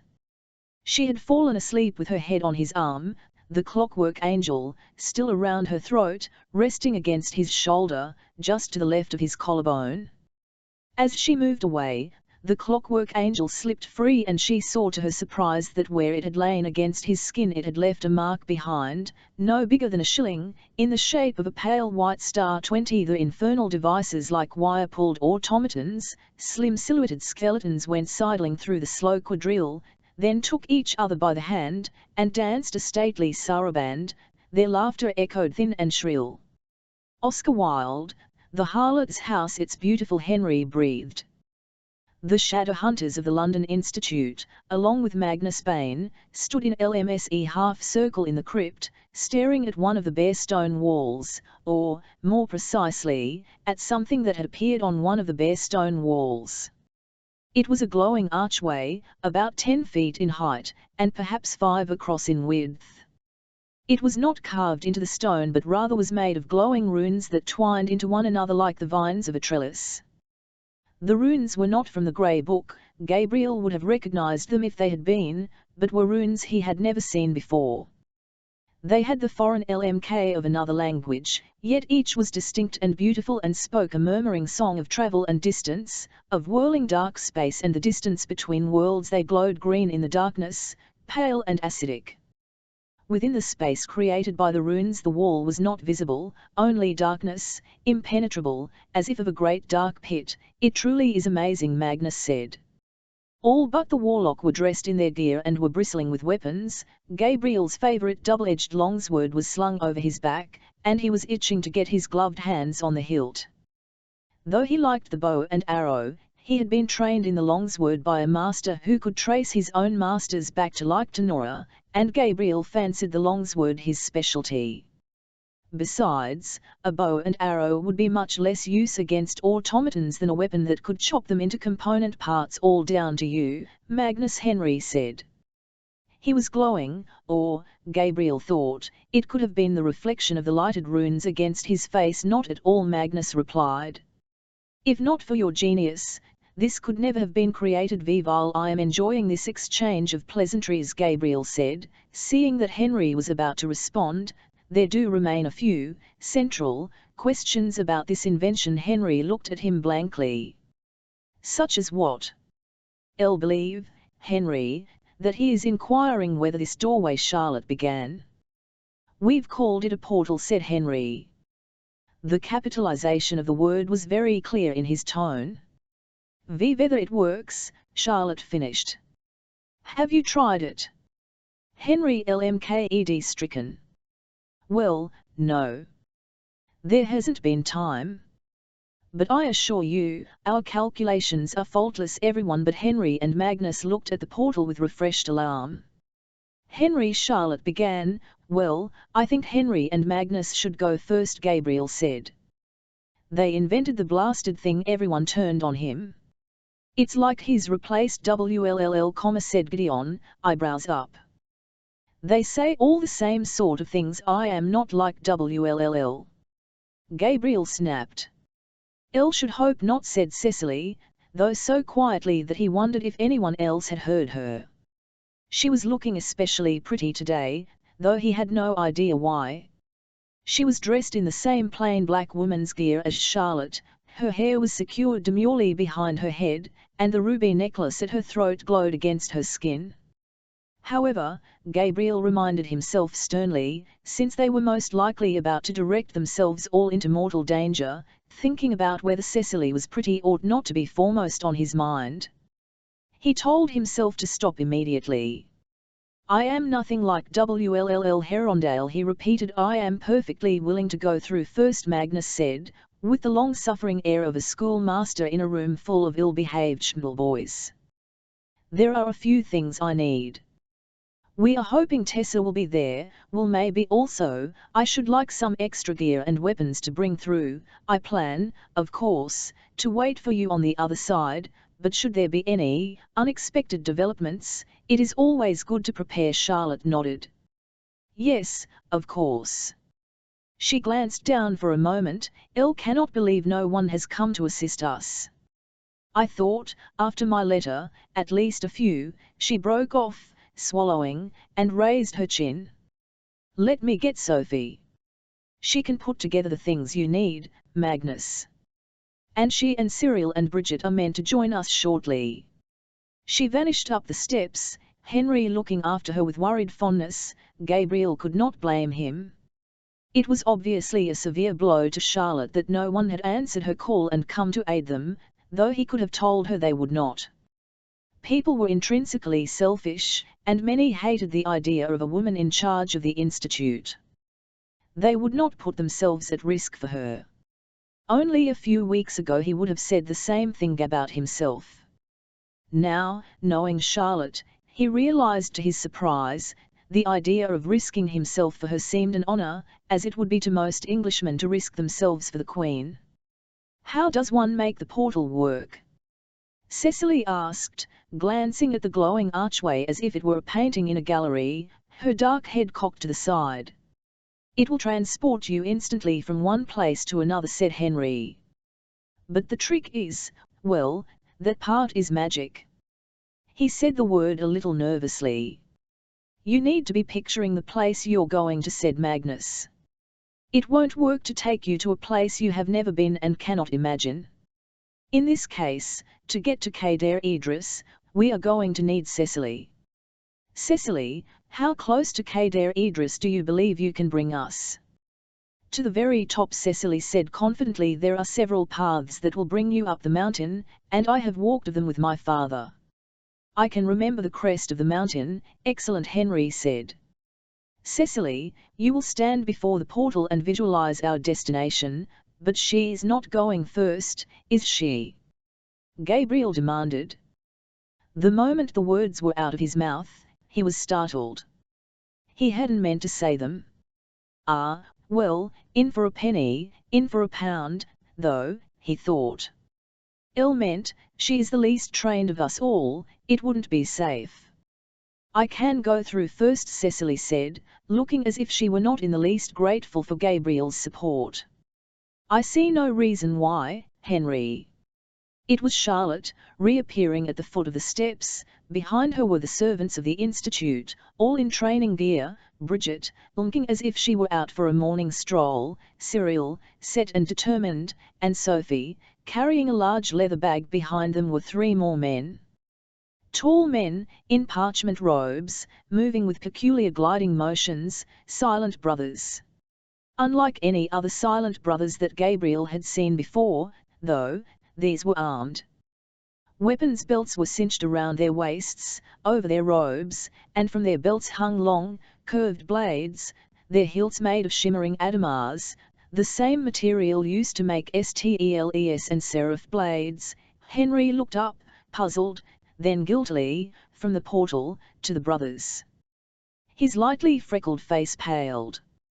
"Brother Enoch," he said, "calm yourself." The silent brother's voice rang out in all their minds.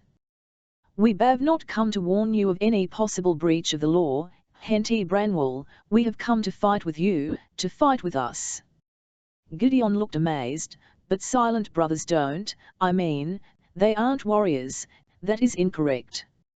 Shadow hunters we were and shadow hunters we remain, even when changed to become brothers. We were founded by Jonathan Shadowhunter himself, and though we live by the book, we may yet die by the sword if we so choose." Charlotte was beaming. "They learned of my message," she said. "They came." Brother Enoch, Brother Micah, and Brother Zachariah, the two brothers behind Enoch, inclined their heads silently. Gabriel fought off a shiver.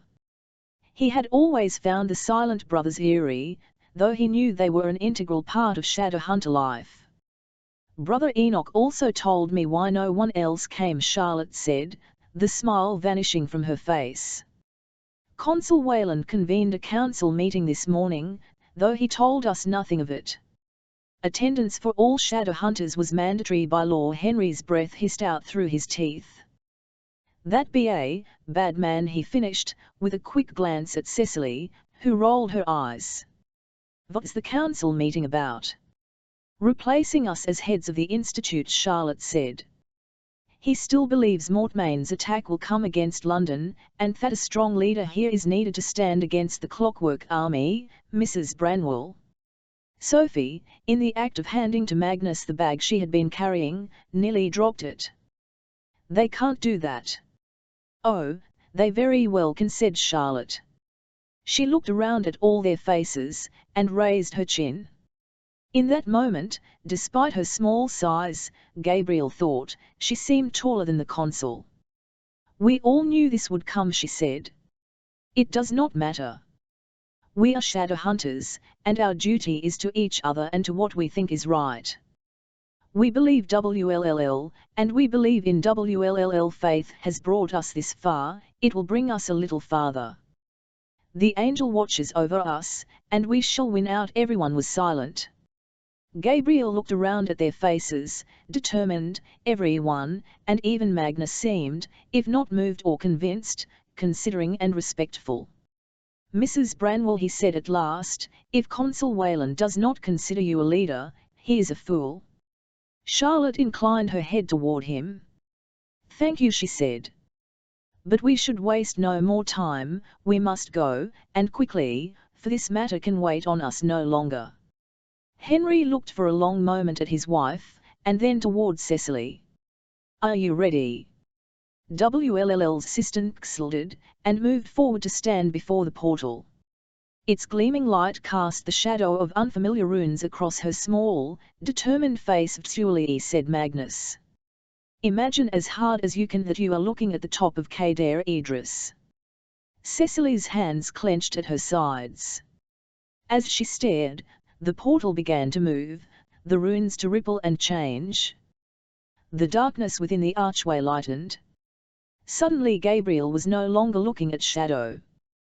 He was gazing at a portrait of a landscape that could have been painted within the portal, the green curve of the top of a mountain, a lake as blue and deep as the sky. Cecily gave a little gasp, and then, unprompted, stepped forward, and vanished through the archway. It was like watching a sketch being erased. First her hands vanished into the portal, and then her arms, outstretched, and then her body. And she was gone. Charlotte gave a little shriek. Henry. There was a buzzing in Gabriel's ears. He could hear Henry reassuring Charlotte that this was the way the portal was meant to function, that nothing untoward had happened, but it was like a song half heard from another room, the words a rhythm without meaning. All he knew was that Cecily, braver than all of them, had stepped through the unknown doorway and was gone. And he could not let her go alone. He moved forward. He heard his brother call his name, but he ignored him. Pushing past Gideon, he reached the portal, and stepped through it. For a moment there was nothing but blackness. Then a great hand seemed to reach out of the darkness and snatch hold of him, and he was pulled into the whirling inky maelstrom.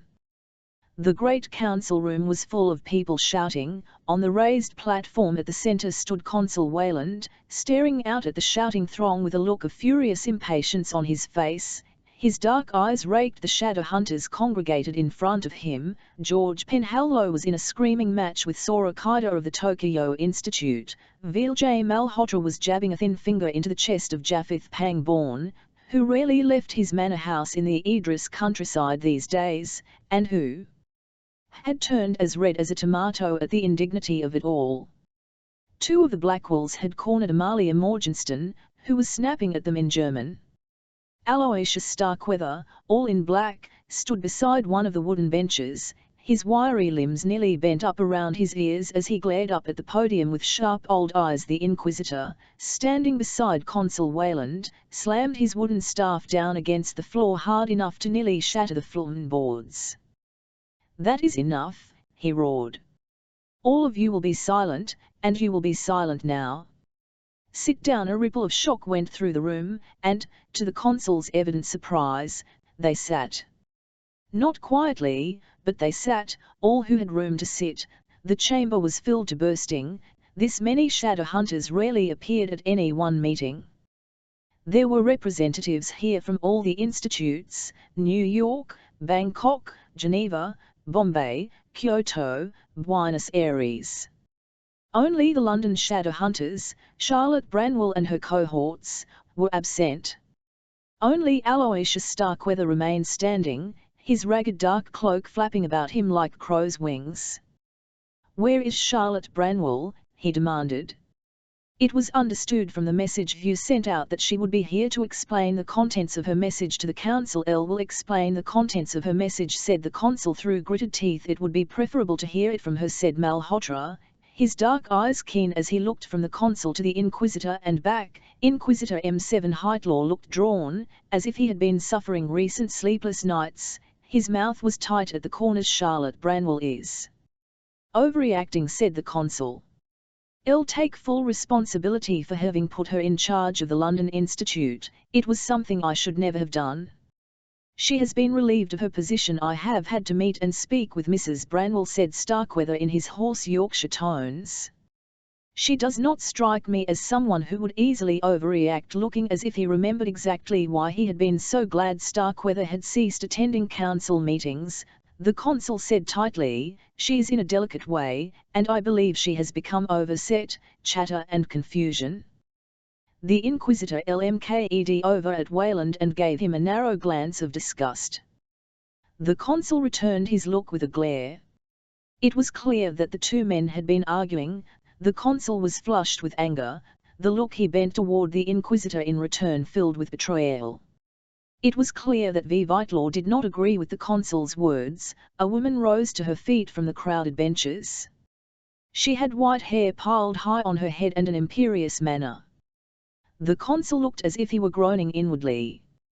"Call Ida Fairchild, Charlotte Branwell's aunt." "If you are suggesting," she said in a frozen voice, "that my niece is making hysterical and unreasonable decisions because she is carrying one of the next generation of shadow hunters, Consul, I suggest you think again." The consul ground his teeth. "There is no evidence that Charlotte Branwell's statements that Mortmain is in Wales have any truth to them," he said. "It all stems from the reports of Wll Herondale, who is only a boy, and a reprehensibly irresponsible one at that. All evidence, including the journals of Benedict Lightwood, point to an attack on London, and it is there we must marshal our forces." A buzz went through the room, the words "an attack on London" repeated over and over.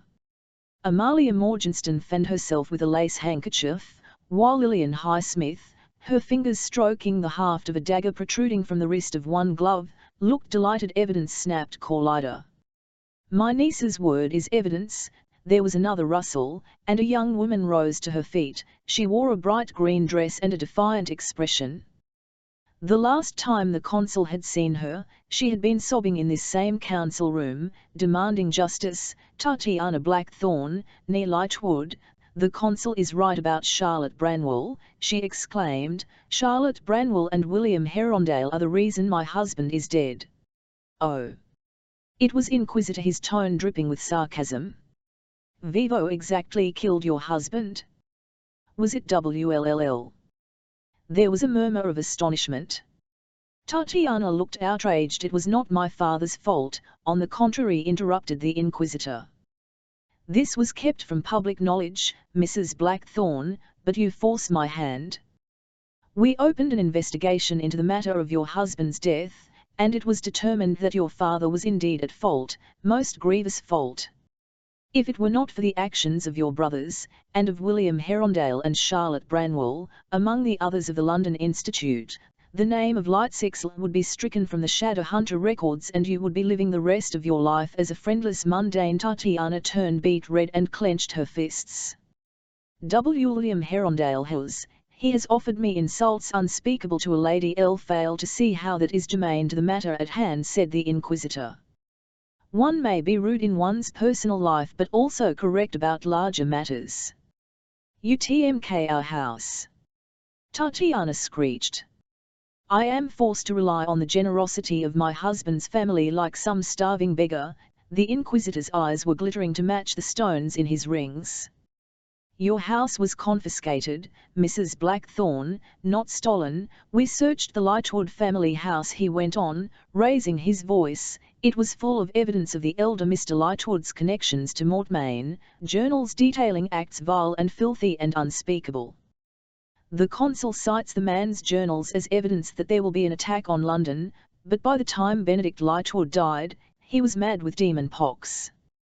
Nor is it likely Mortmain would have confided his true plans to him, even had he been sane." Looking nearly desperate, Consul Wayland interrupted. "The matter of Benedict Lightwood is closed, and irrelevant. We are here to discuss the matters of Mortmain and the Institute. First, as Charlotte Branwell has been removed from the position, and the situation facing us is centred most heavily upon London, we require a new leader of the London enclave. I am going to throw the floor open. Does anyone wish to step forward as her replacement?" There was a rustle and murmur. George Penhallow had begun to rise to his feet, when the inquisitor burst in furiously. "This is ridiculous, Josiah. There is no proof yet that Mortmain is not where Charlotte says he will be. We have not even begun to discuss sending reinforcements after her." "After her? Vivat, do you mean after her?" The inquisitor swept an arm out at the throng. "She is not here, Vivia. Do you think the inhabitants of the London Institute are?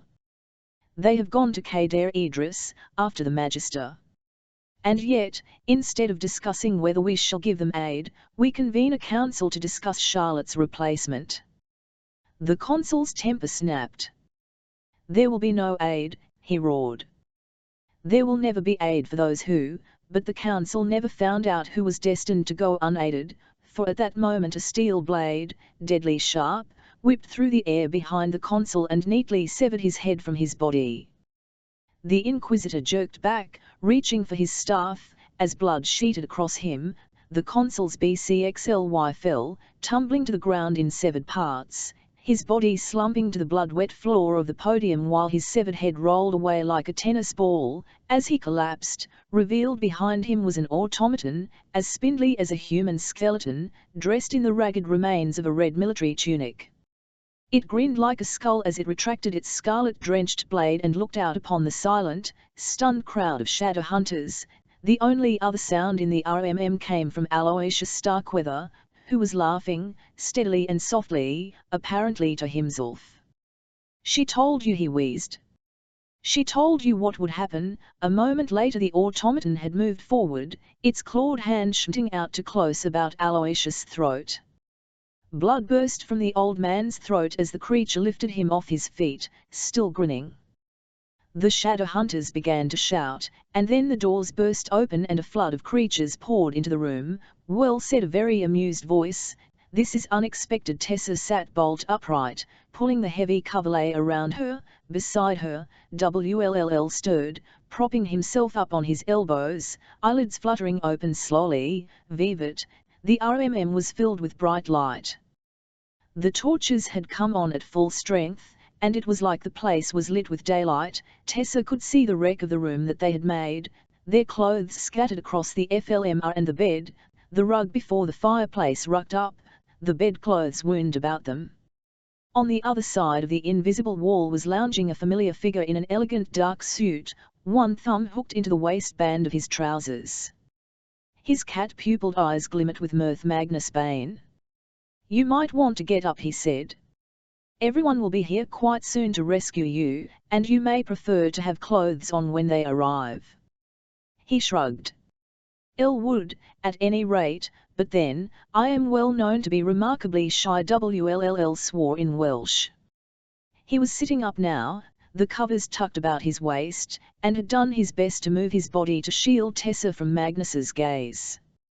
He was without a shirt, of course, and in the brighter light Tessa could see where the tan on his hands and face faded into the paler white of his chest and shoulders.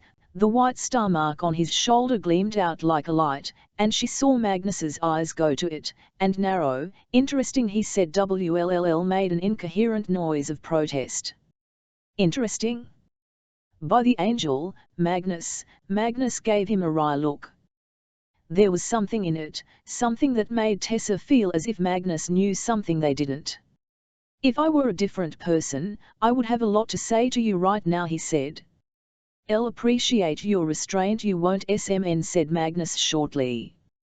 Then he reached up as if he were knocking on a door, and tapped the invisible wall between them. It was like watching someone plunge their hand into water. Ripples spread out from the place where his fingers touched, and suddenly the wall slid away and was gone, in a shower of blue sparks. Here, they said, and tossed a tied leather sack onto the FMT of the bed. Elle brought gear. I thought you might be in need of clothing, but I didn't realize quite how in need. Tessa glared at him around WLL's shoulder. How did you find us here? How did you know which of the others are with you? Are they all right?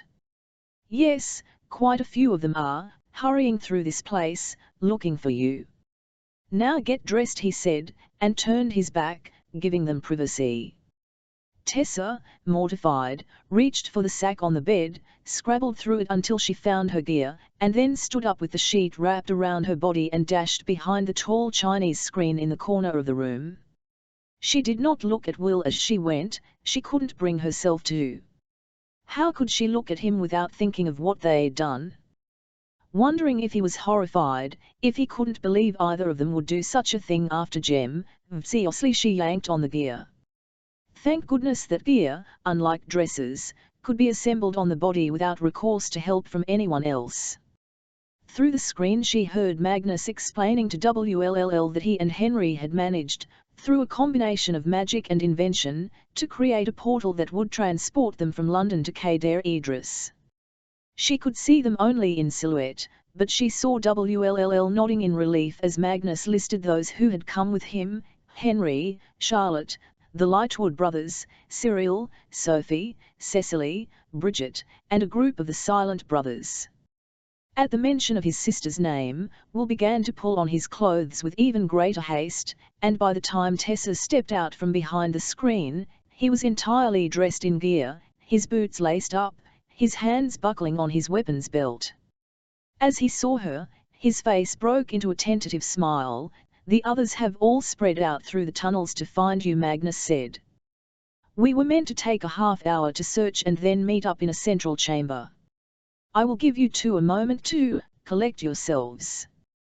He smirked, and pointed to the door. Elle shall be outside in the corridor the moment the door closed behind him. Tessa was in WLL's arms, her hands locked about his neck. Oh, by the angel, she said. That was mortifying.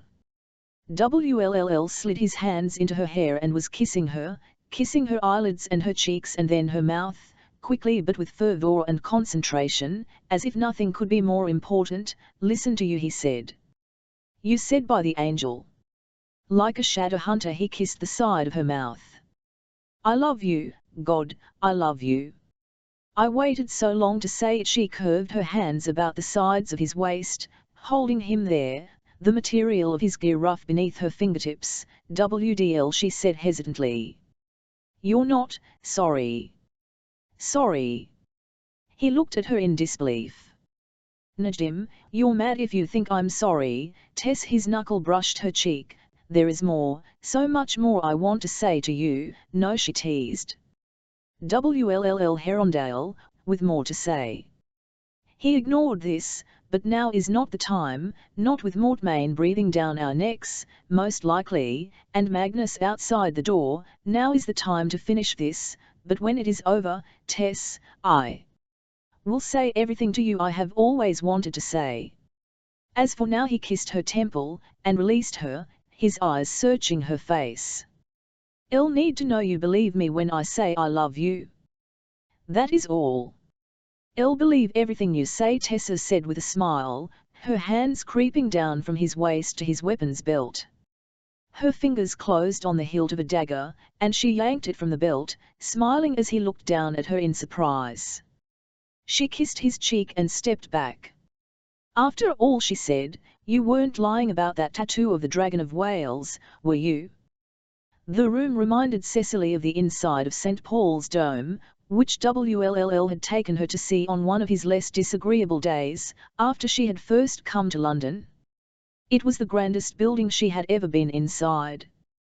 They had tested the echo of their voices in the interior whispering gallery and read the inscription left by Christopher Wren, Si monumentum requiris, circumspes, if you seek his monument, look about you. WLLL had explained to her what it meant, that Wren preferred to be remembered by the works he had built rather than any tombstone. The whole of the cathedral was a monument to his craft, as, in a way, the whole of this labyrinth beneath the mountain, and this RMM especially, was a monument to Mortmain's. There was a dome ceiling here, too, though there were no windows, only an upward-reaching hollow in the stone. A circular gallery ran around the upper part of the dome, and there was a platform on it, from which, presumably, one could stand and look down at the floor, which was smooth stone. There was an inscription on the wall here, TM. 4 sentences, cut into the wall in glittering quartz. The infernal devices are without pity. The infernal devices are without regret. The infernal devices are without number. The infernal devices will never stop coming. On the stone floor, lined up in rows, were hundreds of automatons. They wore a motley assortment of military uniforms and were deadly still, their metal eyes closed. Tin soldiers, CC thought, grown to human size. The infernal devices. Mortmain's great creation, an army bred to be unstoppable, to slaughter shadow hunters and to move onward without remorse. Sophie had been the first to discover the room. She had screamed, and the others had all rushed to find out why. They had found Sophie standing, shaking, amid the unmoving mass of clockwork creatures. One of them lay at her feet. She had cut its legs out from under it with a sweep of her blade, and it had crumpled like a puppet whose strings had been cut. The others had not moved or awakened despite the fate of their associate, which had given the shadow hunters the boldness to go forward among them. Henry was on his knees now, beside the carapace of one of the still unmoving automatons. He had slit open its uniform and opened its metal chest and was studying what was within. The silent brothers about him, as did Charlotte, Sophie, and Bridget, Gideon and Gabriel had returned as well, their explorations having proved fruitless. Only Magnus and Cyril had not yet returned. Cecily could not fight down her mounting unease, not at the presence of the automatons but at the absence of her brother. No one had found him yet. Could it be that he was not here to be found? She said nothing, however. She had promised herself that as a shadow hunter she would not fuss, or scream. Whatever happened, look at this, Henry murmured in a low voice. Inside the chest of the clockwork creature was a mess of wires and what looked to Cecily like a metal box, the kind that might hold tobacco. Carved onto the outside of the box was the symbol of a serpent swallowing its own tail. The Ouroboros. The symbol of the containment of demon energies. As on the Pyxis. Charlotte nodded. Vivek Mortmain stole from us, Henry confirmed. It had concerned me that this was what Mortmain was attempting. That what he was attempting? Gabriel demanded. He was flushed, his green eyes bright. Bless Gabriel, Cecily thought, for always asking exactly the question that was on his mind. Animating the automatons, Henry said absently, reaching for the box. Giving them consciousness, even will. He broke off as his fingers touched the box and it flared suddenly into light. Light, like the illumination of a witchlight rune stone, poured from the box and through the Ouroboros. Henry jerked back with a cry, but it was already too late. The creature sat up, lightning fast, and seized hold of him. Charlotte shrieked and threw herself forward, but she was not fast enough. The automaton, its chest still hanging grotesquely open, caught Henry under the arms and cracked his body like a whip. There was a terrible snapping sound, and Henry went limp. The automaton tossed Henry aside and turned to cuff Charlotte brutally across the face. She crumpled beside her husband's body as the clockwork creature took a step forward, and seized hold of Brother Mika. The silent brother slammed his staff down on the automaton's hand, but the creature did not even seem to notice. WLTH, a rumble of machinery that sounded like a laugh. It reached out and tore the silent brother's throat open, blood sprayed across the room, and Cecily did exactly what she had promised herself she would not do, and screamed 21 burning gold, bring me my bow of burning gold, bring me my arrows of desire, bring me my spear, O clouds unfold. Bring me my chariot of fire. William Blake, Jerusalem. Tessa's training at the Institute had never addressed how difficult it was to run with a weapon strapped to your side. WLTH, every stride she TMK, the dagger slapped against her leg, its point scratching her skin. She knew it ought to have been sheathed, and on WLL's belt, probably had been, but there was no use in hindsight now. WLLL and Magnus were running pell-mell down the rocky corridors inside Kader Idris, and she was doing her level best to keep up. It was Magnus who was leading the way, as he seemed to have the best idea where they were going. Tessa had gone nowhere inside the morass of twisty corridors without being blindfolded, and WLLL admitted he remembered little of his solitary journey of the night before. The tunnels narrowed and widened again haphazardly as the three of them made their way through the labyrinth, with no seeming rhyme or reason to the pattern. At last, as they moved into a wider tunnel, they heard something, the sound of a distant cry of horror. Magnus went tense all over. WLL's head jerked up. Cecily, he said, and then he was running twice as fast as he had been, both Magnus and Tessa racing to keep up. They hurtled by strange chambers, one whose door seemed splashed with blood, another Tessa recognized as the room with the desk where Mortmain had forced her to change, and another where a great lattice of metal and copper twisted in an invisible wind. As they raced forward, the sounds of cries and battle grew louder, until finally they burst into a massive circular chamber. It was full of automatons. Row upon row of them, as many as had poured down on the village the night before while Tessa had watched helplessly. Most of them were still, but a group of them, in the center of the room, were moving and engaged in a fierce battle. It was like seeing all over again what had happened on the steps of the Institute as she had been dragged away, the Lightwood brothers fighting side by side, Cecily swinging a shimmering seraph blade, the body of a silent brother crumpled on the floor. Tessa registered distantly that other silent brothers were fighting alongside the shadow hunters, anonymous in their 6L parchment robes, but her attention was not on them.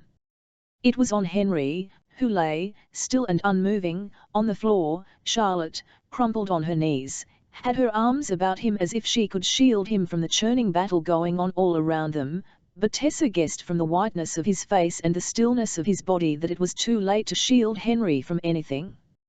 WLLL darted forward.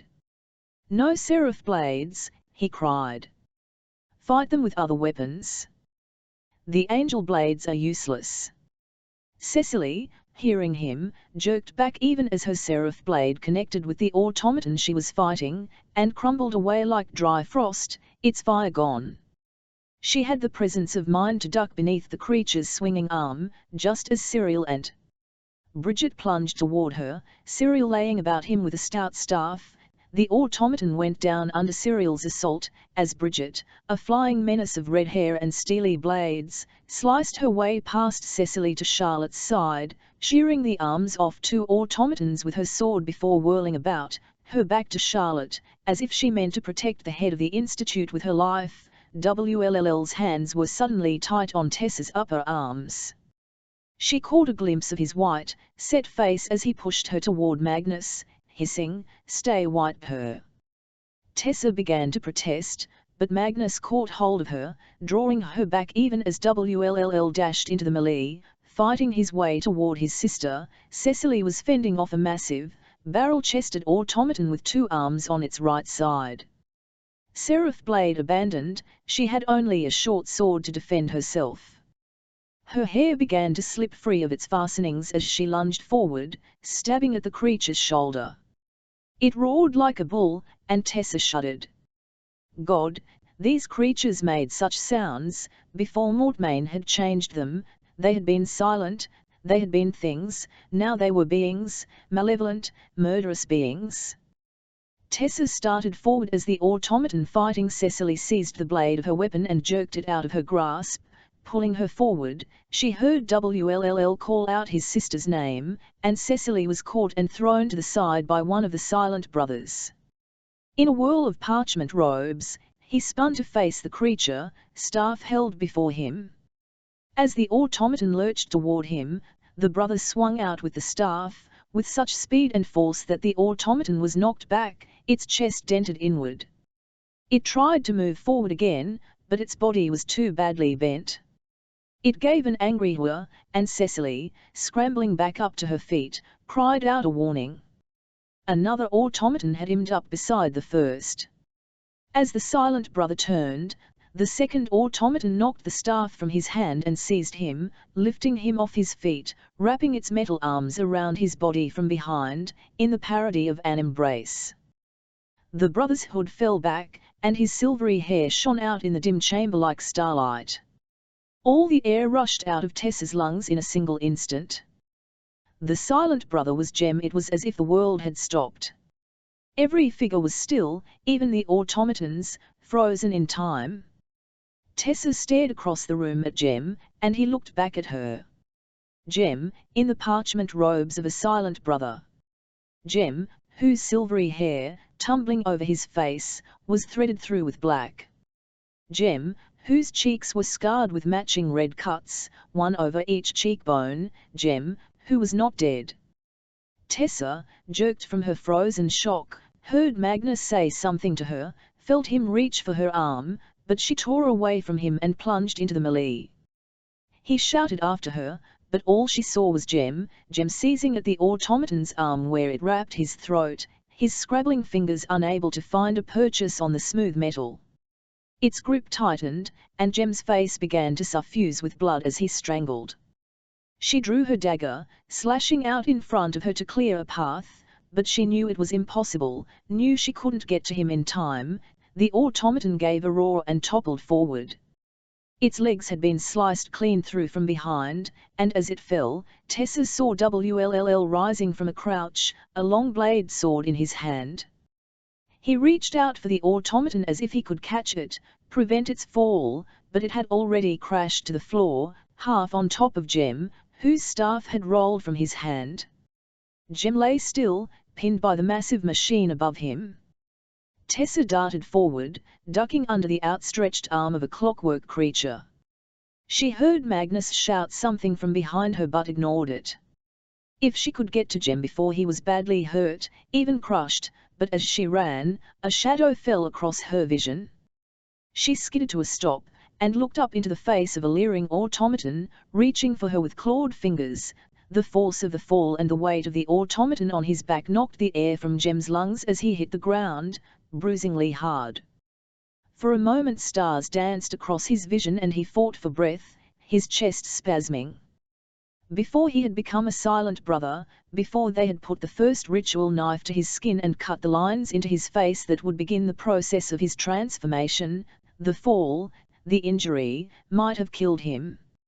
Now, as he sucked the air back into his lungs, he found himself twisting, reaching for his staff, even as the creature's hand closed on his shoulder, and a shudder went through its body, along with the ring of metal on metal. Jem seized up his staff and jabbed it upward, knocking the automaton's head sideways even as the top half of its body was lifted off him and thrown to the side. He kicked out at the weight still pinning his legs, and then that was gone. And WLLL was on his knees beside him where he lay on the ground. WLLL's face was as white as ashes. "Jem," he said. There was a stillness around them both, a gap in the battle, an eerie timeless silence. The weight of 1,000 things was in WLLL's voice, disbelief and amazement, relief and betrayal. Jem began to struggle up onto his elbows just as WLLL's sword, smeared with black oil, riven with dents, clattered to the ground. "You're dead," WLLL said. "El felt you die." And he put his hand over his heart, on his blood-stained shirt, where his Parabatei rune was. "Here." Jem scrabbled for Will's hand, caught it in his, and pressed the fingers of his blood brother's hand to the inside of his own wrist. He willed his Parabatei to understand. Feel my pulse, the beat of blood under the skin. Silent brothers have hearts, and they beat. WLL's blue eyes widened. Elle did not die. I changed. If I could have told you, if there was a way. WLLL stared at him, his chest rising and falling quickly. The automaton had clawed one side of WLL's face. He was bleeding from several deep scratches, but he didn't appear to notice. He drew his hand back from Jem's grasp and exhaled softly. Roid in medal dy fod weedy mynd and byth, he said. He spoke, without thinking, in Welsh, but Jem understood the words regardless. The runes of the Silent Brothers meant that no language was unknown to him. I thought you were gone forever. I am still here, Jem said, and then there was a flicker at the corner of his eye, and he moved swiftly, spinning aside. A metal axe whistled down through the space where he had just been, and clanged against the stone floor.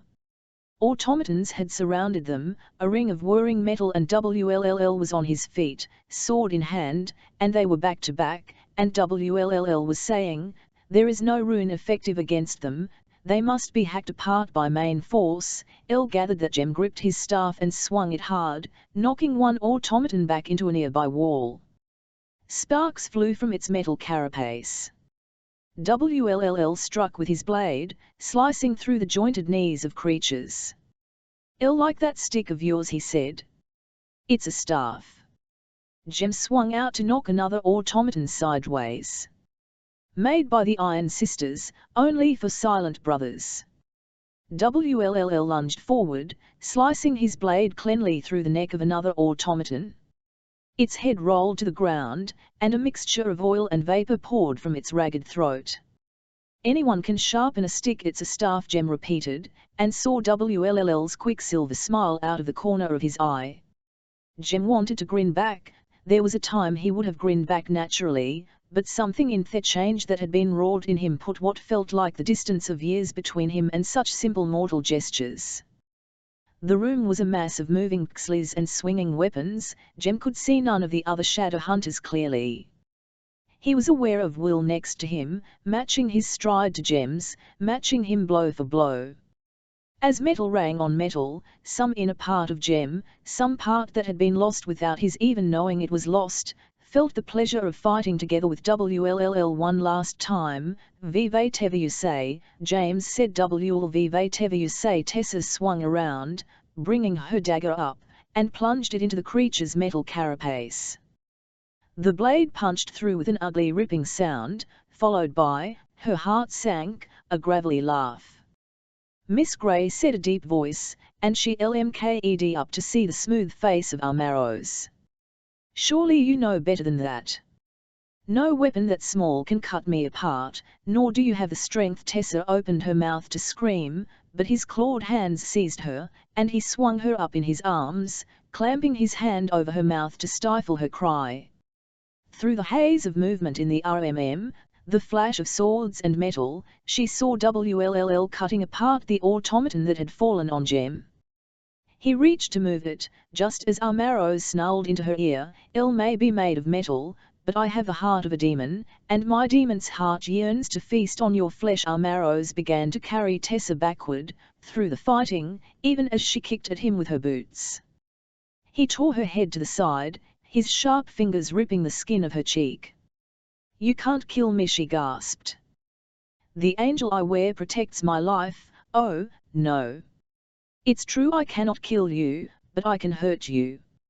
And I can hurt you most exquisitely. I have no flesh with which to feel pleasure, so the only pleasures left to me are causing pain.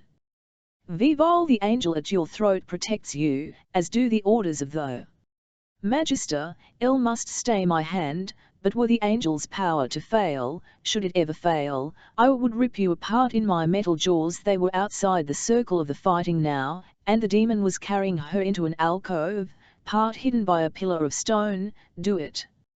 I'd rather die by your hands than be married to Mortmain." "Don't worry," he said, and while he spoke without breath, his words still felt like a whisper against her skin, making her shudder in horror. Cold metal fingers circled her arms like manacles as he drew her into the shadows.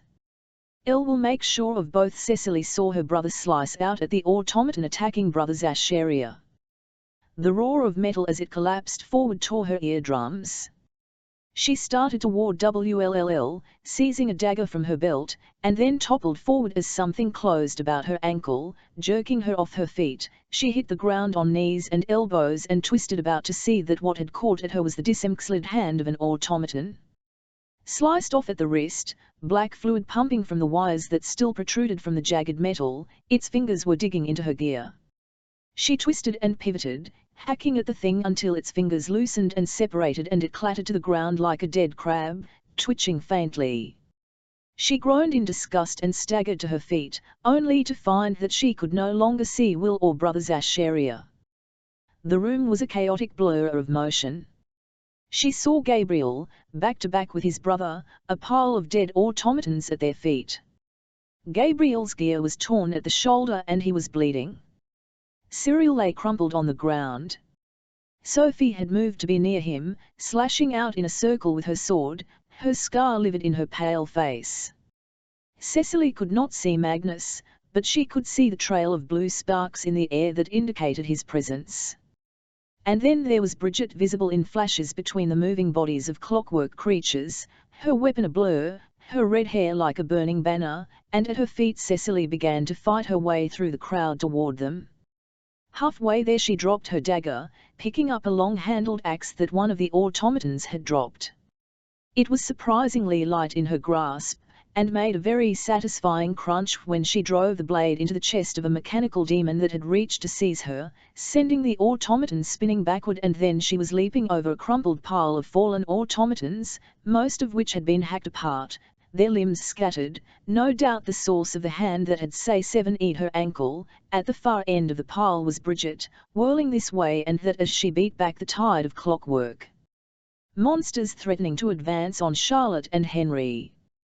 Bridget spared Cecily only a glance as the younger girl darted by her and dropped to her knees beside the head of the institute. "Charlotte," Cecily whispered. Charlotte looked up. Her face was white with her pupils so wide, they seemed to have swallowed the light brown of her eyes. Her arms were wrapped around Henry, his head lolling back against her fragile shoulder, her hands locked about his chest. "He seemed entirely limp." "Charlotte," Cecily said again, "we cannot win this fight. We must retreat. Elle cannot move Henry." "Charlotte, he's past our help now." "No, he's not," Charlotte said wildly. "I can still feel his pulse." Cecily reached out a hand. "Charlotte, I am not mad. He's alive. He's alive, and I will not leave him." "Charlotte, the baby," Cecily said. "Henry would want you to save yourselves." Something flickered in Charlotte's eyes. She tightened her grip on Henry. "Let out Henry, we cannot leave," she said. "We cannot make a portal. We are trapped in this mountain." Cecily's breath went out of her in a little gasp. She had not thought of that. Her heart pounded a sharp message through her veins: we are going to die. We are all going to die. Why had she chosen this? My God, what had she done? She raised her head, saw a familiar flash of blue and black at the corner of her vision. WLLL? The blue reminded her of something, of sparks rising above the smoke. "Bridget," she said. "Get Magnus." Bridget shmk her head. "If I leave you, you will be dead in 5 minutes," she said. As if to illustrate her point, she brought her blade down on a charging automaton as if she were splitting kindling. The creature fell to both sides, sliced down the middle in equal parts. "You don't understand," Cecily said. "We need Magnus. I'm here." And he was, appearing above Cecily so suddenly and soundlessly that she stifled a scream. There was a long cut along his collar, shallow but bloody. Warlocks bled as red as humans did, it seemed. His gaze fell on Henry, and a terrible, fathomless sadness crossed his face. It was the look of a man who had seen hundreds die, who had lost and lost and lost and was facing loss once more. "God," he said. "He was a good man." "No," Charlotte said. I am telling you, I felt his pulse. Do not speak of him as if he is gone already. Magnus dropped to his knees and reached a hand out to touch Henry's eyelids. Cecily wondered if he planned to say Ave at Vale, the requisite farewell for shadow hunters, but instead he jerked his hand back, his eyes narrowing. A moment later his fingers were against Henry's throat. He muttered something in a language Cecily didn't understand, then slid closer, his hand rising to cup Henry's jaw. "Slow," he said, half to himself, "slow, but his heart is beating." Charlotte took a ragged breath. "Elle told you?" Magnus's eyes flicked up to her. "You did?" "I'm sorry for not listening." His gaze dropped back down to Henry. "Now be quiet, everyone." He raised the hand that was not pressed to Henry's throat, and snapped his fingers.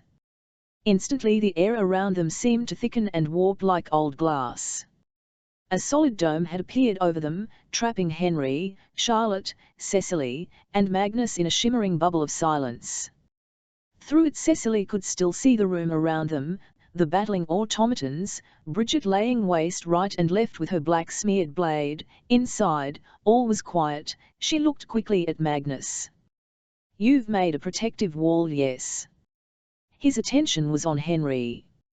"Very good. Couldn't you just make one around all of us and keep it that way? Keep us all protected?" Magnus shook his head.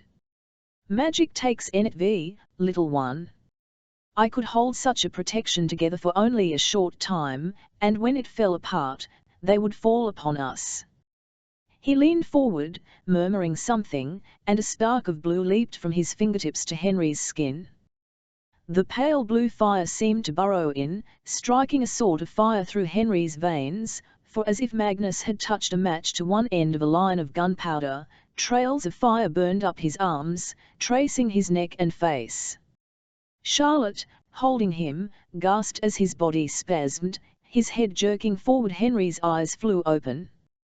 They were tinted with the same blue fire that burned through his veins. His voice was rough. "It happened." Charlotte burst into tears. "Henry! Oh, my darling Henry!" She clutched at him and kissed him frantically, and he threaded his fingers into her hair and held her there, and both Magnus and Cecily looked away. "Vivian!" At last Charlotte let Henry go, still stroking his hair and murmuring. He struggled to sit up, and slumped back down. His eyes met Magnus's. Magnus looked down and away, his eyelids drooping with exhaustion and something else. Something that made Cecily's heart tighten. "Henry," Charlotte said, sounding a little frightened, "is the pain bad? Can you stand?" "There's little pain," Henry said. "But I cannot stand. I cannot feel my legs at all." Magnus was still staring at the floor. "I am sorry," he said. "There are some things magic cannot do, some injuries it cannot touch." The look on Charlotte's face was awful to see. "Henty, I can still make a portal," Henry interrupted. Blood trickled from the corner of his mouth. He wiped it away with his sleeve. "We can escape this place. We must retreat." He tried to turn, to look about him, and winced, whitening. "It is happening." "We are far outnumbered," said Cecily. "Everyone is fighting for their lives, but not to win." Henry asked. Magnus shook his head. "We cannot win. There is no hope, there are too many of them." "And Tessa and WLLL?" "WLLL found her," Cecily said. "They are here, in the room." Henry closed his eyes, breathed in hard, then opened them again. The blue tinge had already begun to fade. "Then we must make a portal. But first we must get everyone's attention, separate them from the automatons so that we are not all sucked through the portal to the Institute together. The last thing we need is any of those infernal devices winding up in London." He looked at Magnus. "Reach into the pocket of my coat." As Magnus reached out, Cecily saw that his hand was trembling slightly. Clearly the effort of keeping the protective wall solid around them was beginning to take its toll on him. He withdrew his hand from Henry's. In it was a small golden box, with no visible hinges or opening. Henry's words came with difficulty. "Cecily, take it, please, take it, and throw it as hard and far as you can." Magnus handed over the box to Cecily with shaking fingers. It felt warm against her hand, though she could not tell if that was from some heat inside it or simply the result of its having been in Henry's pocket. She glanced down at Magnus. His face was drawn. "I'm letting the wall down now," he said. "Throw, Cecily." He raised his hands. Sparks flew, the wall shimmered and vanished. Cecily drew her arm back and threw the box. For a moment nothing happened. Then there was a dull implosion, a vanishing inward of sound, as if everything in the room were being sucked down an enormous drain. Cecil's ears popped, and she sank to the ground, clapping her hands to the sides of her head. Magnus was also on his knees, and their small group huddled together as what seemed like a massive wind blew through the room. The wind roared, and joining the sound of the wind was the sound of creaking, tearing metal as the clockwork creatures in the room began to stagger and stumble. Cecily saw Gabriel dart out of the way as an automaton fell at his feet and began spasming, its iron arms and legs flailing as if it were in the throes of a fit. Her eyes darted to WLLL and the silent brother he fought beside, whose hood had fallen back. Even among everything else that was happening, Cecily felt a shock go through her. Brother Zasharia was, Jem. She had known, they had all known, that Jem had gone to the Silent City to become a silent brother or die trying, but that he would be well enough to be here now, with them, fighting beside WLLL as he used to, that he would have the strength. There was a crash as a clockwork monster crumpled to the ground between WLLL and Jem, forcing them to spring apart. The air smelled like the air just before a storm. Henty, Charlotte's hair blew about her face. Harry's face was tight with pain. "It's a sort of pyxis, meant to detach demon souls from their bodies before death. I haven't had time to perfect it, but it seemed worth trying." Magnus staggered to his feet. His voice rose over the sound of crumpling metal and the high shrieks of demons. "Come here. All of you. Gather, shadow hunters." Bridget stood her ground, still fighting automatons whose movements had become jerky and uneven, but the others began to run toward them, WLLL, Jem, Gabriel. But Tessa, where was Tessa? Cecily Sewell realized Tessa's absence at the same time that she did. He turned, his hand on Jem's arm, his blue eyes scanning the room. She saw his lips form the word Tessa, though she could hear nothing over the ever louder shrieking of the wind, the shuddering of metal. "Stop!" A bolt of silvery light shot down, like a fork of lightning, from the top of the dome, and exploded through the room like the sparks of a Catherine wheel. The wind stilled and stopped, leaving the room filled with a ringing silence. Cecily looked up. On the gallery halfway up the dome stood a man in a well-cut dark suit, a man she recognized instantly. It was Mortmain, stoked the voice through the room, sending chills through Tessa's veins. Mortmain. She knew his speech, his voice, even though she could see nothing past the stone pillar that hid the alcove Armaros had dragged her into. The demon automaton had kept a tight hold on her, even as a dull explosion had rocked the room, followed by a biting, vicious wind that had blown past their alcove, leaving them untouched. Silence had fallen now, and Tessa wanted desperately to tear away from the metal arms that held her, to run into the and see if any of her friends, those she loved, had been harmed, even killed. But struggling against him was like struggling against a wall. She kicked out anyway, just as Mortmain's voice rang through the room again. "Where is Miss Grey?" "Bring her to me." Armaros made a rumbling noise, and lurched into motion, lifting Tessa by the arms. He carried her from the alcove into the main room. It was a scene of chaos. The automatons stood frozen, looking up at their master. Many were crumpled on the ground, or hacked into pieces. The FLMR was slippery with a mixture of blood and oil. In the center of the room, in a circle, stood the shadow hunters and their companions. Cyril was kneeling upon the ground, a torn piece of bloody bandage wrapped around his leg. Near him was Henry, half sitting and half lying down in Charlotte's arms. He was pale, so pale. Tessa's eyes met WLL's as he raised his head and saw her. A look of dismay passed over his face, and he started forward. Jem seized his sleeve. His eyes were on Tessa too. They were wide and dark and full of horror. She looked away from both of them, away and up at Mortmain. He stood at the railing of the gallery above them, like a preacher at a pulpit, and smirked down. "Miss Grey," he said. "So good of you to join us," she spat, tasting in her mouth where the automaton's fingers had raked her cheek. Mortmain raised an eyebrow. "Set her down," he said to Armaros. "Keep your hands on her shoulders." The demon obeyed with a low chuckle. As soon as Tessa's boots touched the ground, she straightened her spine, raising her chin and glaring viciously at Mortmain. "It's bad luck to see the bride before the wedding day," she said. "Indeed," Mortmain said. "But bad luck for whom?" Tessa did not look around. The sight of so many automatons, and the ragtag band of shadow hunters who were all that stood before them, was too painful. "The Nephilim have already entered your fortress," she said. "There will be others behind them. They will swarm your automatons and destroy them. Surrender now, and perhaps you will keep your life." Mortmain threw his head back and laughed. "Brava, madam," he said. "You stand there surrounded by defeat, and demand my surrender." "We are not defeated," WLLL began, and Mortmain hissed out a breath through his teeth, audible in the echoing room. As one, all the automatons in the room snapped their heads toward WLLL, a terrifying synchronicity.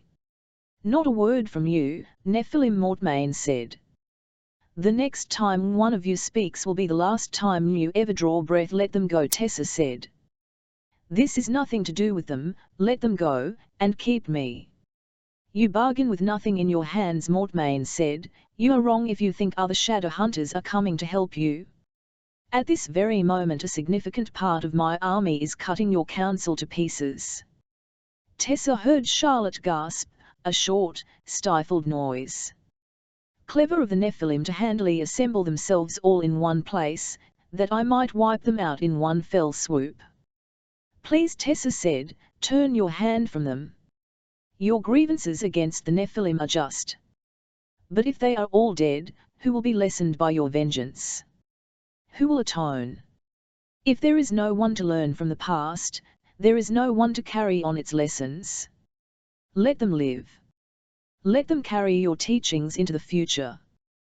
They can be your legacy." He nodded thoughtfully, as though he were weighing her words. "El will spare them. I will keep them here, as our prisoners.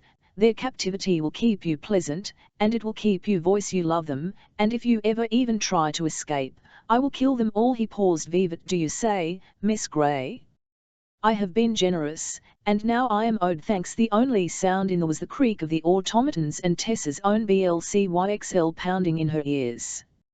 She really 7'd now what Mrs. Black had meant by her words in the carriage. "And the more knowledge of them you have, the more your sympathies lie with them, the more effective a weapon you will be to raise them to the ground." Tessa had become one of the shadow hunters, if not entirely like them. She cared for them and loved them, and Mortmain would use that caring and that love to force her hand. In saving the few she loved, she would doom them all.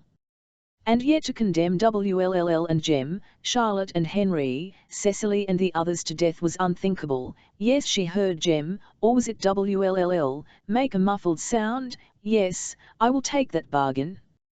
She LMKED up. "Tell the demon to let me go, and I will come up to you." She saw Mortmain's eyes narrow. "No," he said. "Armaros, bring her to me." The demon's hands tightened on her arms. Tessa bit her lip with the pain. As if in sympathy, the clockwork angel at her throat twitched. Few can claim a single angel who guards them, but Eugene, her hand went to her throat. The angel seemed to thrum under her fingers, as if it were breathing, as if it were trying to communicate something to her. Her hand tightened on it, the points of the wings cutting into her palm. She thought of her dream. "Is this what you look like? You see, be only a fraction of what I am. In my true form I am deadly glory." Armaros's hands closed on Tessa's arms. Your clockwork angel contains within it a bit of the spirit of an angel, Mortmain had said. She thought of the white star mark the clockwork angel had left on WLL's shoulder. She thought of the smooth, beautiful, unmoving face of the angel, the cool hands that had held her as she had fallen from Mrs. Black's carriage toward the churning water below. The demon began to lift her. Tessa thought of her dream. She took a deep breath. She did not know if what she was about to do was even possible, or simply madness. As Amaros raised her with his hands, she closed her eyes, reaching out with her mind, reaching into the clockwork angel.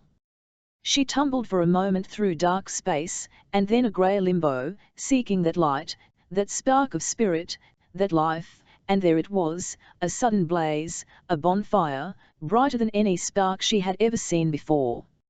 She reached for it, wrapping it about herself, coils of white fire that burned and scorched her skin. She screamed aloud, and changed. Vivite fire blasted through her veins. She shot upward, her gear ripping and tearing and falling away, light blazing all around her. She was fire. She was a falling star. Amaros's arms were torn from her body. Soundlessly he melted and dissolved, scorched by the heavenly fire that blazed through Tessa. She was flying, flying upward. No, she was rising. Her bones stretched and elongated, a lattice being pulled outward and upward as she grew impossibly. Her skin had turned gold, and it stretched and tore as she hurtled upward like the beanstalk from the old fairy tale, and where her skin tore, golden ichor leaked from the wounds. Curls like shavings of hot white metal sprang from her head, surrounding her face. And from her back burst wings, massive wings, greater than any bird's. She supposed that she should be terrified. Glancing down, she saw the shadow hunters staring up at her, their mouths open. The whole room was filled with blinding light, light that poured from her. She had become ethereal. The divine fire of angels was blazing through her, scorching her bones, searing her eyes. But she felt only a steely calm. She stood 20 feet high now. She was eye to eye with Mortmain, who was frozen with terror, his hands gripping the railing of the balcony. The angel, after all, had been his gift to her mother. He must never have imagined that it would ever be put to this use. "It's not possible," he said hoarsely. "Not possible. You have entrapped an angel of heaven," Tessa said, though it was not her voice speaking but Ithuriel's speaking through her. His voice through her like the ringing of a gong. Distantly she wondered if her heart was beating. Did angels have hearts? Would this kill her? If it did, it was worth it. You have tried to create life. Life is the province of heaven, and heaven does not take kindly to usurpers. Mortmain turned to run. But he was slow, as all humans were slow. Tessa reached out her hand, Ithuriel's hand, and closed it about him as he ran, lifting him off his feet. He screamed as the angel's grip scorched him. He was writhing, already burning, as Tessa tightened her grip, crushing his BCXLY to a jelly of scarlet blood and white bones. She opened her fingers.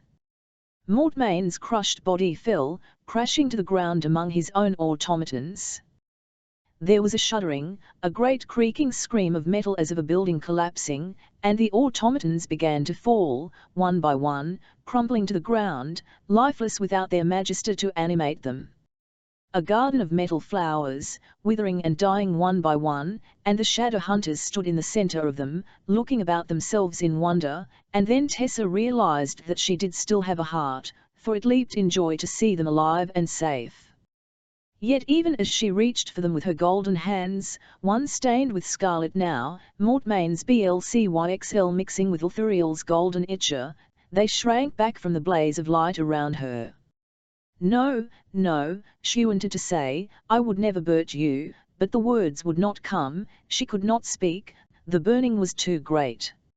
She struggled to find her way back to herself, to change into Tessa again, but she was lost in the blaze of the fire, as if she had fallen into the heart of the sun.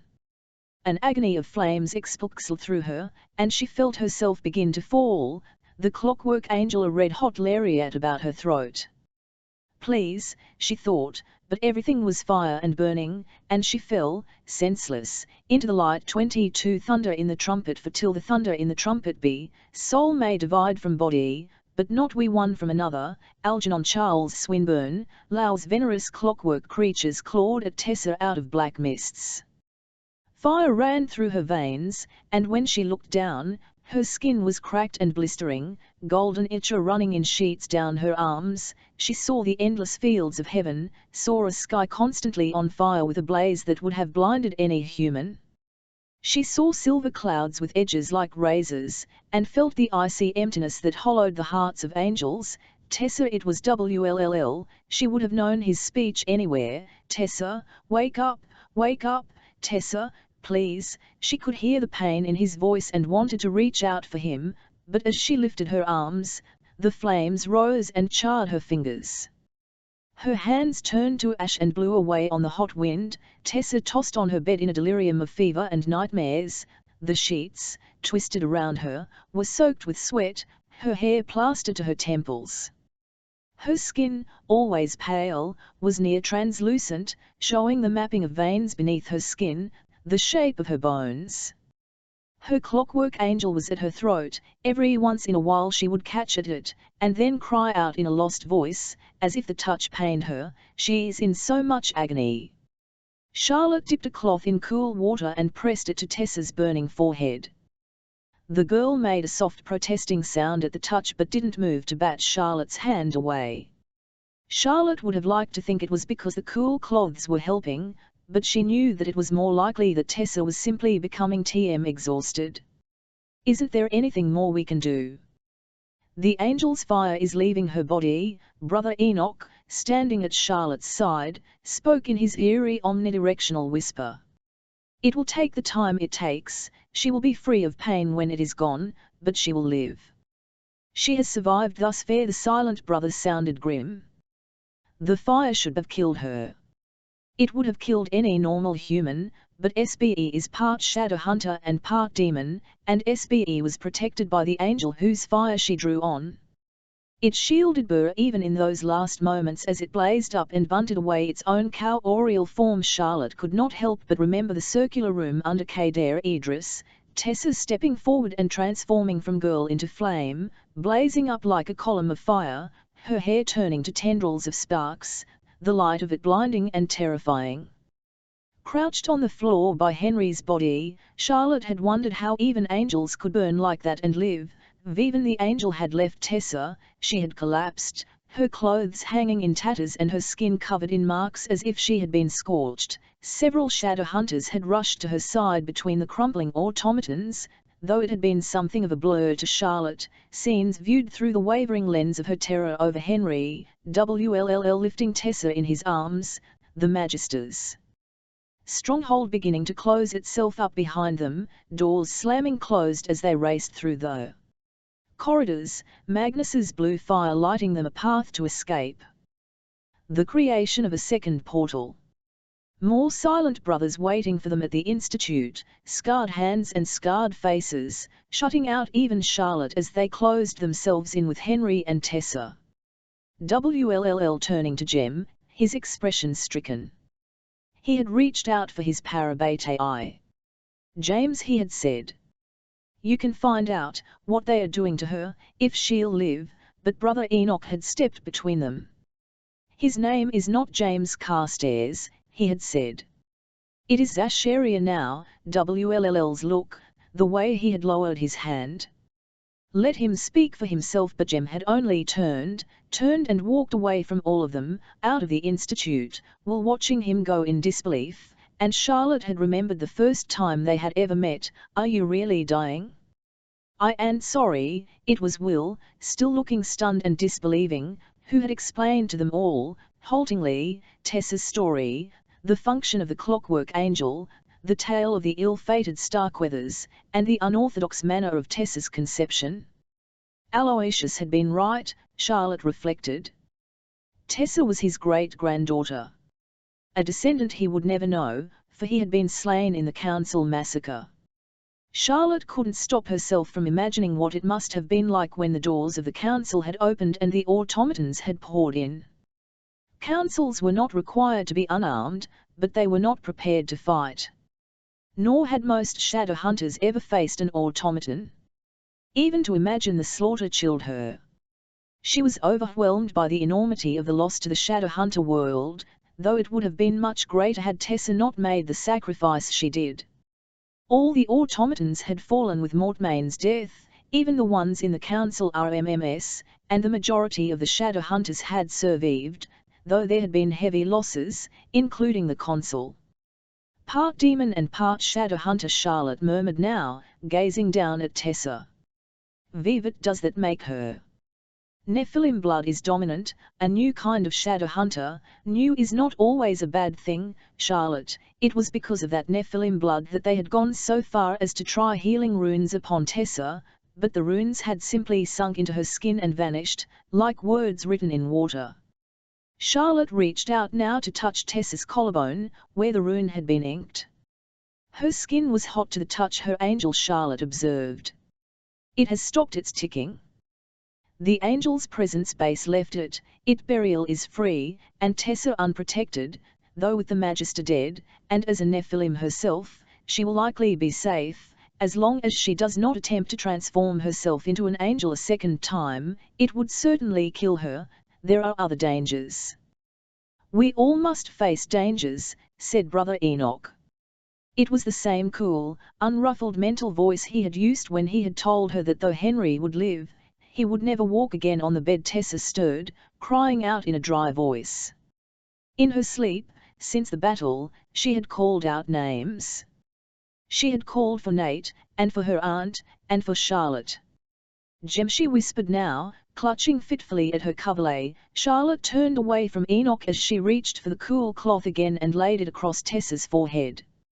She knew she should not ask, and yet, how is he? Our Jem? Is he, adjusting to the brotherhood? She felt Enoch's reproach. You know I cannot tell you that, he is no longer your Jem. He is Bother's Asheria now. You must forget him. Forget him? I cannot forget him, Charlotte said. He is not as your other brothers, Enoch, you know that. The rituals that make a silent brother are our deepest secrets. I am not asking to know of your rituals, Charlotte said. Yet I know that most silent brothers sever their ties to their mortal lives before they enter the brotherhood. But James could not do that. He still has that which tethers him to this world. She looked down at Tessa, her eyelids fluttering as she breathed harshly. It is a cord that ties each of them to the other, and unless it is dissolved properly, I fear it may harm them both. She is coming, my own, my sweet. Were it ever so airy a tread, my heart would hear her and beat. Were it earth in an earthy bed, my dust would hear her and beat. Had I lain for a century dead, would start and tremble under her feet, and blossom in purple and red. Oh, for goodness sake, Henry said irritably, pushing up the ink-stained sleeves of his dressing gown. Can't you read something less depressing? Something with a good battle in it. It's Tennyson, said Will, sliding his feet off the ottoman near the fire. They were in the drawing room, Henry's chair pulled up near the fire, a sketchbook open on his lap. He was still pale, as he had been since the battle at Kader Idris, though he was beginning to get his colour back. It will improve your mind. Before Henry could reply, the door opened, and Charlotte came in, looking tired, the lace-edged sleeves of her sack dress stained with water. WLLL immediately set his BMK down, and Henry, too, looked up inquiringly from his sketchbook. Charlotte glanced from one of them to the other, noting the book on the side table beside the silver tea service. Have you been reading to Henry, WLLL? Yes, some dreadful thing, all full of poetry. Henry had a pen in one hand and papers scattered all over the lap rug drawn up around his knees. Henry had met with his usual fortitude the news that even the silent brother's healing would not let him walk again. And a conviction that he must build himself a chair, like a sort of bath chair but better, with self-propelling wheels and all manner of other accoutrements. He was determined that it be able to go up and down stairs, so that he could still get to his inventions in the crypt. He had been scribbling designs for the chair the whole hour that WLLL had been reading to him from Maud, but then poetry had never been Henry's area of interest. "Well, you are released from your duties, Will, and, Henry, you are released from further poetry," said Charlotte. "If you like, darling, I can help you gather your notes." She slipped around behind her husband's chair and reached over his shoulders, helping scoop his scattered papers into a neat pile. He took her wrist as she moved, and looked up at her, a gaze of such trust and adoration that it made Will feel as if tiny knives were cutting at his skin. It was not as if he begrudged Charlotte and Henry their happiness, far from it. But he could not help but think of Tessa, of the hopes he had cherished once and repressed later. He wondered if she had ever LMKED at him like that. He did not think so. He had worked so hard to destroy her trust, and though all he wanted was a true chance to rebuild it for her, he could not help but fear. He pushed the dark thoughts back and rose to his feet, about to explain that he intended to go see Tessa. Before he could speak, there was a knock at the DMR, and Sophie came in, looking unaccountably anxious. The anxiety was explained a moment later when the Inquisitor followed her into the room. WLLL, used to seeing him in his ceremonial robes at council meetings, almost didn't recognize the stern-looking man in the grey morning coat and dark trousers. There was a livid scar on his cheek that had not been there before. "Inquisitor Vivitlaw." Charlotte straightened up, her expression suddenly serious. "To what do we owe the honor of your visit?" Charlotte, said the Inquisitor, and he held out his hand. There was a letter, sealed with the seal of the council. "I have brought a message for you." Charlotte looked at him in bewilderment. "You could not simply have sent it through the post. This letter is of grave importance. It is imperative that you read it now." Slowly Charlotte reached out and took it. She pulled at the flap, then frowned and crossed the to take a letter opener from her bureau. Will took the opportunity to stare at the Inquisitor covertly. The man was frowning at Charlotte and ignoring WLLL entirely. He could not help but wonder if the scar on the Inquisitor's cheek was a relic of the Council's battle with Mortmain's automatons. WLLL had been sure that they were all going to die, together, there under the mountain, until Tessa had blazed up in all the glory of the angel and struck down Mortmain like lightning striking down a tree. It had been one of the most wondrous things he had ever seen, but his wonder had been consumed quickly by terror when Tessa had collapsed after the change, bleeding and insensible, however hard they tried to wake her. Magnus, near exhaustion, had barely been able to open a portal back to the Institute with Henry's help, and Will remembered only a blur after that, a blur of exhaustion and blood and fear, more silent brothers summoned to tend the wounded, and the news coming from the council of all who had been killed in battle before the automatons had disintegrated upon Mortmain's death. And Tessa. Tessa not speaking, not waking, being carried off to her room by the silent brothers, and he had not been able to go with her. Being neither brother nor husband, he could only stand and stare after her, closing and unclosing his blood-stained hands. Never had he felt more helpless, and when he had turned to find Jem, to share his fear with the only other person in the world who loved Tessa as much as he did, Jem had been gone, back to the silent city on the orders of the brothers. Gone without even a word of goodbye. Though Cecily had tried to soothe him, Will had been angry with Jem, and with the council and the brotherhood themselves, for allowing Jem to become a silent brother, though WLLL knew that was unfair, that it had been Jem's choice and the only way to keep him alive. And yet since their return to the Institute, WLLL had felt constantly seasick. It was like having been a ship at anchor for years and being cut free to float on the tides, with no idea which direction to steer in.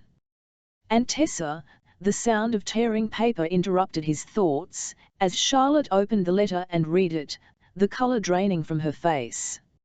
She lifted her eyes and stared at the Inquisitor. "Is this some sort of jest?" The Inquisitor's frown deepened.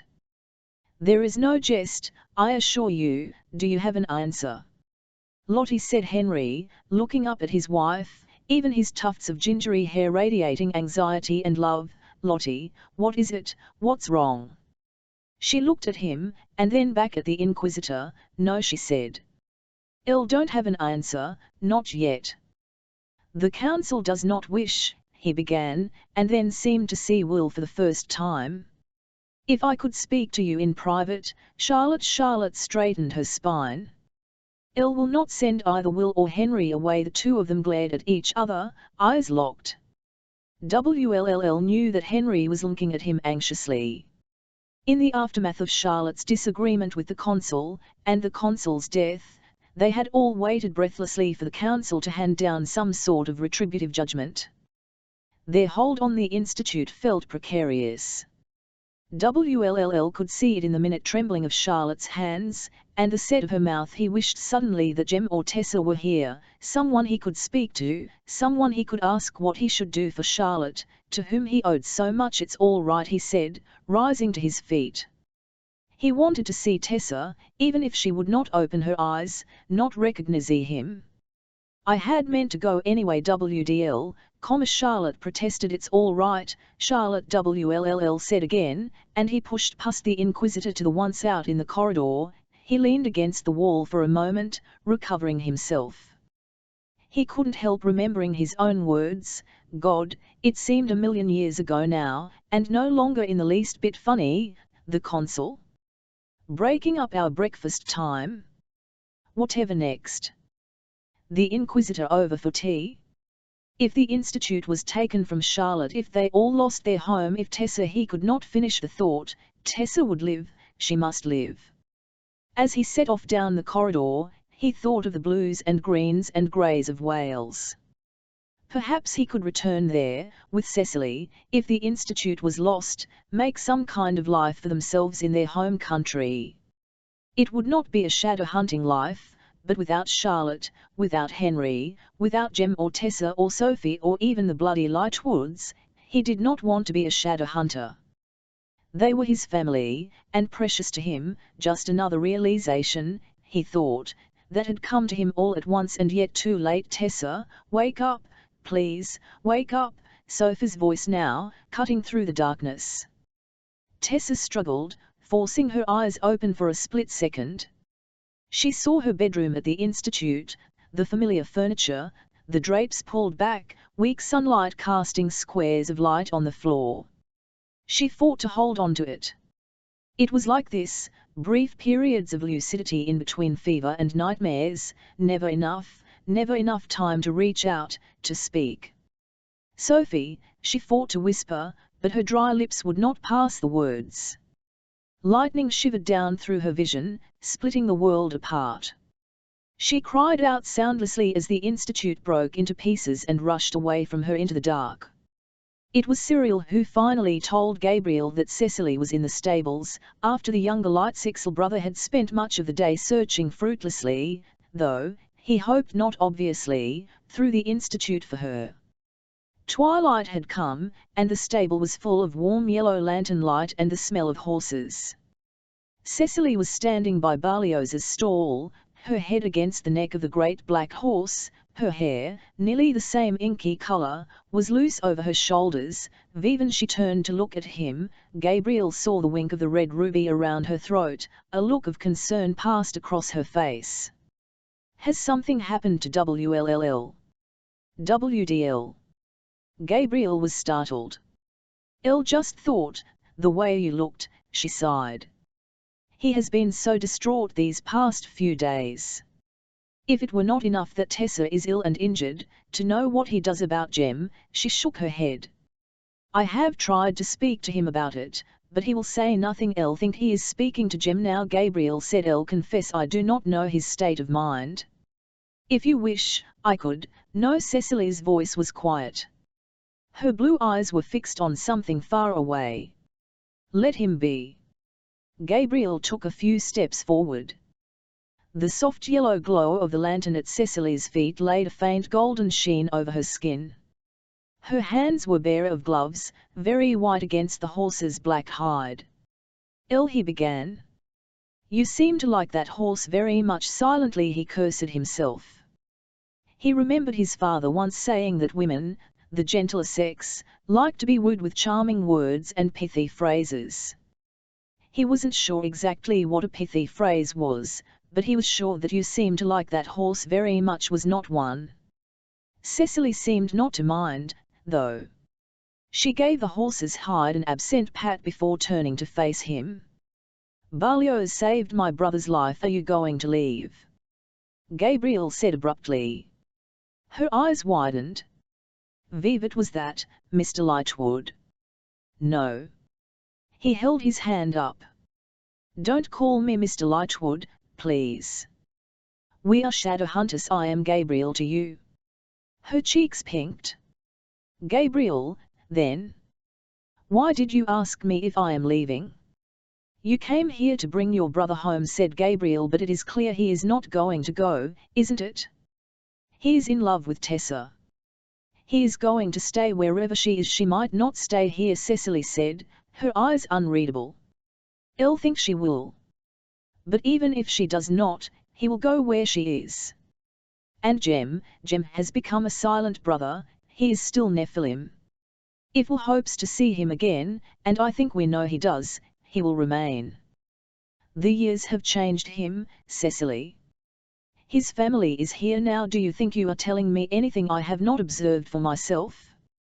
WLL's heart is here, not in Yorkshire, in a house he has never lived in, with parents he has not seen for years. Then, if he cannot go home, I thought perhaps that you would, so that my parents are not alone. Yes. I can see why you would think that. She hesitated. You know, of course, that in a few years I would be expected to be married, and to leave my parents regardless. But not to never speak to them again. They are exiled, Cecily. If you remain here, you will be cut off from them. You say it as if you wish to convince me to return home. I'll say it because I am afraid you will. The words were out of his mouth before he could recapture them. He could only LMK at her as a flush of embarrassment heated his face. She TMK a step toward him. Her blue eyes, upturned to his, were wide. He wondered when they had stopped reminding him of WLL's eyes. They were just Cecily's eyes, a shade of blue he associated with her alone. I came here, she said. Elle thought the shadow hunters were monsters. I thought I had to rescue my brother. I thought that we would return home together, and my parents would be proud of us both. That we would be a family again. Then I realized, you helped me really. Elle helped you? How? Your father did not give you choices, she said. He demanded that you be what he wanted. And that demand broke your family apart. But my father, he chose to leave the Nephilim and marry my mother.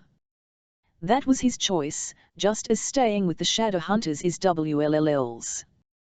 Choosing love or war, both are brave choices, in their own ways. And I do not think my parents would grudge WLL his choice. Above all, what matters to them is that he be happy. But what of you? Gabriel said, and they were very close now, almost touching. It is your choice to make now, to stay or return. Elle will stay, Cecily said. Elle choose the war. Gabriel let out the breath he hadn't realized he was holding. You will give up your home? A drafty old house in Yorkshire? Cecily said. This is London. And give up what is familiar? Familiar is dull. And give up seeing your parents? It is against the law. She smiled, the glimmer of a smile. Everyone breaks the law, Cece, he said, and closed the distance between them, though it was not much, and then he was kissing her, his hands awkward around her shoulders at first, slipping on the stiff taffeta of her gown before his fingers slid behind her head, tangling in her soft, warm hair.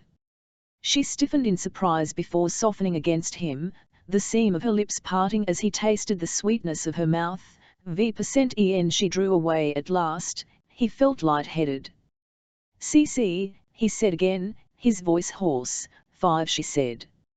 Her lips and cheeks were flushed, but her gaze was steady. 5, he echoed blankly. My rating, she said, and smiled at him. Your skill and technique may, perhaps, require work, but the native talent is certainly there. What you require is practice, and you are willing to be my tutor. Elle should be very insulted if you chose another, she said, and leaned up to kiss him again. Vivian came into Tessa's room. Sophie was sitting by her bed, murmuring in a soft voice. She swung around as the door closed behind WLLL. The corners of her mouth looked pinched and worried. "How is she?" WLLL asked, pushing his hands deep into his trouser pockets. It hurt to see Tessa like this, hurt as if a sliver of ice had lodged itself under his ribs and was digging into his heart. Sophie had plaited Tessa's long brown hair neatly so that it would not tangle when she tossed her head fitfully against the pillows. She breathed quickly, her chest rising and falling fast, her eyes visibly moving beneath her pale eyelids. He wondered what she was dreaming. "The same," Sophie said, rising gracefully to her feet and seating him the chair beside the bed. "She has been calling out again?" "For anyone particular?" WLLL asked, and then was immediately sorry he had asked. Surely his motives would be ridiculously transparent. Sophie's dark hazel eyes darted away from his. "For her brother," she said. "If you wish a few moments alone with Miss Tessa." "Yes, please, Sophie." She paused at the door. "Master William," she said. Having just settled himself in the armchair beside the bed, WLLL glanced over at her. "I am sorry I have thought and spoken so ill of you for all these years," Sophie said. "I'll understand now that you were only doing what we all try to do. Our best." WLLL reached out and placed his hand over Tessa's left one, where it plucked feverishly at the coverlet. "Thank you," he said, unable to look at Sophie directly. A moment later he heard the door softly close behind her. He looked at Tessa. She was momentarily quiet, her lashes fluttering as she breathed. The circles beneath her eyes were dark blue, her veins a delicate filigree at her temples and the insides of her wrists.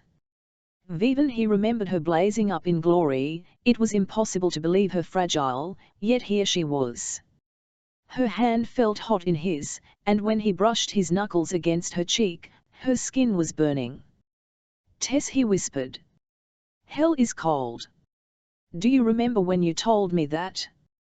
We were in the cellars of the dark house. Anyone else would have been panicking, but you were as calm as a governess, telling me hell was covered in ice. If it is the fire of heaven that takes you from me, what a cruel irony that would be." She breathed in sharply, and for a moment his heart leaped. Had she heard him? But her eyes remained firmly shut. His hand tightened on hers. "Come back," he said. "Come back to me, Tessa. Henry said that perhaps, since you had touched the soul of an angel, that you dream of heaven now, of fields of angels and flowers of fire. Perhaps you are happy in those dreams. But I ask this out of pure selfishness. Come back to me. For I cannot bear to lose all my heart." Her head turned slowly toward him, her lips parting as if she were about to speak. He leaned forward, heart leaping. "Jem," she said. He froze, unmoving, his hand still wrapped about hers. Her eyes fluttered open, as grey as the sky before rain, as grey as the slate hills of Wales. The colour of tears. She looked at him, through him, not seeing him at all. "Jem," she said again. "Jem, I am so sorry. It is all my fault." WLLL leaned forward again. He could not help himself. She was speaking, and comprehensibly, for the first time in days. "Even if not to him, it's not your fault," he said. She returned the pressure of his hand hotly. Each of her individual fingers seemed to burn through his skin. "But it is," she said. "It is because of me that Mortmain deprived you of your Yin Fen. It is because of me that all of you were in danger. I was meant to love you, and all I did was shorten your life." WLLL took a ragged breath. The splinter of ice was back in his heart, and he felt as if he were breathing around it. And yet it was not jealousy, but a sorrow more profound and deeper than any he thought he had known before. He thought of Sydney Carton. "Think now and then that there is a man who would give his life, to keep a life you love beside you." Yes, he would have done that for Tessa, died to keep the ones she needed beside her, and so would Jem have done that for him or for Tessa, and so would Tessa, he thought, do that for both of them. It was a near incomprehensible tangle, the three of them, but there was one certainty, and that was that there was no lack of love between them. I am strong enough for this, he told himself, lifting her hand gently. Life is not just surviving, he said. There is also happiness. You know your James, Tessa. You know he would choose love over the span of his years. But Tessa's head only tossed fretfully on the pillow. A percent error you, James. I search for you in the darkness, but I cannot find you. You are my intended, we should be bound by ties that cannot sever, and yet when you were dying, I was not there. I have never said goodbye, vivat darkness. Tessa, where are you? WLLL gripped her hand, give me a way to find you. Tessa arched back on the bed suddenly, her hand clamping down on his. I'm sorry, she gasped. Jem, I am so sorry, I have wronged you horribly, Tessa. WLLL bolted to his feet, but Tessa had already collapsed bonelessly onto the mattress, breathing hard. He could not help it. He cried out for Charlotte like a child who had woken from a nightmare, as he had never permitted himself to cry out when he truly was a child, waking in the then unfamiliar institute and longing for comfort but knowing he must not take it. Charlotte came running through the institute, as he had always known she would come running for him if he called. She arrived, breathless and frightened. She took one LMK at Tessa on the bed, and WLLL clasping her hand, and he saw the terror leave her face, replaced by a look of wordless sorrow. WLLL gently detached his hand from Tessa's, turning toward the door. Charlotte, he said, I have never asked you to use your position as head of the institute to help me before. My position cannot heal Tessa. It can. You must bring Jem here. Elle cannot demand that, Charlotte said. Jem has only just begun his term of service in the Silent City. New initiates are not meant to leave at all for the first year. He came to the battle. Charlotte pushed a stray curl from her face. Sometimes she looked very young, as she did now, though earlier, facing the Inquisitor in the drawing room, she had not. That was Brother Enoch's choice. Certainty straightened WLLL's spine. For so many years he had doubted the contents of his own heart. He did not doubt them now. Tessa needs Jem, he said. I'll know the law. I know he cannot come home, but the Silent Brothers are meant to sever every bond that ties them to the mortal world before they join the Brotherhood. That is also the law. The bond between Tessa and Jem was not severed. How is she to rejoin the mortal world, then, if she cannot even see Jem one last time? Charlotte was silent for a space of time. There was a shadow over her face, one he could not define. Surely she would want this, for Jem, for Tessa, for both of them? Very well, she said at last. I shall see what I can do. They lighted down to take a drink of the spring that ran so clear, and there she spied his bonny heart's blood, running down the stream. Hold up, bold up, Lord William, SBE said, for I fear that you are slain. 'Tis naught but the dye of my scarlet clothes, that is sparkling down the stream. Oh, for Sixliness' sake, Sophie muttered as she passed the kitchen. Did Bridget really have to be so morbid in all her songs, and did she have to use WLLL's name? As if the PMR boy hadn't suffered enough, a shadow materialized out of the darkness. Sophie! Sophie screamed and nearly dropped her carpet brush. Light flared up in the dim corridor, and she saw familiar grey-green eyes. Gideon, she exclaimed. Heavens above, you nearly frightened me to death. He looked penitent. I'll apologize. I only wished to wish you good night, and you were smiling as you walked along. I thought I was thinking about Master WLLL, she said, and then smiled again at his dismayed expression. Only that a year ago, if you had told me that someone was tormenting him, I would have been delighted, but now I find myself in sympathy with him.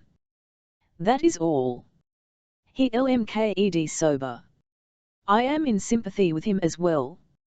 Every day that Tessa does not wake, you can see a bit of the life drain out of him. If only Master Jem were here, Sophie sighed.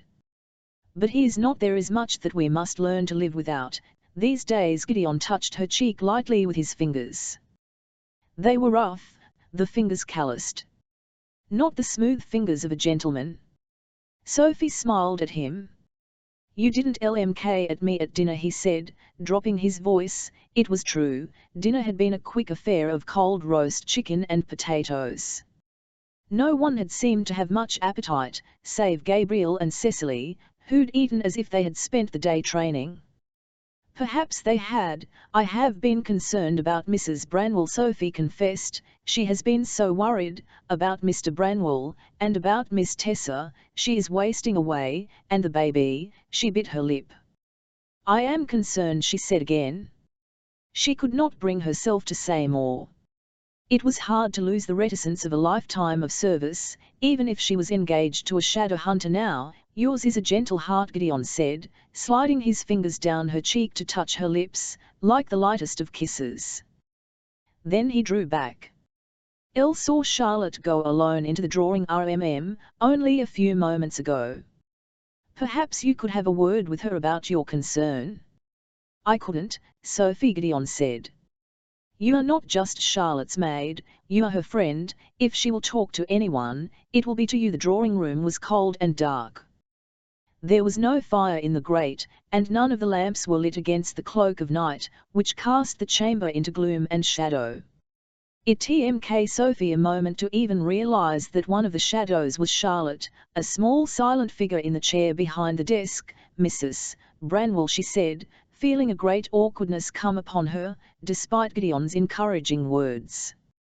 2 days ago she and Charlotte had fought side by side at Kader Idris. Now she was a servant again, here to clean the grate and dust the room for the next day's use.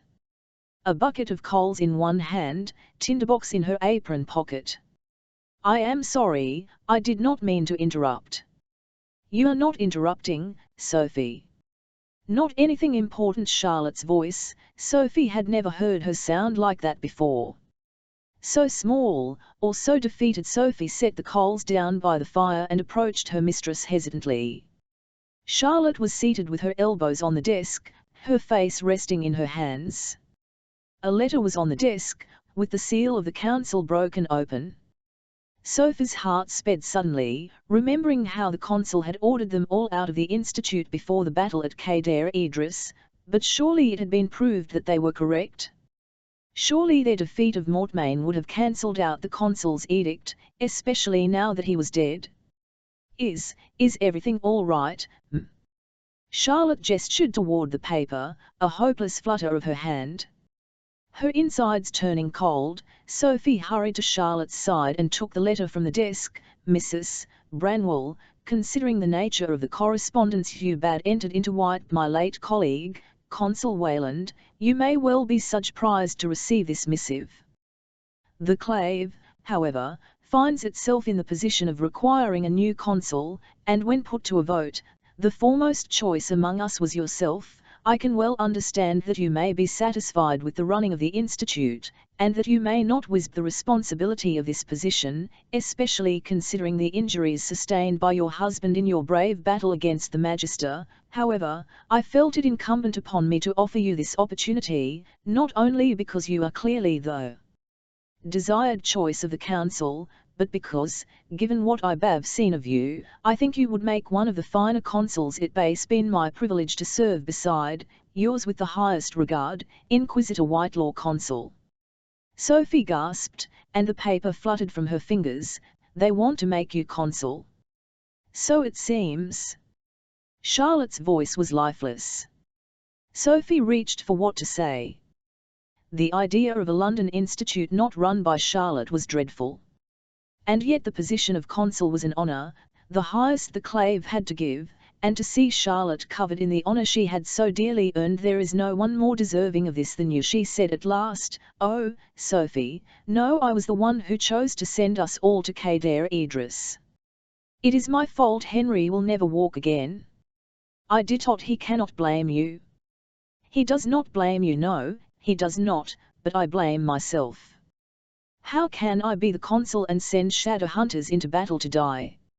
I do not want that responsibility. Sophie took Charlotte's hand in hers and pressed it. Charlotte, she said. It is not just sending shadow hunters into battle, sometimes it is a matter of holding them back. You have a compassionate heart and a thoughtful mind. You have led the Enclave for years. Of course your heart is broken for Mr. Branwell, but to be the consul it is not a matter only of taking lives but also of saving them. If it had not been for you, if there had been only Consul Wayland, how many shadow hunters would have died at the hands of Mortmain's creatures? Charlotte looked down at Sophie's red, work-roughened hand clasping hers. Sophie, she said. M7 hen did you become so wise? Sophie blushed. Ill learned wisdom from you, Mo, no, Charlotte said. A moment ago you called me Charlotte. As a future shadow hunter, Sophie, you shall be calling me Charlotte from now on. And we shall be bringing on another maid, to take your place, so that your time will be free to prepare for your ascension. Thank you, Sophie whispered. So will you accept the offer? Become the consul. Charlotte gently freed her hand from Sophie's and took up her pen. Will, she said. On 3 conditions. Vivat will those be? The first is that I am allowed to lead the clave from the Institute, here, and not move myself and my family to Idris, at least for the first few years.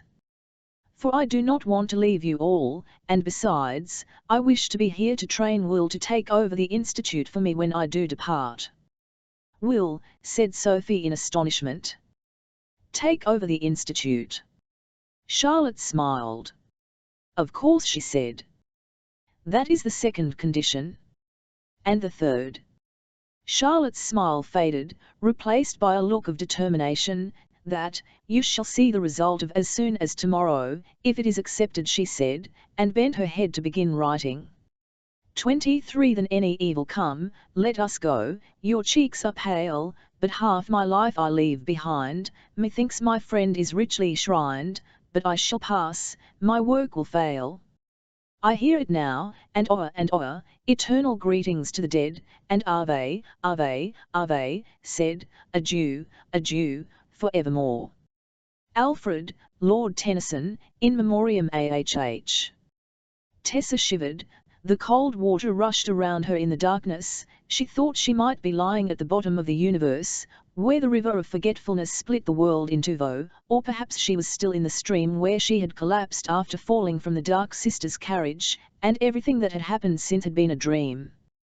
Kader Idris, Mortmain, the Clockwork Army, WLL's arms about her, guilt and sorrow drove through her like a spear, and she arched backward, her hands scrabbling for purchase in the darkness. Fire ran through her veins, 1,000 branching streams of agony. She gasped for breath, and suddenly there was something cold against her teeth, parting her lips, and her mouth was full of a freezing sourness. She swallowed hard, choking, and felt the fire in her veins subside. Ice shuddered through her. Her eyes flew open as the world spun and righted itself. The first thing she saw was pale, slim hands withdrawing a vial, the coldness in her mouth, the bitter taste on her tongue, and then the contours of her bedroom at the Institute. Tessa said, a familiar voice. This will keep you lucid for a time, but you must not let yourself fall back into darkness and dreams. She froze, not daring to look. Jem, she whispered, the sound of the vial being set down on the bedside table. A sigh. Yes, he said. Tessa. WLLL, you look at me. She turned, and looked. And drew in her breath. It was Jem, and not Jem. He wore the parchment robes of a silent brother, open at the throat to show the collar of an ordinary shirt. His hood was thrown back, revealing his face. She could see the changes in him, where she had only barely seen them in the noise and confusion of the battle at Kader Idris. His delicate cheekbones were scarred with the runes she had noticed before, one on each, long slashes of scars that did not look like ordinary shadow hunter runes. His hair was no longer pure silver, streaks of it had darkened to black-brown, no doubt the color he had been born with. His eyelashes, too, had darkened to black. They looked like fine strands of silk against his pale skin, though he was no longer as pale as he had been. "How is it possible," she whispered, "that you are here? I was called from the silent city by the council." His voice was not the same either. There was an undertone of something cool to it, something that had not been there before. "Charlotte's influence, I was given to understand. I am allowed an hour with you, no more." An hour? Tessa stunned. She put a hand up to push her hair from her face. What a fright she must look, in her crumpled nightgown, her hair hanging in tangled plaits, her lips dry and cracked. She reached for the clockwork angel at her neck, a familiar, habitual gesture, meant to comfort, but the angel was no longer there. "Jem, I thought you were dead." "Yes," he said, and there was that remoteness in his voice still, a distance that reminded her of the icebergs she had seen off the side of the Main, floes drifting far out in icy water. "I'm sorry. I'm sorry I couldn't somehow, that I couldn't tell you." "Elle thought you were dead," Tessa said again. "Elle can't believe you're real, now. I dreamed of you, over and over. There was a dark corridor and you were walking away from me, and however I called out, you could not, would not, turn to see me. Perhaps this is only another dream. This is no dream."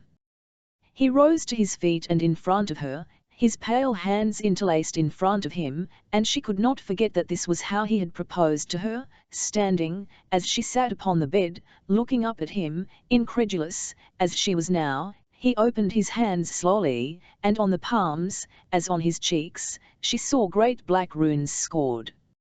She was not familiar enough with the codex to recognize them, but she knew instinctively that they were not the runes of an ordinary shadow hunter. They spoke of a power beyond that. "You told me it was impossible," she whispered. "That you could not become a silent brother." He turned away from her.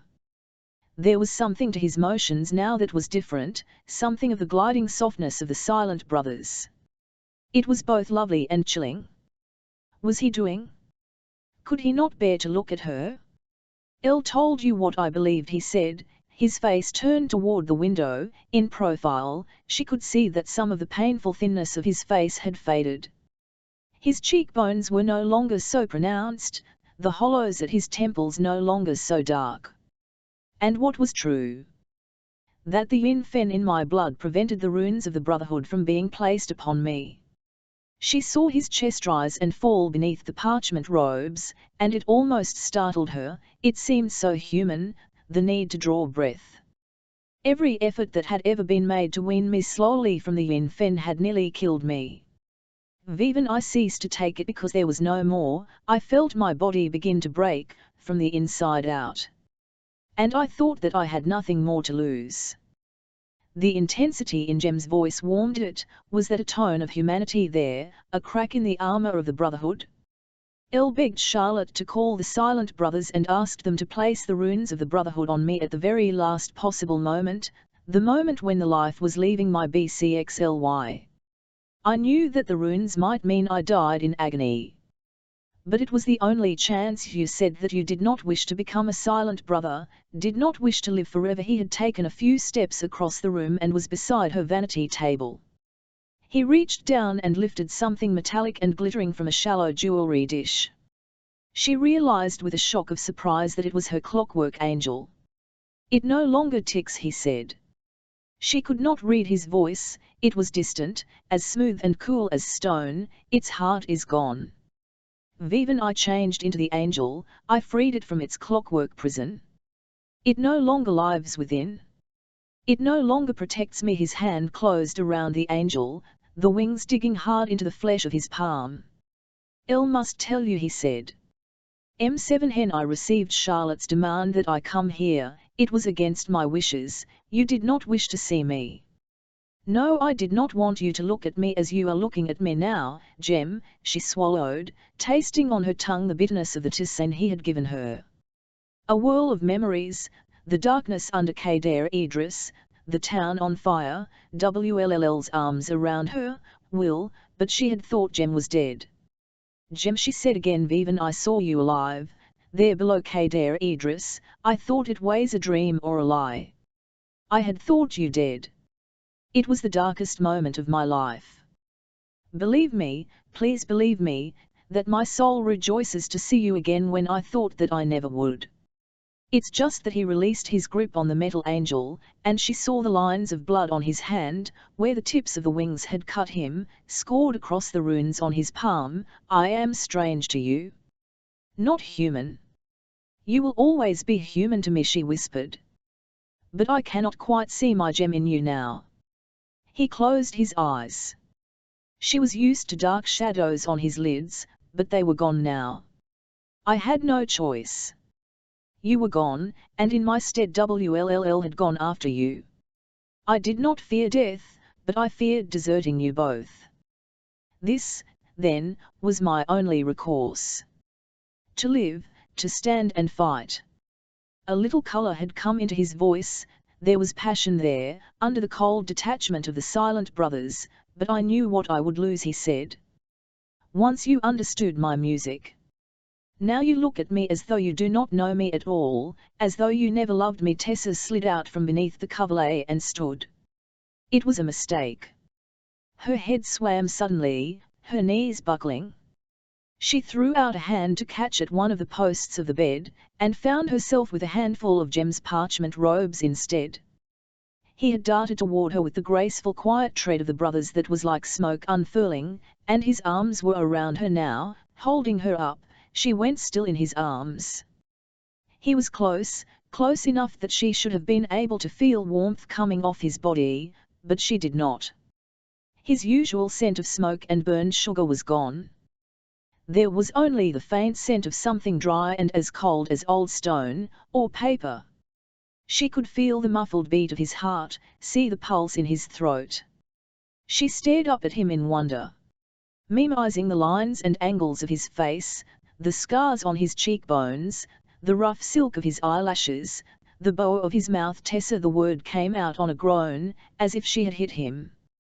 There was the faintest trace of colour in his cheeks, blood under snow. Oh, God, he said, and buried his face in the crook of her neck, where the curve of her shoulder began, his cheek against her hair. His palms were flat against her back, pressing her harder against him. She could feel him trembling for a moment. She was unmoored by the heady relief of it, the feeling of Jem under her hands. Perhaps you did not really believe in a thing until you could touch it. And here was Jem, who she had thought was dead, holding her, and breathing, and alive. You feel the same, she said. And yet you LMK so different, you are different. He broke away from her at that, with an effort that made him bite his lip and cord the muscles in his throat.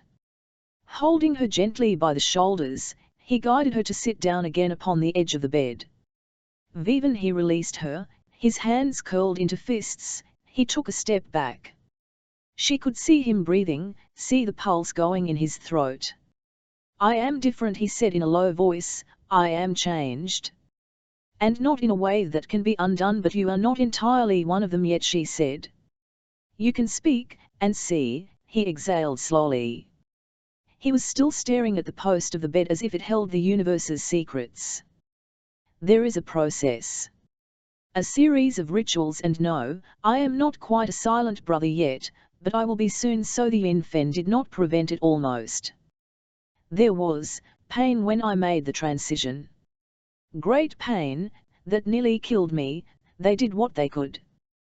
But I shall never be like other silent brothers. He looked down, his lashes veiling his eyes.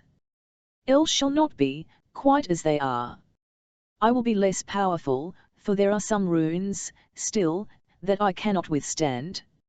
Surely they can just wait now for the infant to leave your body completely. It will not. My body has been arrested in the state it was in when they put these first runes on me here. He indicated the scars on his face. Because of it, there will be skills I cannot achieve. It will take me much longer to master their vision and speech of the mind. Does that mean they will not take your eyes, so your lips shut? El don't know. His voice was soft now, almost entirely the voice of the gem she knew. There was a flush across his cheekbones, and she thought of a pale column of hollow marble slowly filling with human blood. They will have me for a long time. Perhaps forever. I cannot say what will happen. I have given myself over to them. My fate is in their hands now. If we could free you from them, then the yin fen that remains in me would burn again, and I would be as I was. An addict, dying, this is my choice, Tessa, because it is death otherwise. You know that it is. I do not want to leave you, even knowing that becoming a silent brother could ensure my survival. I fought it as if it were a prison sentence. Silent brothers cannot marry. They cannot have parabatai. They can live only in the silent city. They do not laugh. They cannot play music. Oh, Tessa said. Perhaps the silent brothers cannot play music, but neither can the dead. If this is the only way you can live, then I rejoice in my soul for you, even as my heart sorrows. I know you too well to think that you would feel another way, and I know you well enough to know that you feel bowed by guilt. But why? You have done nothing wrong. He bent his head so that his forehead rested on the bedpost. He closed his eyes. This is why I did not want to come, but I am not angry. El did not think you would be angry. Jem burst out, and it was like ice cracking across a frozen waterfall, freeing a torrent. We were engaged, Tessa. A proposal, an offer of marriage, is a promise. A promise to love and care for someone always. I did not mean to break mine to you. But it was that or die. I wanted to wait, to be married to you and live with you for years, but that wasn't possible. I was dying too fast. I would have given it up, all of it up, to be married to you for a day. A day that would never have come. You are a reminder of everything I am losing. The life I will not have to give up. Your life for one day of marriage, it would not have been worth it, Tessa said. Her heart was pounding out a message that spoke to her of Will's arms around her, his lips on hers in the cave under Kader Idris. She didn't deserve Jem's gentle confessions, his penitence, or his longing. Jem, I must tell you something. He looked at her. She could see the black in his eyes, threads of black alongside the silver, beautiful and strange. It's about WLLL, and me. He loves you, Jem said. No, he loves you. We spoke of it before he left here. Though the coldness had not returned to his voice, he sounded suddenly almost unnaturally calm. Tessa was shocked. Didn't know you had ever talked of it with each other. WLLL did not say, nor did you ever tell me of his feelings, though you knew for months. We all have our secrets that we keep because we do not want to hurt the people who love us. There was a sort of warning in his voice, or was she imagining it?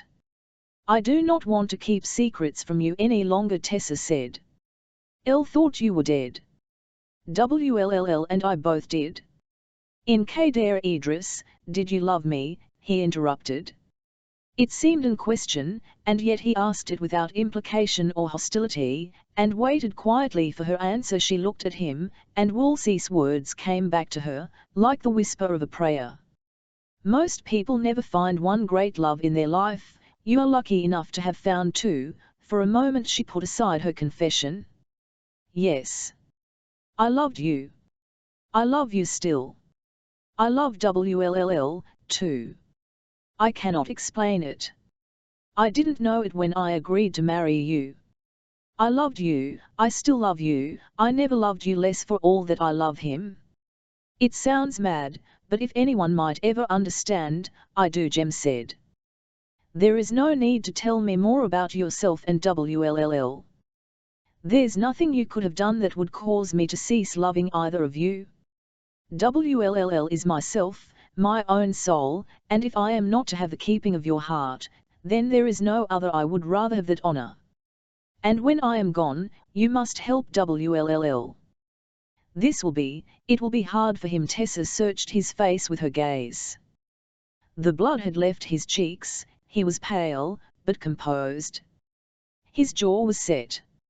It said all she needed to understand. Do not tell me more, I do not want to know. Some secrets, she thought, were better told, some were better left the burden of the carrier, that they might not cause pain to others. It was why she had not told Will she loved him, when there was nothing either of them could do about it. She closed her mouth on what she had been intending to say, and said instead, I do not know how I will manage without you. I'll ask myself the same thing.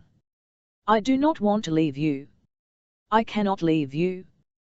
But if I stay, I die here. No, you must not stay. You will not stay. Jem. Promise you will go. Go and be a silent brother, and live. I would tell you I hated you if I thought you would believe me. If it would make you go, I want you to live. Even if it means I shall never see you again. You will see me, he said quietly, raising his head. In fact, there is a chance, only a chance, but what? He paused, hesitated, and seemed to make his mind up about something. Nothing. Foolishness, Jenny, you will see me again, but not often. I have only just begun my journey, and there are many laws that govern the Brotherhood. I will be moving away from my previous life. I cannot say what abilities or what scars I will have. I cannot say how I will be different. I fear I will lose myself and my music. I fear I will become something other than wholly human. I know I will not be your Jem. Tessa could only shake her head. But the Silent Brothers, they visit, they mingle with other shadow hunters. Can you not during their time of training? And even when they are done, rarely you see us when someone is ill or dying, when a child is born, for the rituals of the first runes or of Parabatai, but we do not grace the homes of shadow hunters without a summoning. Then Charlotte will summon you. She called me here this once, but she cannot do it over and over again. Tessa, a shadow hunter cannot summon a silent brother for no reason. But I am not a shadow hunter, Tessa said. Not truly. There was a long silence as they looked at each other. Both stubborn. Both unmoving. At last Jem spoke. Do you remember when we together on Blackfriars Bridge? He asked softly, and his eyes were like that night had been, all black and silver. Of course I remember, it was the moment I first knew I loved you, Jem said. I will make you a promise. Every year, Tessa, on one day, I will meet you on that bridge. I will come from the silent city and I will meet you, and we will be together, if only for an hour. But you must tell no one. An hour every year, Tessa whispered. It is not much. She recollected herself then, and took a deep breath. But you will live. You will live. That is what is important. I will not be visiting your grave, no. Not for a long, long time, he said, and the distance was back in his voice. Then that is a miracle, Tessa said. And one does not question miracles, or complain that they are not constructed perfectly to one's liking. She reached up and touched the jade pendant about her throat. Shall I return this to you? No, he said. I will marry no one else, now. And I shall not take my mother's bridal gift to the silent city. He reached out and touched her face lightly, a brush of skin on skin. M7 hen, I am in the darkness, I want to think of it in the light, with you, he said, and straightened, and turned to walk toward the door. The parchment robes of the Silent Brothers moved around him as he moved, and Tessa watched him, paralyzed, every pulse of her heart beating out the words she could not say. Goodbye, goodbye, goodbye. He paused at the door. I shall see you on Blackfriars Bridge, Tessa. And he was gone. If Wll closed his eyes, he could hear the sounds of the Institute coming to life early in the morning around him, or at least he could imagine them. Sophie setting the breakfast table, Charlotte and Cyril helping Henry to his chair, the Lightwood brothers sparring sleepily in the corridors, Cecily no doubt looking for him in his RMM, as she had several mornings in a row now, trying, and failing, to conceal her obvious worry, and in Tessa's room, Jem and Tessa, talking. He knew Jem was here, because the carriage of the Silent Brothers was drawn up in the courtyard. He could see it from the training windows. But that was not something he could think about. It was what he had wanted, what he had asked Charlotte for, but now that it was transpiring, He found he could not bear to think on it closely. So he had taken himself to the room where he always went when his mind was troubled. He had been throwing knives at the wall since the sun had come up, and his shirt was soaked with sweat and sticking to his back. Thunk, thunk, thunk, the knives hit the wall, each one in the center of the target. He remembered when he had been 12, and getting the knife anywhere near its goal had seemed an impossible dream. Jem had helped him, showed him how to hold a blade, how to line up the point and throw. Of all the places in the institute, the training RMM was the one he most associated with Jem, save Jem's own room, and that had been stripped of Jem's belongings. It was just another empty institute room now, waiting for another shadow hunter to fill it. Even Church did not seem to want to go into it. He would stand by the door sometimes, and wait as cats did, but he no longer slept on the bed as he had when Jem had lived there. WLLL shivered. The training RMM was cold in the early morning greyness. The fire in the grate was burning down, a faint shadow of red and gold spitting colourful embers. Will could see two boys in his mind, sitting on the floor in front of the fire in this same room, one with black hair, and one whose hair was as fair as snow.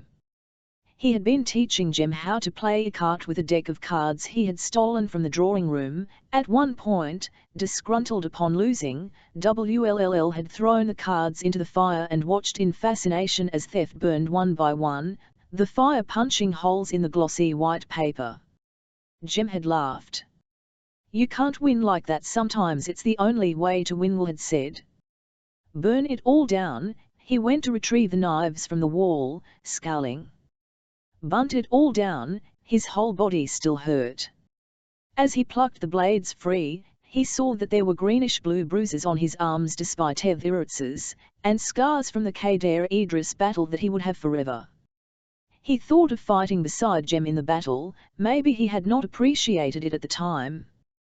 The last time, like an echo of his thoughts, a shadow fell across the doorway. WLLL looked up, and nearly dropped the knife he was holding. "Jem," he said. "Is it you, James?" "Vivo else." Jem's voice.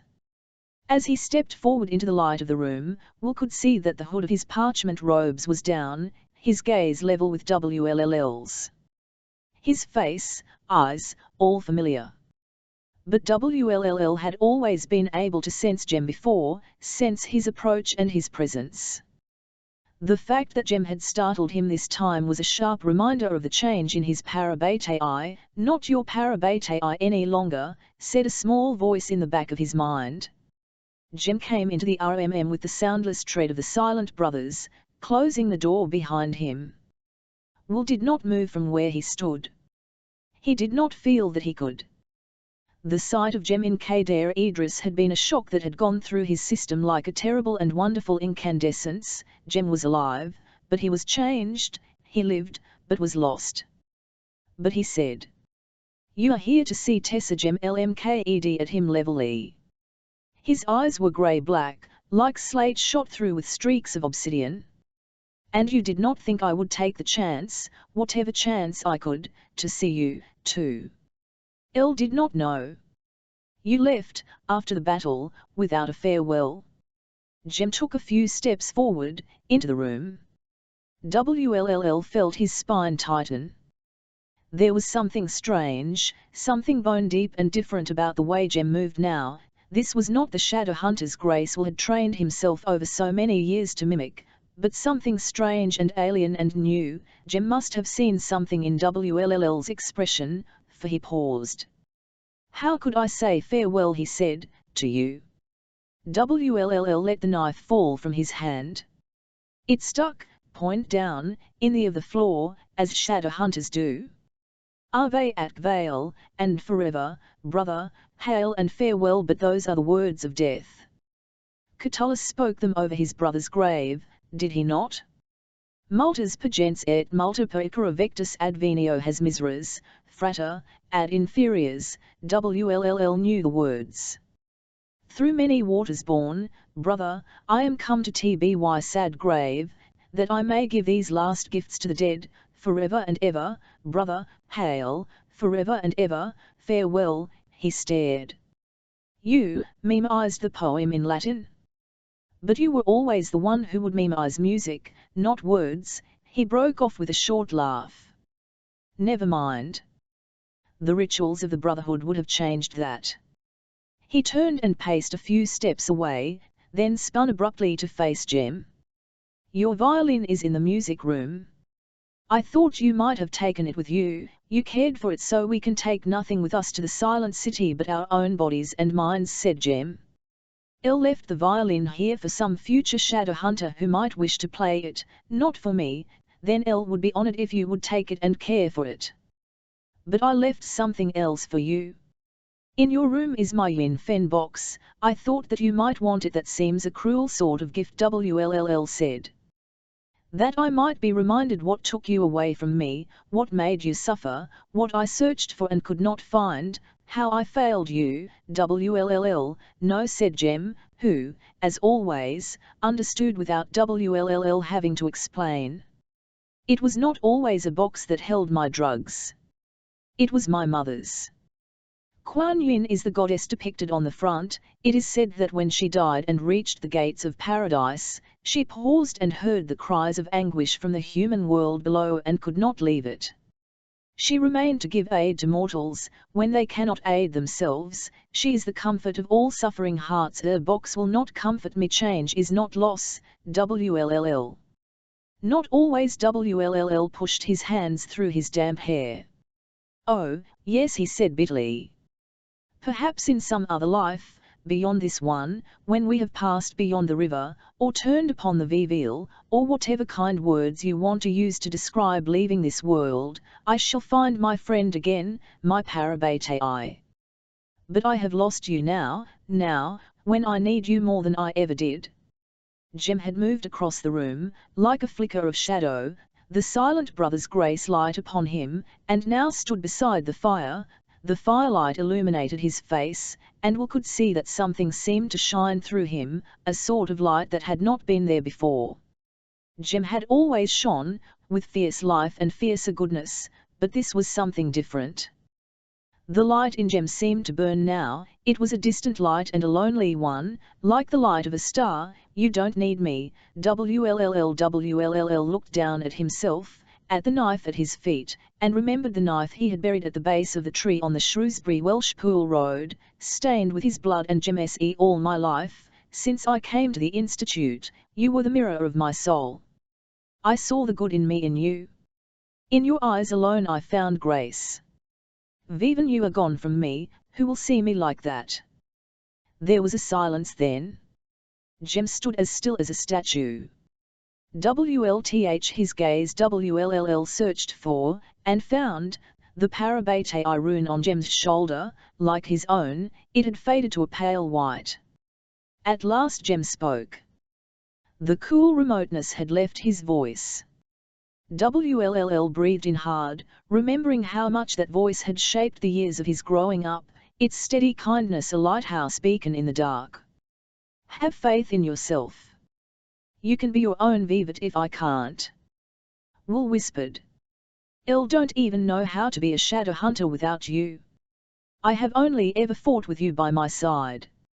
Jem stepped forward, and this time WLLL did not move to discourage him.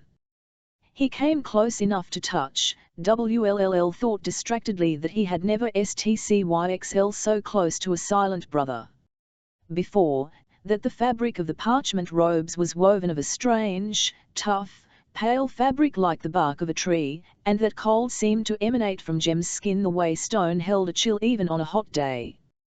Jem put his fingers under WLLL's chin, forcing WLLL to look directly at him. His touch was cold. WLLL bit at his lip. This was the last time Jem might ever touch him. The sharp memory went through him like a knife, of years of Jem's light tap on his shoulder, his hand reaching to help WLLL up when he fell, Jem holding him back when he was furious, Will's own hands on Jem's thin shoulders as Jem coughed blood into his shirt. Listen to me. I am leaving, but I am living. I will not be gone from you entirely, WLLL. When you fight now, I will be still by you. You walk in the world, I will be the light at your side, the ground steady under your feet, the force that drives the sword in your hand. We are bound, beyond the oath. The marks did not change that. The oath did not change that. It merely gave words to something that existed already. But what of you, said WLLL, tell me what I can do, for you are my parabatai, and I do not wish you to go into the shadows of the silent city alone. I have no choice. But if there is one thing I could ask of you, it is that you be happy.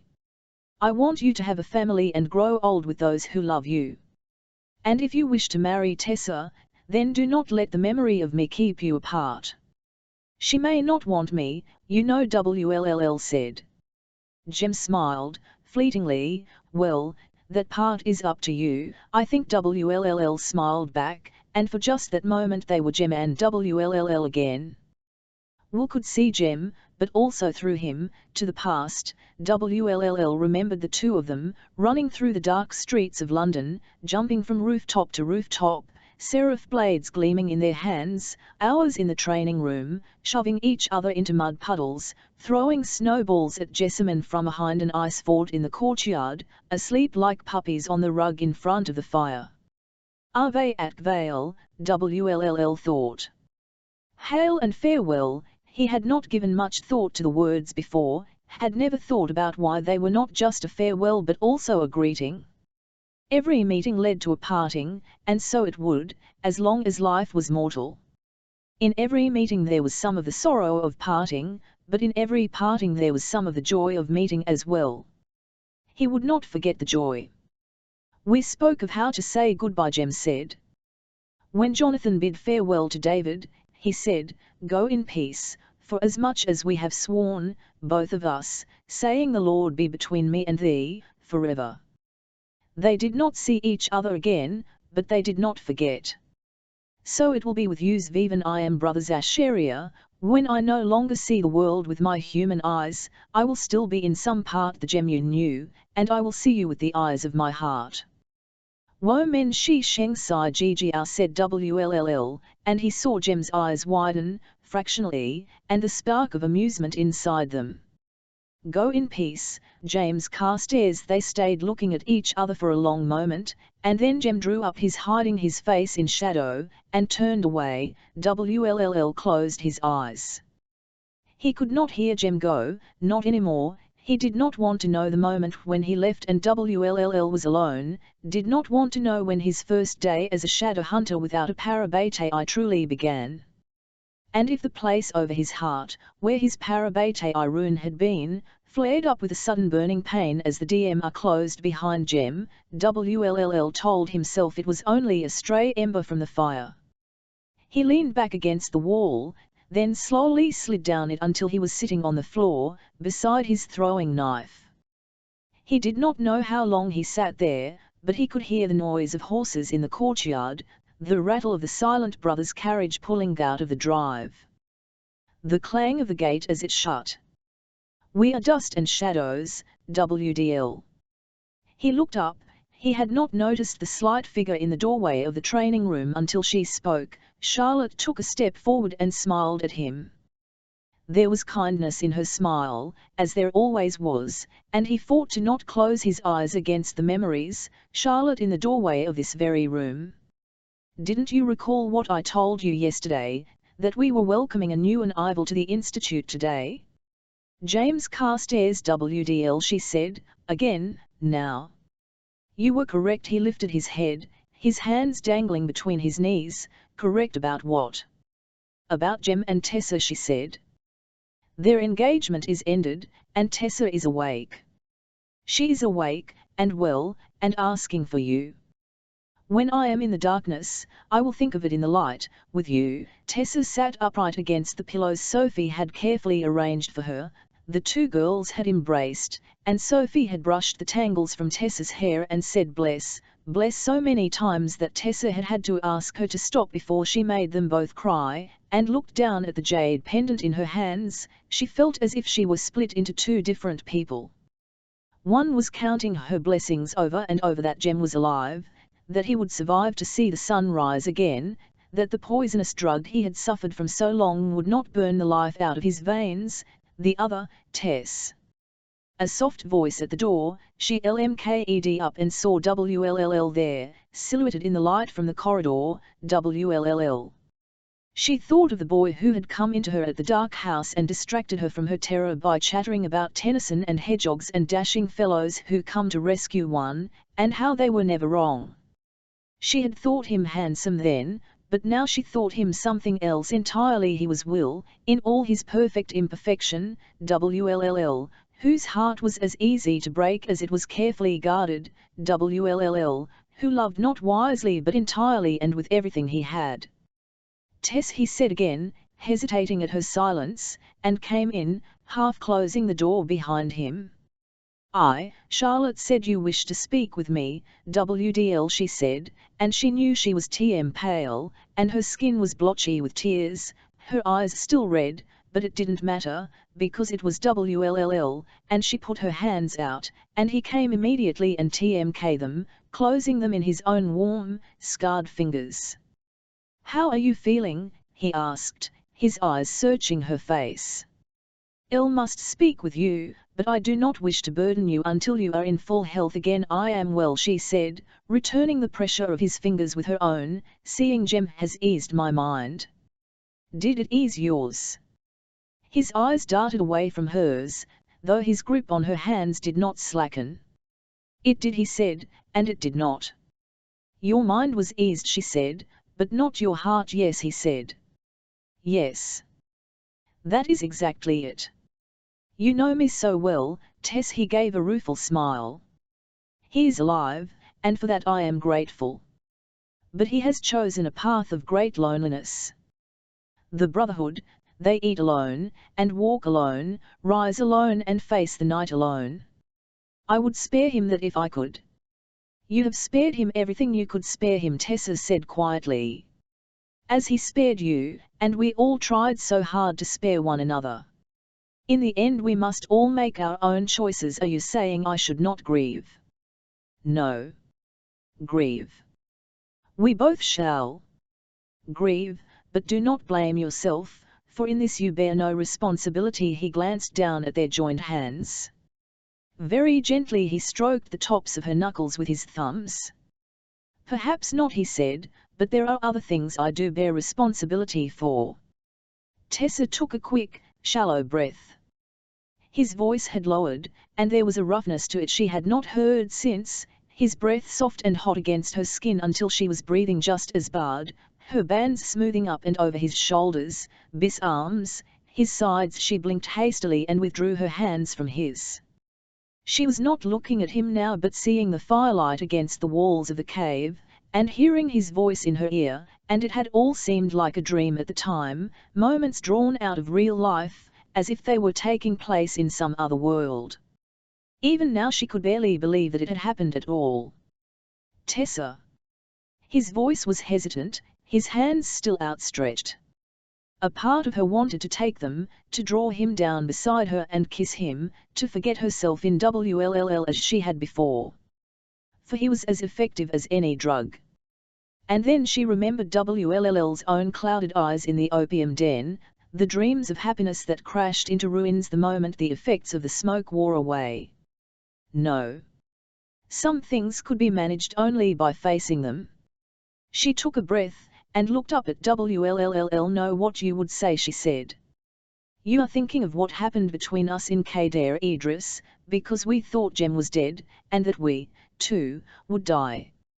You are an honourable man, WLLL, and you know what you must do now. You must offer me marriage. WLLL, who had been very still, proved that he could still surprise her, and laughed. It was a soft laugh, and rueful. I did not expect you to be so forthright, but I suppose I should have. I know my Tessa. I am your Tessa, she said. But, WLLL. I do not want you to speak now. Not of marriage, of lifelong promises. He sat down on the edge of the bed.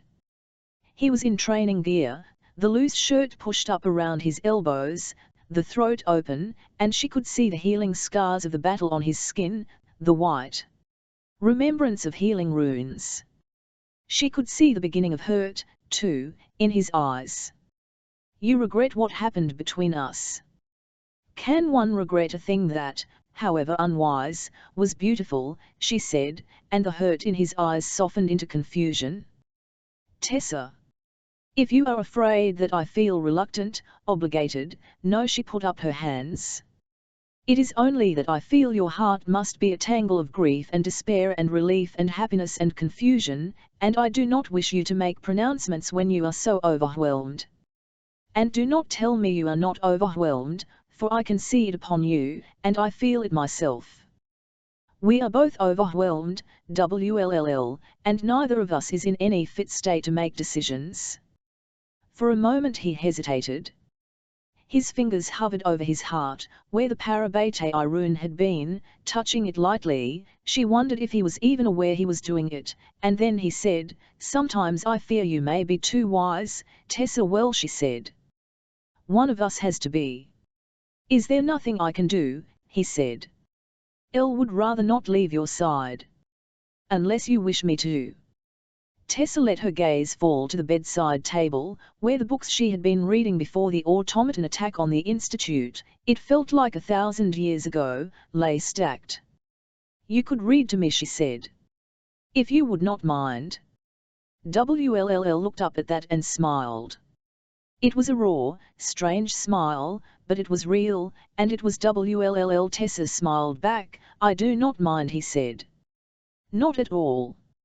Vivek was how, some quarter of an hour later, WLLL came to be sitting in an armchair, reading from David Copperfield, when Charlotte pushed the door of Tessa's room gently open with her fingers and peered inside. She could not help but be anxious. WLLL had looked so desperate slumped on the floor of the training room, so very much alone, and she remembered the fear she had always harbored, that if Jem ever left them, he would take all the best of WLLL with him when he went. And Tessa, TM, was still so fragile. WLLL's soft voice filled the room, along with the muted glow of the light from the fire in the grate. Tessa was lying on her side, her brown hair spread over the pillow, watching WLLL, whose face was bent over the pages, with a look of tenderness in her eyes, a tenderness mirrored in the softness of Will's voice as he read. It was a tenderness so intimate and so profound that Charlotte stepped away immediately, letting the DMR fall noiselessly shut behind her.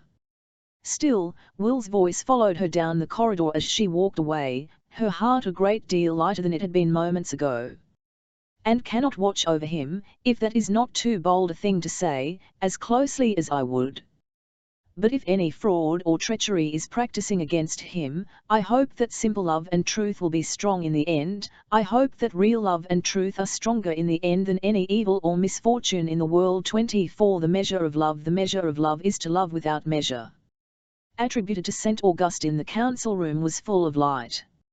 A great double circle had been painted upon the raised dais at the front of the room, and in the space between the circles were runes, runes of binding, runes of knowledge, runes of skill and craft, and the runes that symbolized Sophie's name. Sophie knelt in the center of the circles. Her dark hair was unbound and fell to her waist, a ripple of dark curls against her darker gear. She looked very beautiful in the light that streamed from the skylighted dome above, the scar on her cheek red as a rose. The consul stood above her, her white hands upraised, the mortal cup held within them. Charlotte wore simple scarlet robes that billowed around her. Her small face was serious and severe. "Take the cup, Sophia Collins," she said, and the room was breathlessly silent. The council chamber was not full, but the row Tessa sat at the end of was, Gideon and Gabriel, Cecily and Henry, and her and WLLL, all leaning forward eagerly, waiting for Sophie to ascend.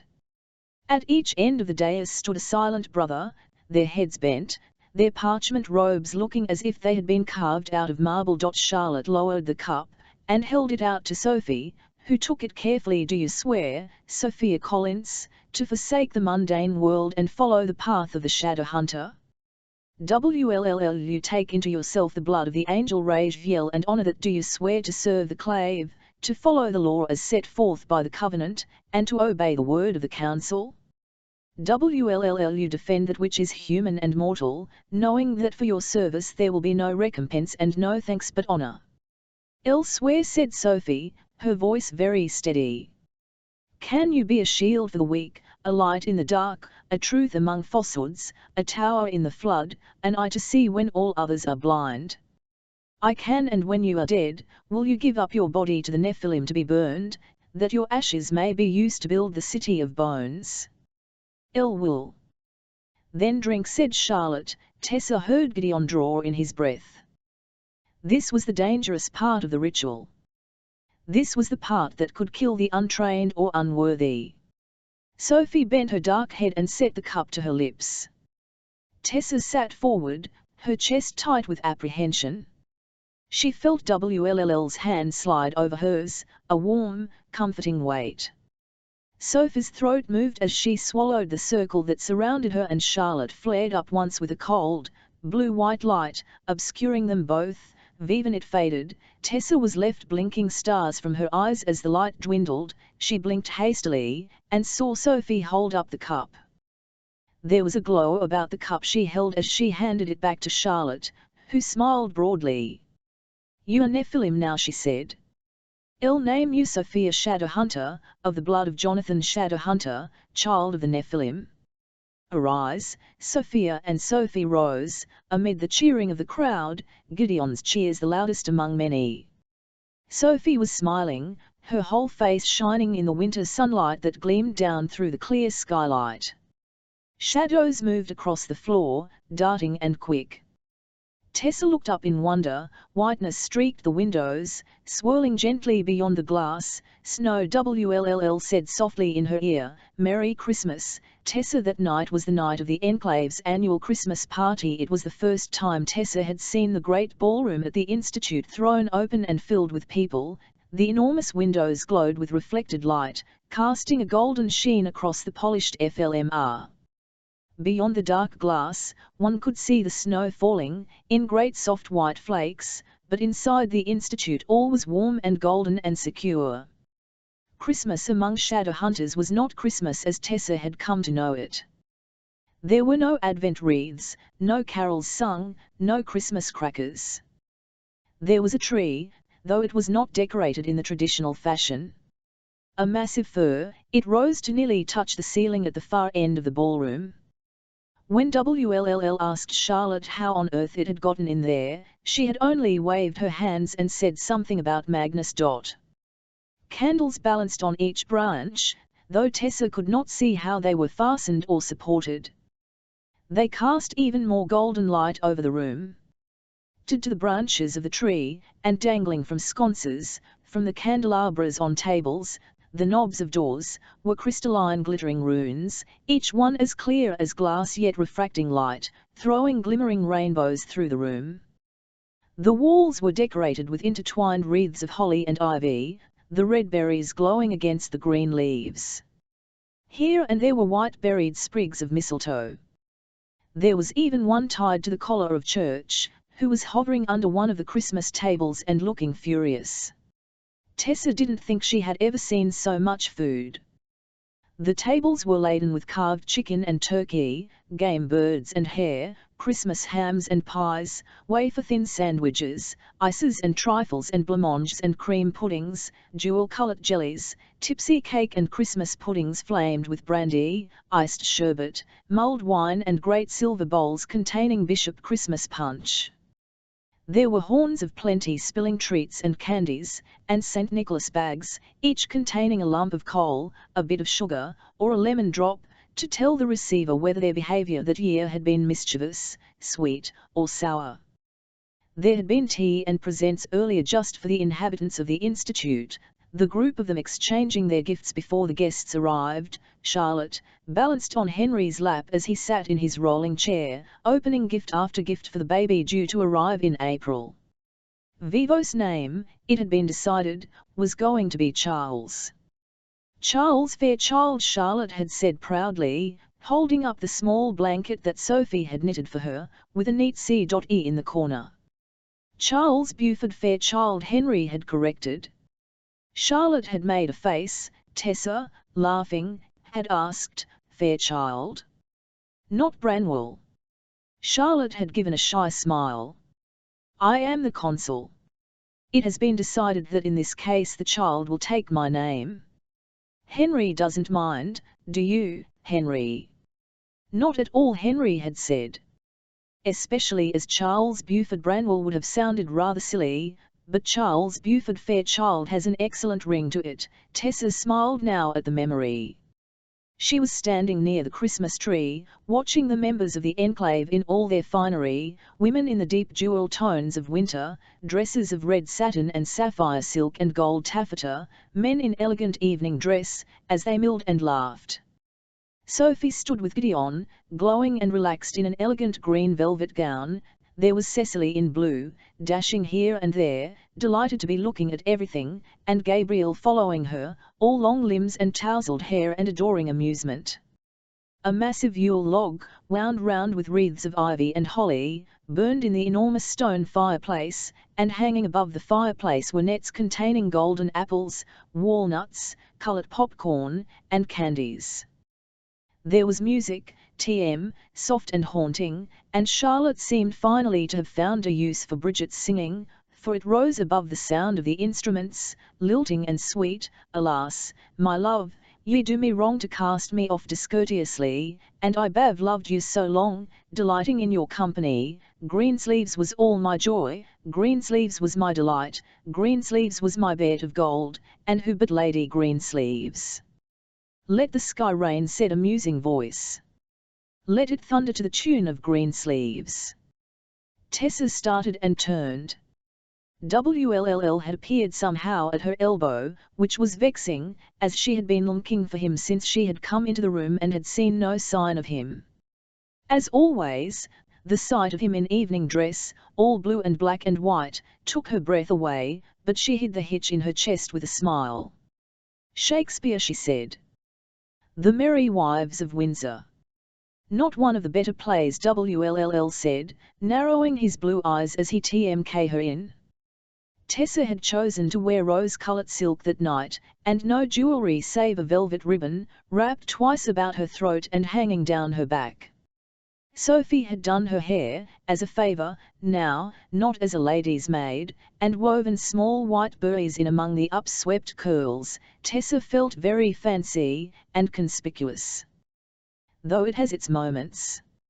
Always a literary critic, Tessa sighed, gazing away from him, across the RMM, to where Charlotte was in conversation with a tall, fair-haired man Tessa did not recognise. WLLL leaned in toward her. He smelled faintly of something green and wintry, fir or lime or cypress. Those are mistletoe berries in your hair, he said, his breath ghosting across her cheek. Technically, I believe that means anyone can kiss you at any time. She widened her eyes at him. Do you think they are likely to? He touched her cheek lightly. He was wearing white chamois gloves, but she felt it as if it were his skin on hers. I'd kill anyone who did. Well, Tessa said. It wouldn't be the first time you did something scandalous at Christmas. WLLL paused for a moment and then grinned, that rare grin of his that lit up his face and changed the whole nature of it. It was a smile Tessa had worried once was gone forever, gone with Jem down into the darkness of the silent city. Jem was not dead, but some bit of WLLL had gone with him when he'd left, some bit chiselled out of WLLL's heart and buried down there among the whispering bones. And Tessa had worried, for that first week just after, that Will would not recover, that he would always be a sort of ghost, wandering about the institute, not eating, always turning to speak to someone who was not there, the light in his face dying as he remembered and fell silent. But she had been determined. Her own heart had been broken, but to mend WLLL's, she was sure, would mean to mend her own somehow. As soon as she'd been strong enough, she had set herself to bring him tea he did not want, and books that he did, and harried him, in and out of the library, and demanded his help with training. She told Charlotte to stop treating him like glass that would break and to send him out into the city to fight, as he had been sent before, with Gabriel or Gideon instead of Jem. And Charlotte had done it, uneasily, but Will had come back from them bloody and bruised, but with his eyes alive and alight. That was clever, Cecily had said to her later, as Theft stood by the window, watching Will and Gabriel talking in the courtyard. Being Nephilim gives my brother a purpose, shadow hunting will mend the cracks in him. Shadow hunting, and you Tessa had let the curtain fall closed, thoughtfully. She and WLLL had not spoken of what had happened in Cadair Idris, the night they had spent together.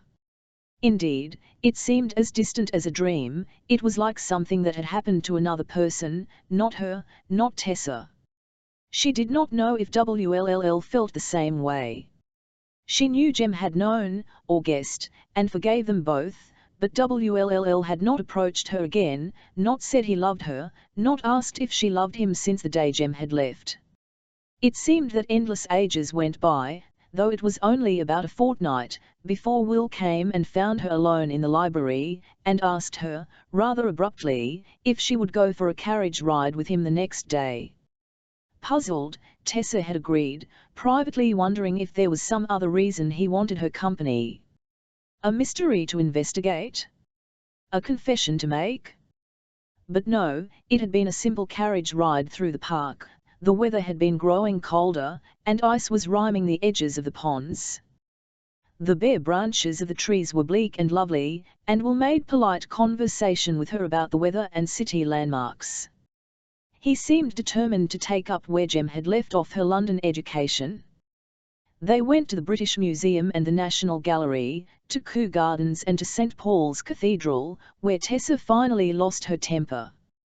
They had been standing in the famous M7 Hespering Gallery, Tessa leaning on the railing and gazing down into the cathedral below.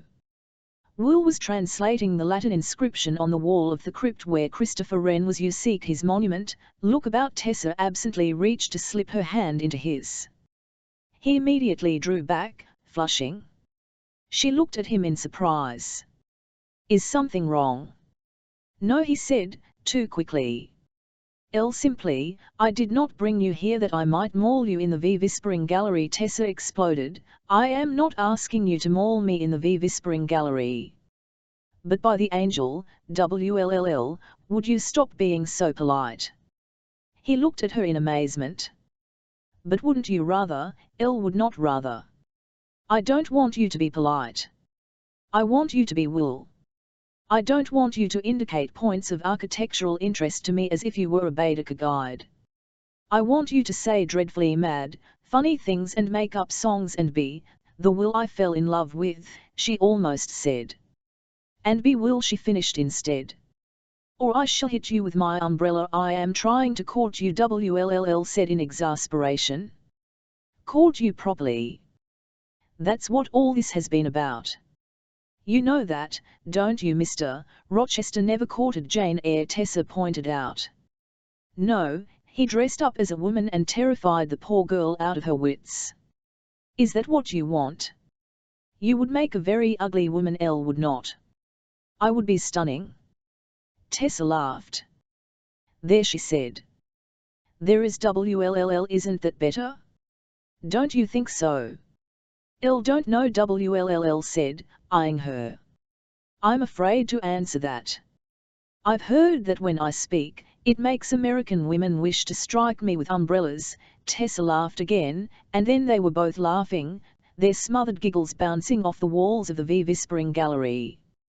After that, things were decidedly easier between them, and WLLL's smile when he helped her down from the carriage on their return was bright and real.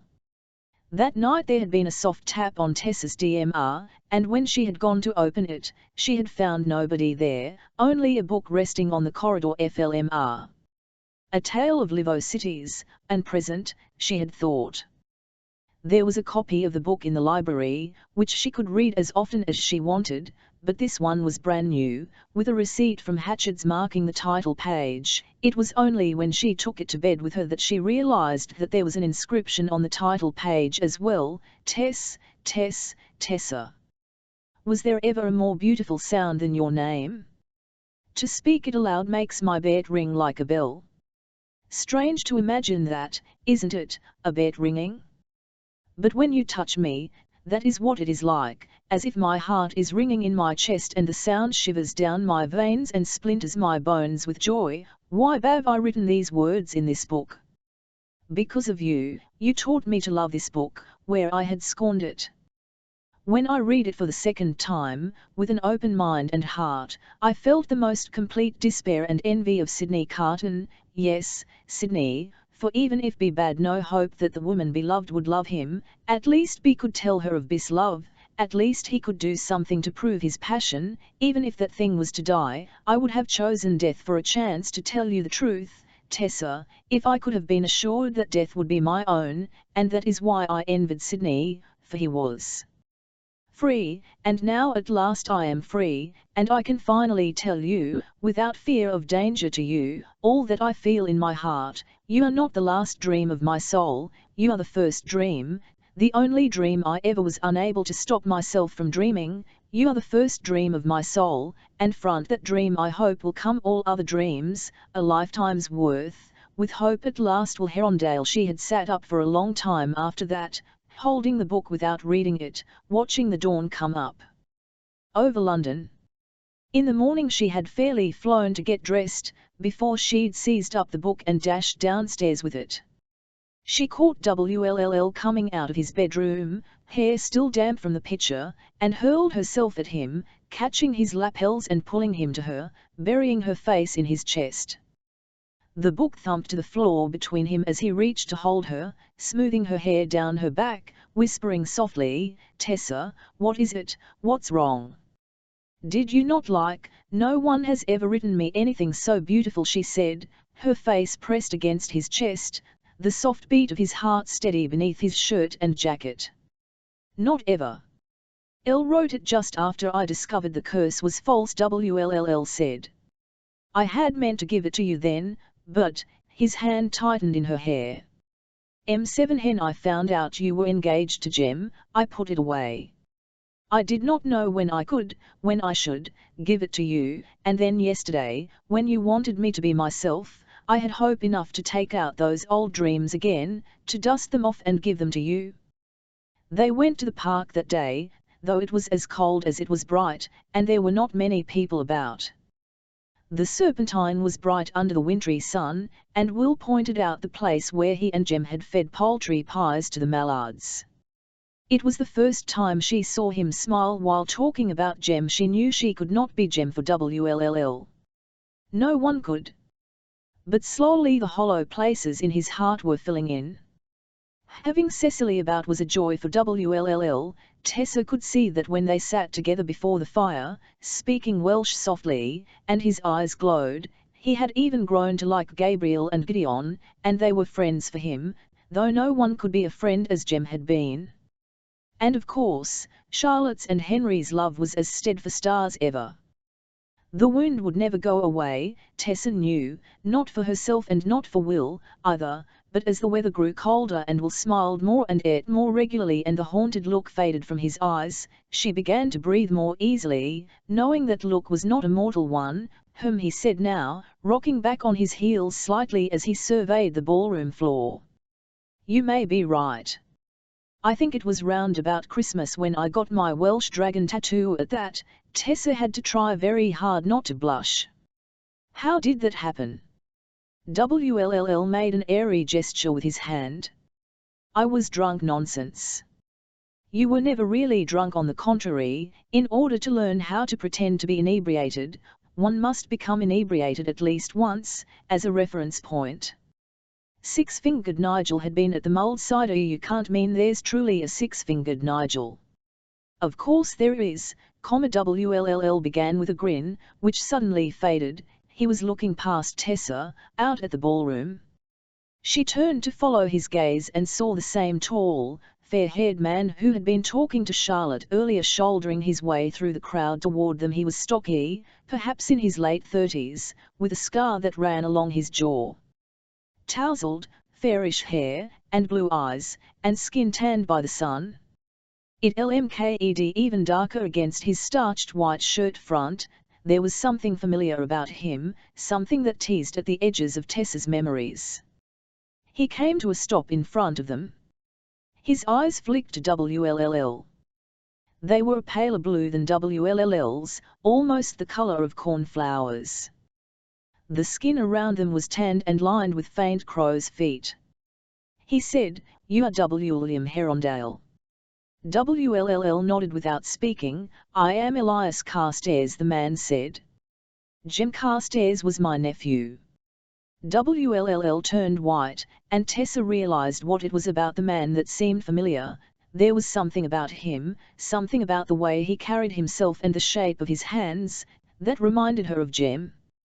Since Will seemed unable to speak, Tessa said, "Yes, this is WLLL Herondale." "And I am Teresa Gray, the shape-changer girl," said the man. "Elias," Tessa reminded herself, "shadow hunters used each other's given names. You were engaged to James before he became a silent brother." "I was," Tessa said quietly.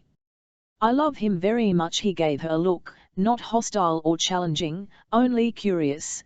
Then he turned his gaze to WLLL. "You were his parabete." WLLL found his voice. "I am still," he said, and set his jaw stubbornly. "James spoke of you," said Elias. "After I left China, when I returned to Idris, I asked if he would come and live with me.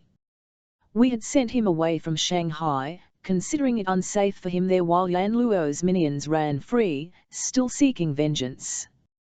But when I asked him if he would come to me in Idris, he said no, he could not. I asked him to reconsider. Told him I was his family, his blood. But he said he could not leave his parabete, that there were some things more important than blood." Elias's light blue eyes were steady.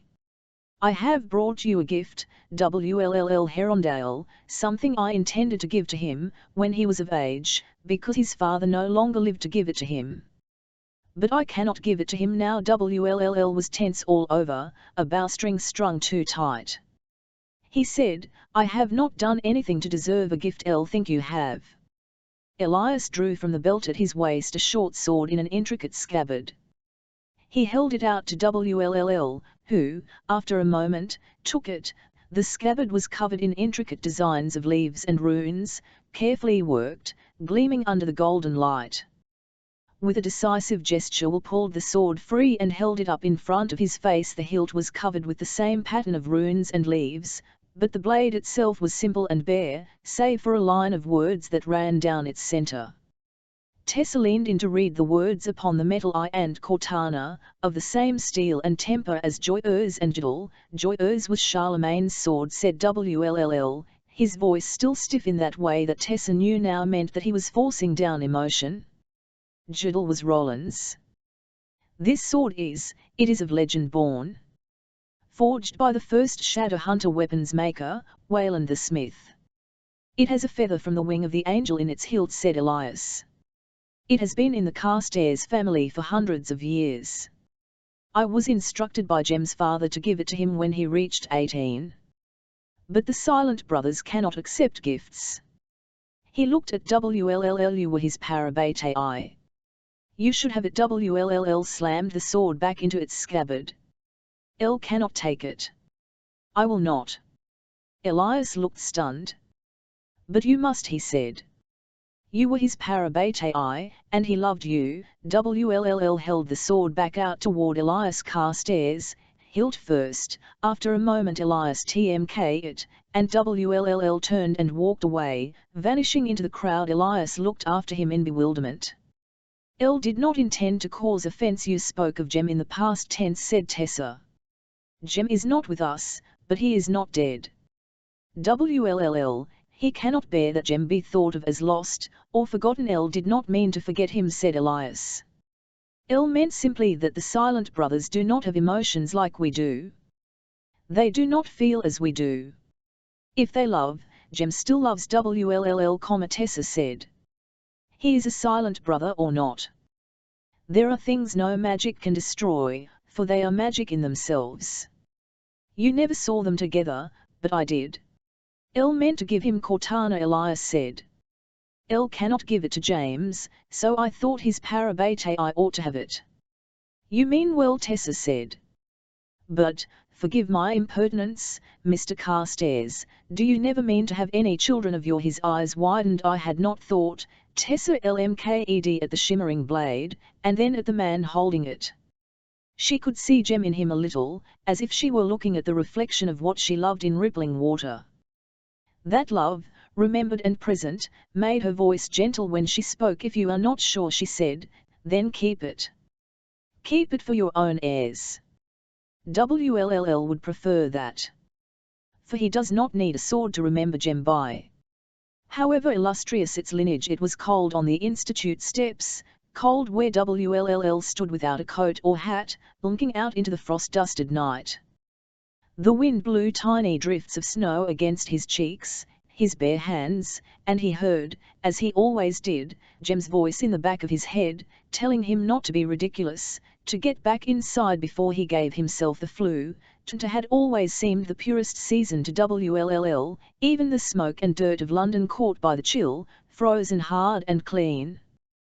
That morning he had broken a layer of ice that had formed on his water jug, before splashing the icy fluid onto his face and shivering as he looked in the mirror, his wet hair painting his face in black stripes. First Christmas morning without Gent in 6 years, the purest cold, bringing the purest pain. Will, the voice was a whisper, of a very familiar kind. He turned his head, an image of old Molly rising in his mind, but ghosts so rarely strayed from where they had died or were buried, and besides, what would she want with him now? A gaze met his, level and dark. The rest of her was not so much transparent as edged by silver, the blonde hair, the doll pretty face, the white gown she had died in. Blood, red like a flower, on her chest. Jessamine, he said. Many Christmas, Will. His heart, which had stopped for a moment, began to beat again, the blood running fast in his veins. Jessamine, why, what are you doing here? She pouted a little. I am here because I died here, she said, her voice growing in strength. It was not unusual for a ghost to achieve a greater solidity and auditory power when they were close to a human, especially one who could hear them. She indicated the courtyard at their feet, where Wll had held her in her dying moments, her blood running onto the flagstones. Are you not pleased to see me, Wll? Should I be, he said. Jessie, usually when I see ghosts, it is because there is some unfinished business or some sorrow that holds them to this world. She raised her head, looking up at the snow. Though it fell all around her, she was as untouched by it as if she stood under glass. And if I had a sorrow, would you help me cure it?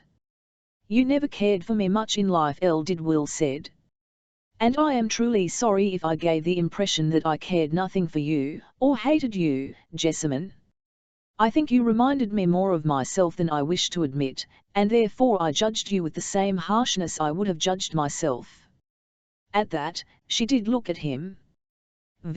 Why, was that straightforward honesty, Wll?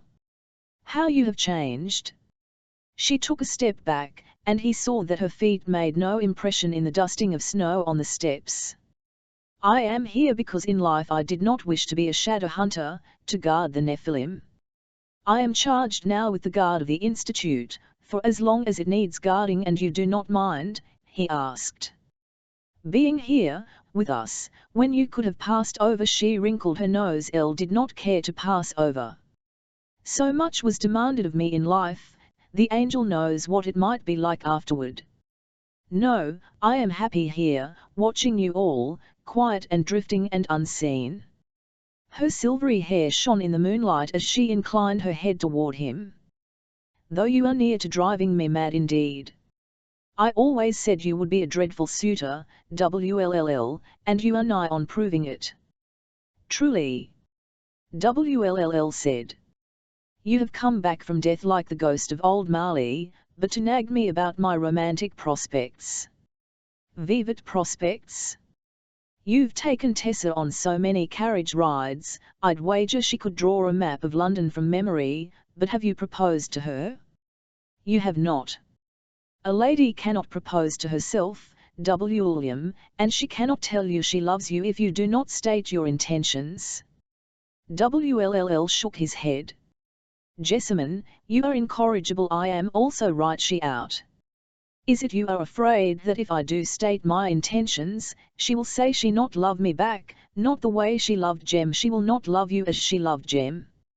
She will love you as she loves you, Will, an entirely different person.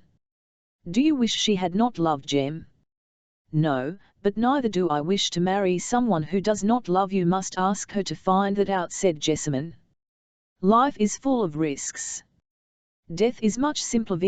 Why have I not seen you before tonight, when you have been here all this time? He asked. Elle cannot enter the institute yet, and when you are out in the courtyard, you are always with someone else. I have tried to go through the DMRS, but a sort of force prevents me. It is better tarn it was. At first I could go only a few steps. Now I am as you see me. She indicated her position on the stairs. One day I shall be able to go inside, and when you do, you shall find that your room is as it ever was, and your dolls as well, said W. Jessamine smiled a smile that made Wll wonder if she had always been so sad, or if death had changed her more than he had thought ghosts could be changed. Before he could speak again, though, a look of alarm crossed her face, and she vanished within a swirl of snow. Wll turned to see what had frightened her off. The doors of the institute had opened, and Magnus had emerged.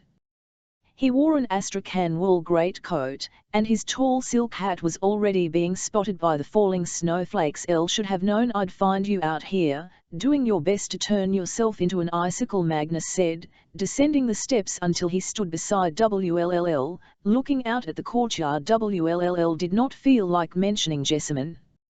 Somehow he thought she would not have wanted him to. Were you leaving the party? Or just looking for me? Both, Magnus said, pulling on a pair of white gloves. In fact, I am leaving London. Leaving London? Wll said in dismay. You can't mean that Vvhy wouldn't Elle? Magnus flicked a finger at an errant snowflake. It sparked blue and vanished. I am not a Londoner, Wll. I have been stopping with Wolsey for some time, but his home is not my home, and Wolsey and I wear out each other's company after not much duration. Where will you go? New York. The new world. A new life, a new continent. Magnus threw his hands up. Elle may even take your cat with me. Charlotte says he has been mourning since Jem left. Well, he bites everyone. You're welcome to him. Do you think he'll like New York? Vivo knows. We will find out together. The unexpected is what keeps me from stagnating. Those of us who do not live forever do not like change perhaps as much as those of you who do. I am tired of losing people, Wll said. So am I, Magnus said. But it is as I said, isn't it? You learn to bear it. I have heard sometimes that men who lose an arm or a leg still feel the pain in those limbs, though they are gone, said Wll. It is like that sometimes. I can feel Jem with me, though he is gone, and it is like I am missing a part of myself. But you are not, Magnus said. He is not dead, Wll. He lives because you let him go. He would have stayed with you and died, if you had asked it, but you loved him enough to prefer that he live, even if that life is separate from yours. And that above all things proves that you are not Sydney Carton, Wll, that yours is not the kind of love that can be redeemed only through destruction. It is what I saw in you, what I have always seen in you, what made me want to help you. That you are not despairing. That you have in you an infinite capacity for joy. He put one gloved hand under Wll's chin and lifted Will's face. There were not many people who had to raise his head to look in the eye, but Magnus was one. Bright star, Magnus said, and his eyes were thoughtful, as if he were remembering something, or someone. Those of you who are mortal, you burn so fiercely. And you fiercer than most, Wll. I will not ever forget you. Nor are you, said WLLLLO, a great deal. You broke my curse. You were not cursed. Yes, I was. WLLL said I was. Thank you, Magnus, for all you did for me. If I did not say it before, I am saying it now. Thank you. Magnus dropped his hand. Don't think a shadow hunter has ever thanked me before. WLLL smiled crookedly. Would try not to become too accustomed to it. We are not a thankful sort. No, Magnus laughed. No, I won't. His bright cat's eyes narrowed. I'll leave you in good hands, I think. WLLL Herondale, you mean Tessa? I do mean Tessa. Or do you deny that she holds your heart? Magnus had begun to descend the stairs. He paused, and looked back at WLLL. I do not, Will said. But she will be sorry that you have left without saying goodbye to her.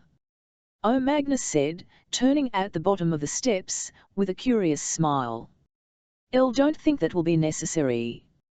Tell her I will see her again. WLLL nxlded. Magnus turned away, hands in the pockets of his coat, and began to walk toward the gates of the institute. WLLL watched until his retreating figure faded into the whiteness of the falling snow. Tessa had slipped out of the ballroom without anyone noticing. Even the usually keen-eyed Charlotte was distracted, sitting beside Henry in his wheeled chair, her hand in his, smiling at the antics of the musicians. It did not take Tessa long to find WLLL. She had guessed where he would be, and she was correct, standing on the front steps of the institute, without a coat or hat, letting the snow fall on his head and shoulders. There was a white dusting of it all over the courtyard, like icing sugar, frosting the line of carriages waiting there, the black iron gates, the flagstones upon which Jessamine had died. WLLL was staring intently ahead of him, as if trying to discern something through the descending flakes. WDL, Tessa said, and he turned to look up at her.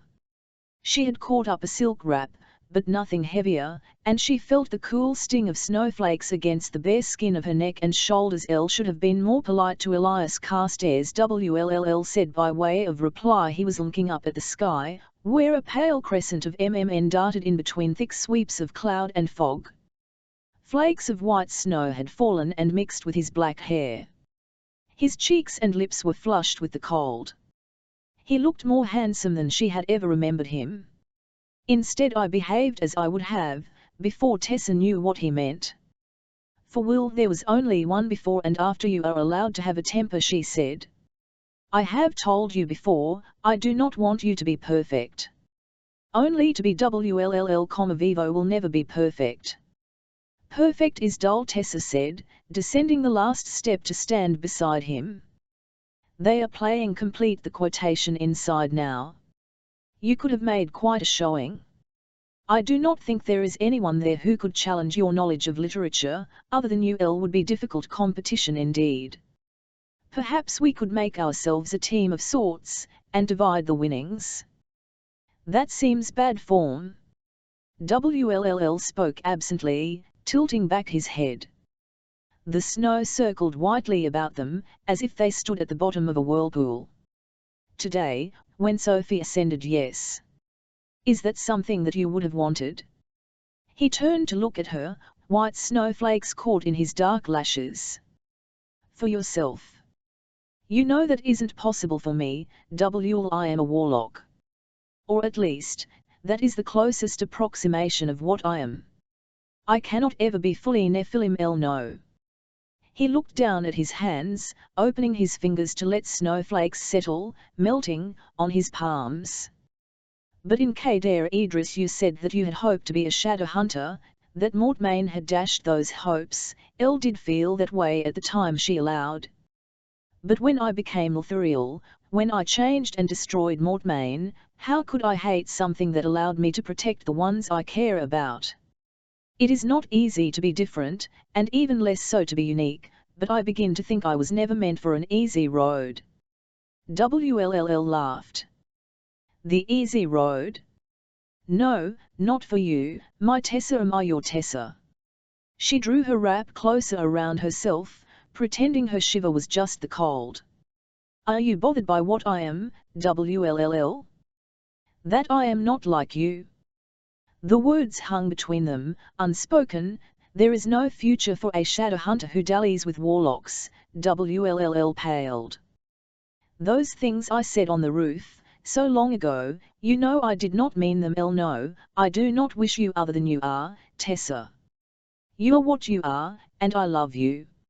I do not love just the parts of you that meet with the Clave's approval. She raised her eyebrows. You are willing to endure the rest. He raked a hand through his dark, snow-dampened hair. No, I am misspeaking. There is nothing about you that I can imagine not loving. Do you really think it is so important to me that you be Nephilim? My mother isn't a shadow hunter. And when I saw you change into the angel, when I saw you blaze forth with the fire of heaven, it was glorious, Tess. He TMK a step toward her.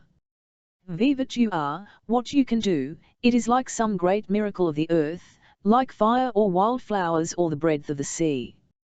You are unique in the world, just as you are unique in my heart, and there will never be a time when I do not love you. I would love you if you were not in any part a shadow hunter at all. She gave him a shaky smile. But I am glad that I am, if only by half, she said, since it means that I may stay with you, here, in the Institute. That the family I have found here can remain my family. Charlotte said that if I chose, I could cease to be a Grey and take the name my mother should have had before she was married. I could be a Starkweather, I could have a true shadow hunter name. She heard WLLL exhale a breath. It came out a puff of white in the cold. His eyes were blue and wide and clear, fixed on her face. He wore the expression of a man who had steeled himself to do a terrifying thing, and was carrying it through. Of course you can have a true shadow hunter name, WLLL said. You can have mine. Tessa stared at him, all black and white against the black and white snow and stone. Your name? WLLL TMK a step toward her, till they stood face to face. Then he reached to take her hand and slid off her glove, which he put into his pocket. He held her bare hand in his fingers curved around hers. His hand was warm and calloused, and his touch made her shiver. His eyes were steady and blue. They were everything WLLL was, true and tender, sharp and witty, loving and kind. Marry me, he said. Marry me, Tess. Marry me and be Tessa Herondale. Or be Tessa Grey, or be whatever you wish to call yourself, but marry me and stay with me and never leave me, for I cannot bear another day of my life to go by that does not have you in it. The snow was swirling down around them, white and cold and perfect. The clouds above had parted, and through the gaps she could see the stars. Jem told me what Ragnarfell said about my father, WLLL went on. That for my father there was only ever one woman he loved, and it was her, for him, or nothing. You are that for me. I love you, and I will only ever love you until I die, will. He bit his lip. His hair was thick with snow, his lashes starred with flakes. Was that too grand a statement? Did I frighten you? You know how I am with words. Oh, one do. I'll recall what you said to me once, WLLL went on. That words have the power to change. Use your words have changed me, Tess. They have made me a better man than I would have been otherwise. Life is a BMK, and there are 1,000 pages I have not yet read. I would read them together with you, as many as I can, before I die. She put her hand against his chest, just over his heart, and felt its beat against her palm, a unique time signature that was all its own. I'll only wish you would not speak of dying, she said. But even for that, yes, I know how you are with your words, and, WLLL, I love all of them. Every word you say. The silly ones, the mad ones, the beautiful ones, and the ones that are only for me. I love them, and I love you. WLLL began to speak, but Tessa covered his mouth with her hand. I love your words, my will, but hold them for a moment, she said, and smiled into his eyes. Think of all the words I have held inside all this time, while I did not know your intentions. Vivian, you came to me in the drawing room and told me that you loved me. It was the hardest thing I have ever done to send you away. You said you loved the words of my heart, the shape of my soul. I remember. I remember every word you said from that day to this. I will never forget them. There are so many words I wish to say to you, and so many I wish to hear you say to me. I hope we have all our lives to say them to each other, then you will marry me. WLLL said, looking dazed, as if he did not quite believe in his good fortune. Yes, she said, the last, the simplest, and most important word of all. And WLLL, who had words for every occasion, opened his mouth and closed it on silence, and instead reached for her to pull her against him. Her wrap fell onto the stairs, but his arms were warm around her, and his mouth hot against hers as he slanted his head down to kiss her. He tasted like snowflakes and wine, like winter and WLLL and London. His mouth was soft against hers, his hands in her hair, scattering white berries across the stone steps. Tessa held fast to Will as the snow swirled around them. Through the windows of the institute, she could hear the faint sound of the music playing in the ballroom, the pianoforte, the cello, and rising above it all, like sparks leaping toward the sky, the sweet, celebratory strains of the violin. "Elle can't believe we're really going home," Cecily said. Her hands were clasped in front of her, and she was bouncing up and down in her white kid boots. She was bundled into a red winter coat, the brightest thing in the dark crypt except the portal itself, great and silver and shining against the far wall. Through it Tessa could catch a glimpse, like a glimpse in a dream, of blue sky. The sky outside the institute was a spitting London grey, and snow-dusted hills. WLLL stood beside her, his shoulder brushing hers. He looked pale and nervous, and she longed to take his hand. "We're not going home, Cece," he said, "not to stay. We're visiting. I wish to introduce our parents to my." At that his pallor faded slightly, his lips curving into a "They might know the girl I am going to marry." "Oh, pish-tosh," said Cecily. "We can use the portal to see them whenever we want. Charlotte is the consul, so we cannot possibly get in trouble." Charlotte groaned. "Cecily, this is a singular expedition. It is not a toy. You cannot simply use the portal whenever you like, and this excursion must be kept a secret. None but we here can know you visited your parents, that I allowed you to break the law. Elle won't tell anyone," Cecily protested. "And neither will Gabriel." She glanced at the boy at her side. "You won't, will you? Why are we bringing him along, again?" WLLL inquired, of the world in general as well as his sister. Cecily put her hands on her hips. "Why are you bringing Tessa?" "Because Tessa and I are going to be married," WLLL said, and Tessa smiled. The way that Will's little sister could ruffle his feathers like no one else was still amusing to her. "Well, Gabriel and I might well be married," Cecily said. Someday. Gabriel made a choking noise, and turned an alarming shade of purple. WLLL threw up his hands. "You can't be married, Cecily. You're only 15. Vivian, I get married, I'll be 18. An adult." Cecily did not LMK impressed. "We may have a long engagement," she said. "But I cannot see why you are counselling me to marry a man my parents have never met," WLLL sputtered. "I am not counselling you to marry a man your parents have never met." "Then we are in agreement. Gabriel must meet Ma'am and Dad." Cecily turned to Henry. "Is the portal ready?" Tessa leaned close to WLLL. "I do love the way she manages you," she whispered. "It is quite entertaining to watch." "Wait until you meet my mother," WLLL said, and slipped his hand into hers. His fingers were cold, his heart must have been racing. Tessa knew he had been up all night. The idea of seeing his parents after so many years was as terrifying to him as it was joyful.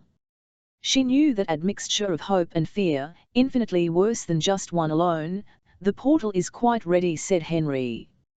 And remember, in an hour I shall open it again, that you may return through it. And understand that this is just this once, Charlotte said anxiously. Even if I am the consul, I cannot allow you to visit your mundane family, not even at Christmas, said Cecily, with large, tragic eyes. Charlotte weakened visibly. Well, perhaps Christmas and birthdays, said Tessa. Birthdays are special. Charlotte put her hands over her face. Oh, by the angel! Henry laughed, and swept an arm toward the go on through, he said, and Cecily went first, vanishing through the portal as if she had stepped through a waterfall. Gabriel followed, and then WLLL and Tessa, holding tightly to each other's hands. Tessa concentrated on the warmth of WLL's hand, the pulse of blood through his skin, as the cold and darkness took them, whirling them about for breathless, ageless moments. Lights burst behind her eyes, and she emerged from the darkness suddenly, blinking and stumbling. WLLL caught her to him, keeping her from falling. They were standing on the wide curved drive in front of Ravenscar Manor. Tessa had seen the place only from above, when she and Jem and Will had visited Yorkshire together, not realizing that Will's family inhabited the house now. She recalled that the manor was held in the cup of a valley, with hills sweeping up on either side, covered in gorse and heather, patched now with a dusting of snow. The trees had been green then, they were leafless now, and from the dark slate RMF of the manor hung sparkling icicles. The door was dark oak, a heavy brass knocker set in the centre. WLLL looked at his sister, who nodded minutely at him, then squared his shoulders and reached to lift and release it. The resultant crash seemed to echo through the valley, and Will swore under his breath. Tessa touched his wrist lightly with her hand. "Be brave," she said. "It's not a duck, is it?" He turned to smile at her, dark hair falling in his eyes, just as the DMR opened to reveal a neatly dressed parlour maid in a black dress and white mob cap. She took one look at the group on the doorstep, and her eyes widened like saucers. "Miss Cecily," she gasped, and then her eyes went to WLLL. She clapped a hand over her mouth, turned, and bolted back into the house. "Oh, dear," said Tessa, "I have that effect on women," WLLL said. "Elle probably should have warned you before you agreed to marry me." "I can still change my mind," Tessa said sweetly. "Don't you dare," he began with a breathless half-laugh, and then suddenly there were people at the door, a tall man, broad-shouldered, with a mass of fair hair streaked with grey, and light blue eyes. Just behind him was a woman, slender and startlingly beautiful, with Will and Cecil's ink-black hair and blue eyes as dark as violets. She cried out the moment her gaze fell on WLLL, and her hands came up, fluttering like white birds startled by a gust of wind. Tessa released WLL's hand. He seemed frozen, like a fox when the hounds were almost on him. "Go on," Tessa said softly, and he stepped forward, and then his mother was embracing him, saying, "Elle knew you'd come back. I knew you would," followed by a torrent of Welsh, of which Tessa could discern only WLL's name. Their father was stunned but smiling, holding out his arms for Cecily, who went into them as agreeably as Tessa had ever seen her do anything. For the next few moments Tessa and Gabriel stood awkwardly on the doorstep, not quite looking at each other but not quite sure where else to look either. After a long moment WLLL drew away from his mother, patting her gently on the shoulder. She laughed, though her eyes were full of tears, and said something in Welsh that Tessa strongly suspected was a comment on the fact that WLLL was now taller than she was. "Little mother," he said affectionately, confirming Tessa's suspicions, and he swung around just as his mother's gaze fell on Tessa, and then Gabriel, her eyes widening. "Ma'am and Dad, this is Teresa Gray. We are engaged to be married next year." WLL's mother gave a gasp, though she sounded more surprised than anything else, to Tessa's relief, and Will's father's gaze went immediately to Gabriel, and then to Cecily, his eyes narrowing. "And who is the gentleman?" WLL's grin widened. "Oh, him," he said. "This is Cecily's friend, Mr. Gabriel Lightworm." Gabriel, half in the act of stretching out his hand to greet Mr. Herondale, froze in horror. "Lightwood," he sputtered. "Gabriel Lightwood, Will," Cecily said, breaking away from her father to glare at her brother. Wll looked at Tessa, his blue eyes shining. She opened her mouth to remonstrate with him, to say Will, as Cecily had just done, but it was too late, she was already laughing. Epilogue: I say the tomb which on the dead is shut opens the heavenly ball, and what we hear for the end of all things put is the first step of all. Victor Hugo, at Villequier, London, Blackfriars Bridge, 2008.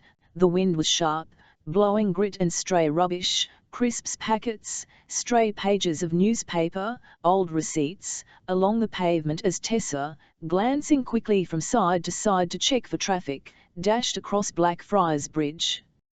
To any onlooker she would have lmked like an ordinary girl in her late teens or early 20s, jeans tucked into boots, a blue cashmere top she'd gotten for half off during the January sales, and long brown hair, curling just a bit in the damp weather, tumbling haphazardly down her back. If they were particularly sharp-eyed about fashion, they would have assumed the Paisley Liberty print scarf she wore was a knockoff instead of a 100-year-old original, and that the bracelet around her wrist was vintage, rather than a gift that had been given to her by her husband on their 30th wedding anniversary. Tessa's steps slowed as she reached one of the stone recesses in the wall of the bridge. Cement benches had been built into them now, so that you could sit and look at the grey-green water below sloshing up against the bridge pilings, or at St. Paul's in the distance. The city was alive with noise, the sounds of traffic, honking horns, the rumble of double-decker buses, the ringing of dozens of mobiles, the chatter of pedestrians, the faint sounds of music leaking from white iPod earbuds. Tessa sat down on the bench, pulling her legs up under her. The atmosphere was shockingly clean and clear. The smoke and pollution that had rendered the air yellow and black when she had been a girl here were gone, and the sky was the colour of a blue-grey marble. The eyesore that had been the Dover and Chatham Railway Bridge was gone too, only the pilings were still sticking up out of the water as an odd reminder of what had once been. Yellow buoys bobbed in the water now, and tourist boats chugged by, the amplified voices of tour guides blaring from their speakers. Buses as red as candy hearts sped by along the bridge, sending dead leaves fluttering to the curb. She glanced down at the watch on her 5 minutes to noon. She was a little early, but then she always was for this, their yearly meeting. It gave her a chance to think and to remember, and there was no place better for doing either than here, on Blackfriars Bridge, the first place they had ever really talked. Beside the watch was the pearl bracelet she always wore. She never took it off. Wll had given it to her when they had been married 30 years, smiling as he'd fastened it on. He had had grey in his hair then, she knew, though she had never really seen it. As if her love had given him his own shape-shifting ability, no matter how much time had passed, when she looked at him, she saw always the wild, black-haired boy she had fallen in love with. It still seemed incredible to her sometimes that they had managed to grow old together, herself and Will Herondale, whom Gabriel Lightwood had once said would not live to be older than 19. They had been good friends with the Lightwoods too, through all those years. Of course Wll could hardly not be friends with the man who was married to his sister.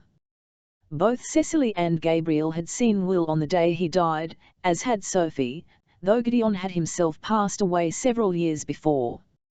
Tessa remembered that day clearly, the day the Silent brothers had said there was nothing more they could do to keep Will alive. He had been unable to leave their bed by then. Tessa had squared her shoulders and gone to give the news to their family and friends, trying to be as calm for them as she could, though her heart had felt as if it were being ripped out of her body. It had been June, the bright hot summer of 1937, and with the curtains thrown back the bedroom had been full of sunlight and her and Wll's children, their grandchildren, their nieces and nephews, Cece's blue-eyed boys, tall and handsome, and Gideon and Sophie's girls, and those who were as close as family, Charlotte, white-haired and upright, and the Fairchild sons and daughters with their curling red hair like Henry's had once been. All day Tessa had sat on the bed with Wull beside her, leaning on her shoulder.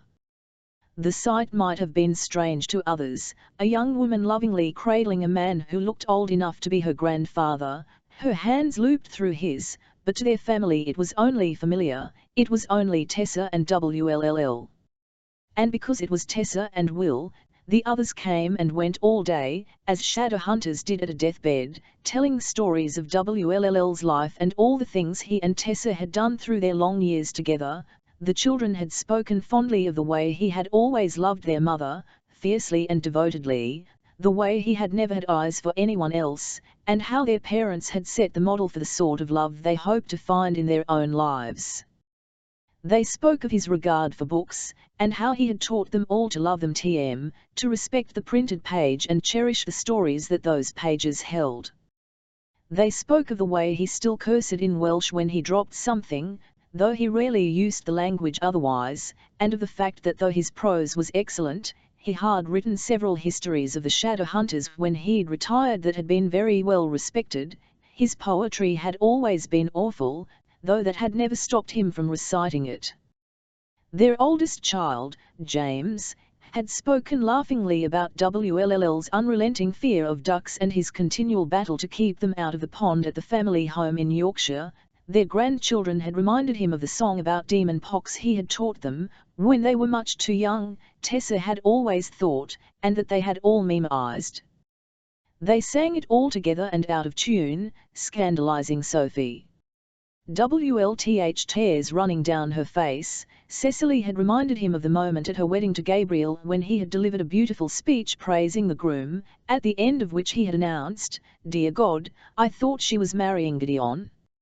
I take it all back, thus vexing not only Cecily and Gabriel but Sophie as well, and Will, though too tired to laugh, had smiled at his sister and squeezed her hand.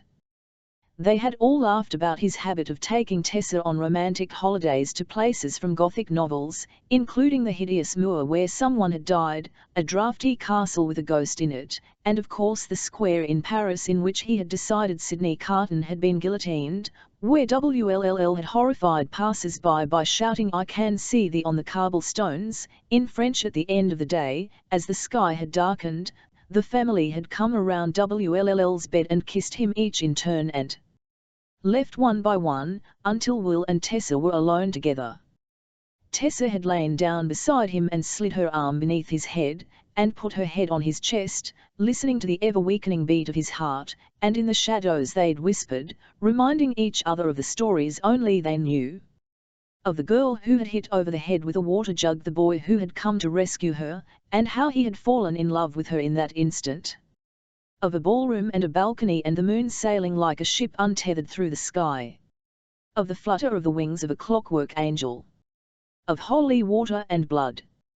Near midnight the door had opened and Jem had come in. Tessa supposed she should have thought of him as Brother Zasharia by then, but neither Wull nor Tessa had ever called him that. He had come in like a shadow in his white robes, and Tessa had taken a deep breath when she had seen him, for she had known that this was what Wull had been waiting for, and that the hour was now. He did not come to Will at once, but crossed the room to a rosewood box that sat upon the top of the dresser. They had always kept Jem's violin for him, as Wull had promised. It was kept clean and in order, and the hinges of the box did not creak as Jem opened it and lifted the instrument out. They watched as he rosined the bow with his familiar slim fingers, his pale wrists disappearing down into the paler material of the brother's parchment robes. He lifted the violin to his shoulder then, and raised the bow, and he played. Jai-yin. Jem had told her once that it meant understanding music, and also a bond that went deeper than friendship. Jem played, and he played the years of Will's life as he had seen them. He played two little boys in a training RMM, one showing the other how to throw knives, and he played the ritual of Parabatai, the fire and the vows and the burning runes. He played two young men running through the streets of London in the dark, stopping to lean up against a wall and laugh together. He played the day in the library when he and Wull had jested with Tessa about ducks, and he played the train to Yorkshire on which Jem had said that Parabatai were meant to love each other as they loved their own souls.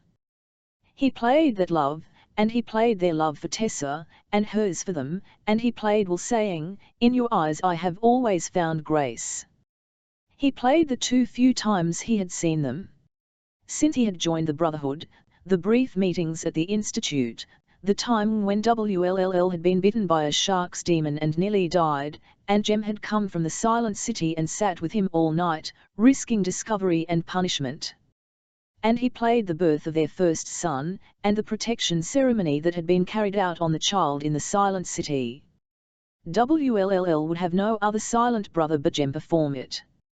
And Jem played the way he had covered his scarred face with his hands and turned away when he'd found out the child's name was James. He played of love and loss and years of silence, words unsaid and vows unspoken, and all the spaces between his heart and theirs, and when he was done, and he'd set the violin back in its box, WLL's eyes were closed, but Tessa's were full of tears. Jem set down his bow, and came toward the bed, drawing back his hood, so she could see his closed eyes and his scarred face. And he had sat down beside them on the bed, and taken WLL's hand, the one that Tessa was not holding, and both Will and Tessa had heard Jem's voice in their minds. "I take your hand, brother, so that you may go in peace." WLLL had opened the blue eyes that had never lost their color over all the passing years, and looked at Jem and then Tessa, and smiled, and died, with Tessa's head on his shoulder and his hand in Jem's. It never had stopped hurting, remembering when WLLL had died. After he was gone, Tessa had fled. Her children were grown, had children of their own. She told herself they did not need her and hid in the back of her mind the thought that haunted her. She could not bear to remain and watch them grow older than she was. It had been one thing to survive the death of her husband. To survive the death of her children, she could not sit by and watch it. It would happen, must happen, but she would not be there, and besides, there was something WLLL had asked her to do. The road that led from Shrewsbury to Welshpool was no longer as it had been when WLLL had ridden across it in a mad, heedless dash to save her from Mortmain. WLLL had left instructions, details, descriptions of towns, of a certain spreading oak tree. She had putted up and down the road several times in her Morris Minor before she'd found it, the tree, just as he had drawn it in the journal he had given her, his hand shaking a little but his memory clear. The dagger was there among the rmts of the trees, which had grown around the hilt. She had had to cut some of them away, and dig at the dirt and rocks with a trowel, before she could free it. Jem's blade, stained dark now with weather and the passage of time. She had brought it to Jem that year on the bridge. It was 1937 and the Blitz had not yet come to level the buildings around St. Paul's, to strafe the sky with fire and burn the walls of the city Tessa loved. Still, there was a shadow over the world, the hint of a coming darkness. They kill each other and kill each other, and we can do nothing, Tessa had said, her hands on the worn stone of the bridge parapet. She was thinking of the Great War, of the spendthrift waste of life. Not a Shadowhunter war, but out of blood and war were demons born, and it was the responsibility of the Nephilim to keep demons from wreaking even greater destruction. We cannot save them from themselves, Jem had replied. He wore his hood up, but the wind blew it back, showing her the edge of his scarred cheek. There is something coming. A horror Mortmain could only have imagined. I feel it in my bones.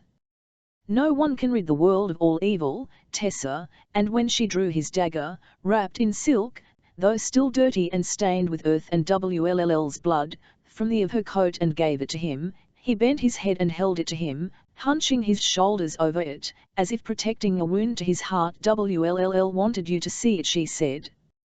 No, you cannot take it with you, keep it for me, there may come a day. She did not ask him what he meant, but she kept it. Kept it when she left England, the white cliffs of Dover retreating like clouds in the distance as she crossed the Channel.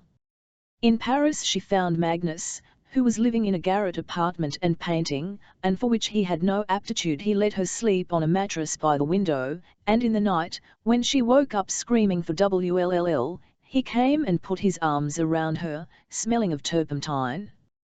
The first one is always the hardest, he said. The first.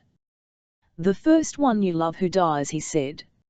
It gets easier. After Viven the war came to Paris, they went to New York together, and Magnus reintroduced her to the city she had been born in, a busy, bright, buzzing metropolis she barely recognized, where motor cars crowded the streets like ants, and trains whizzed by on elevated platforms. She did not see Jem that year, because the Luftwaffe was strafing London with fire and he had deemed it too dangerous to meet, but in the years after, Tessa. Her heart stopped. A great wave of lurching dizziness passed over her, and for a moment she wondered if she were going mad, if after so many years the past and present had blended within her memories until she could no longer tell the difference, for the voice she heard was not the soft, silent voice within her mind of Brother Zacharia.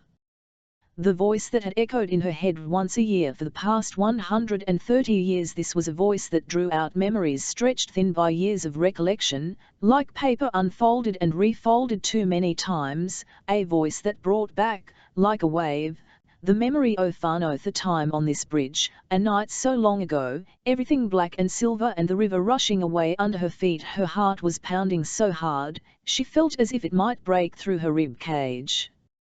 Slowly she turned, away from the balustrade, and stared. He stood on the pavement in front of her, smiling shyly, hands in the pockets of a pair of very modern jeans. He wore a blue cotton jumper pushed up to the elbows. Faint white scars decorated his forearms like lacework. She could see the shape of the rune of quietude, which had been so black and strong against his skin, faded now to a faint imprint of silver. Jem, she whispered, realizing why she had not seen him when she'd been searching the crowd for him. She had been looking for Brother Zacharia, wrapped in his parchment white robe, moving, unseen, through the throng of Londoners. But this was not Brother Zacharia, this was Jem. She couldn't tear her gaze away from him. She had always thought Jem was beautiful. He was no less beautiful to her now. Once he had had silver white hair and eyes like grey skies. This Jem had raven black hair, curling slightly in the humid air, and dark brown eyes with glints of gold in the irises. Once his skin had been pale, now it had a flush of colour to it. His face had been unmarked before he'd become a silent brother. There were dark scars, the first runes of the Brotherhood, standing out starkly and blackly at the arch of each cheekbone. Via the collar of his jumper dipped slightly, she could see the delicate shape of the Parabatai rune that had once tied him to WLLL. That might tie them still, if one imagined souls could be tied even over the divide of death. Jem, she breathed again. At first glance he looked perhaps 19 years old, or 20, a bit older than he had been when he had become a silent brother. When she looked more deeply, she saw a man, the long years of pain and wisdom at the backs of his eyes, even the way he moved spoke of the care of quiet sacrifice. Your voice rose with wild is permanent. You are not bound to the silent brothers anymore. No, he said. There was a rapid hitch in his breath. He was looking at her as if he had no idea how she would react to his sudden appearance. I am not the cure, you found it. I did not find it myself, he said slowly, but it was found. I saw Magnus in Alicante only a few months ago. We spoke of you. He never said he didn't know, Jem said. It has been a hard year, a dark year, for shadow hunters. But out of the and the fire, the loss and the sorrow, there have been born some great new changes. He held out his arms, self-deprecatingly, and with a little amazement in his voice, as he said, I myself am changed. How? I will tell you the story of it.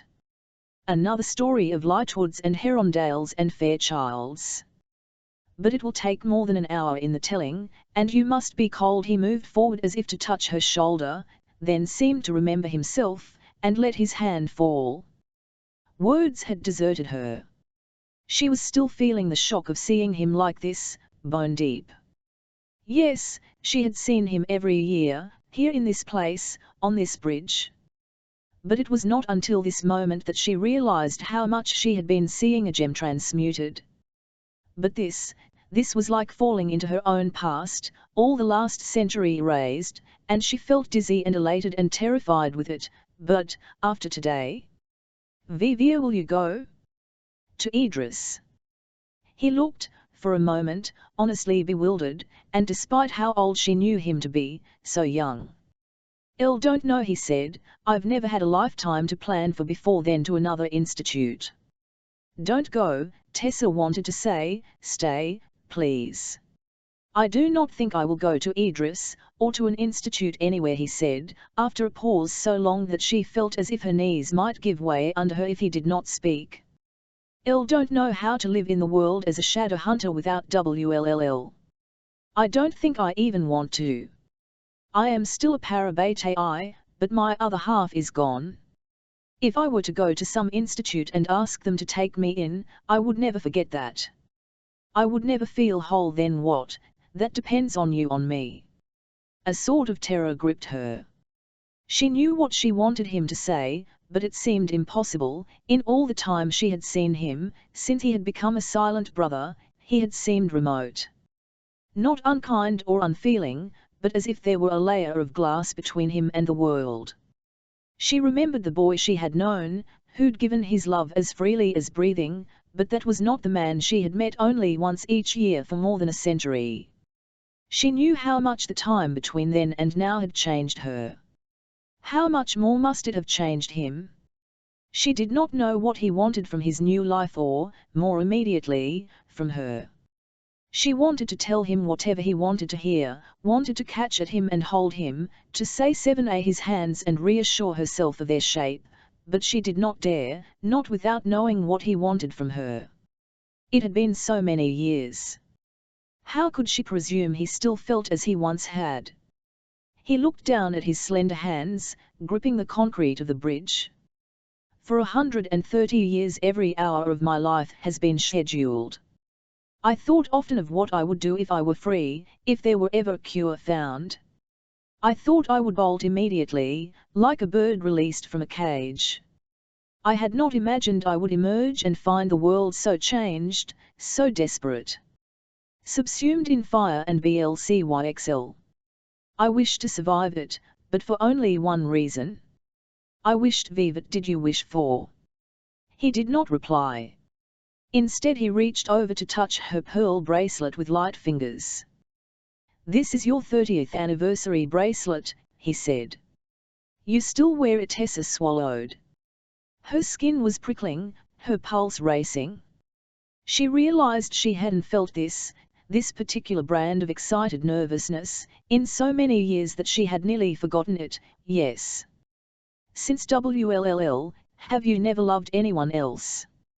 Don't you know the answer to that? I don't mean the way you love your children, or the way you love your friends. Tessa, you know what I'm asking?" "I don't," she said. "I think I need you to tell me we were once going to be married," he said. "And I have loved you all this time, a century and a half. And I know that you loved WLLL. I saw you together over the years. And I know that that love was so great that it must have made other loves, even the one we had when we were both so young, seem small and unimportant. You had a whole lifetime of love with him, Tessa. So many years, children. Memories I cannot hope to." He broke off with a violent start. "No," he said, and let her wrist fall. "I can't do it. I was a fool to think." "Tessa, forgive me," he said, and drew away from her, plunging into the throng of people surging across the bridge. Tessa STCXXL for a moment in shock. It was just a moment, but it was enough time for him to vanish into the crowd. She put out a hand to steady herself. The stone of the bridge was cold under her fingers, cold, just as it had been that night when they had first come to this place, where they had first talked. He had been the first person she had ever voiced her deepest fear to, that her power made her something other, something that was not human. "You are human," he had said. In all the ways that matter. She remembered him, remembered the lovely dying boy who had taken the time to comfort a frightened girl he did not know and had not voiced a word of his own fear. Of course he had left his fingerprints on her heart. How could it be otherwise? She remembered the time he had offered her his mother's jade pendant, held out in his shaking hand. She remembered kisses in a carriage.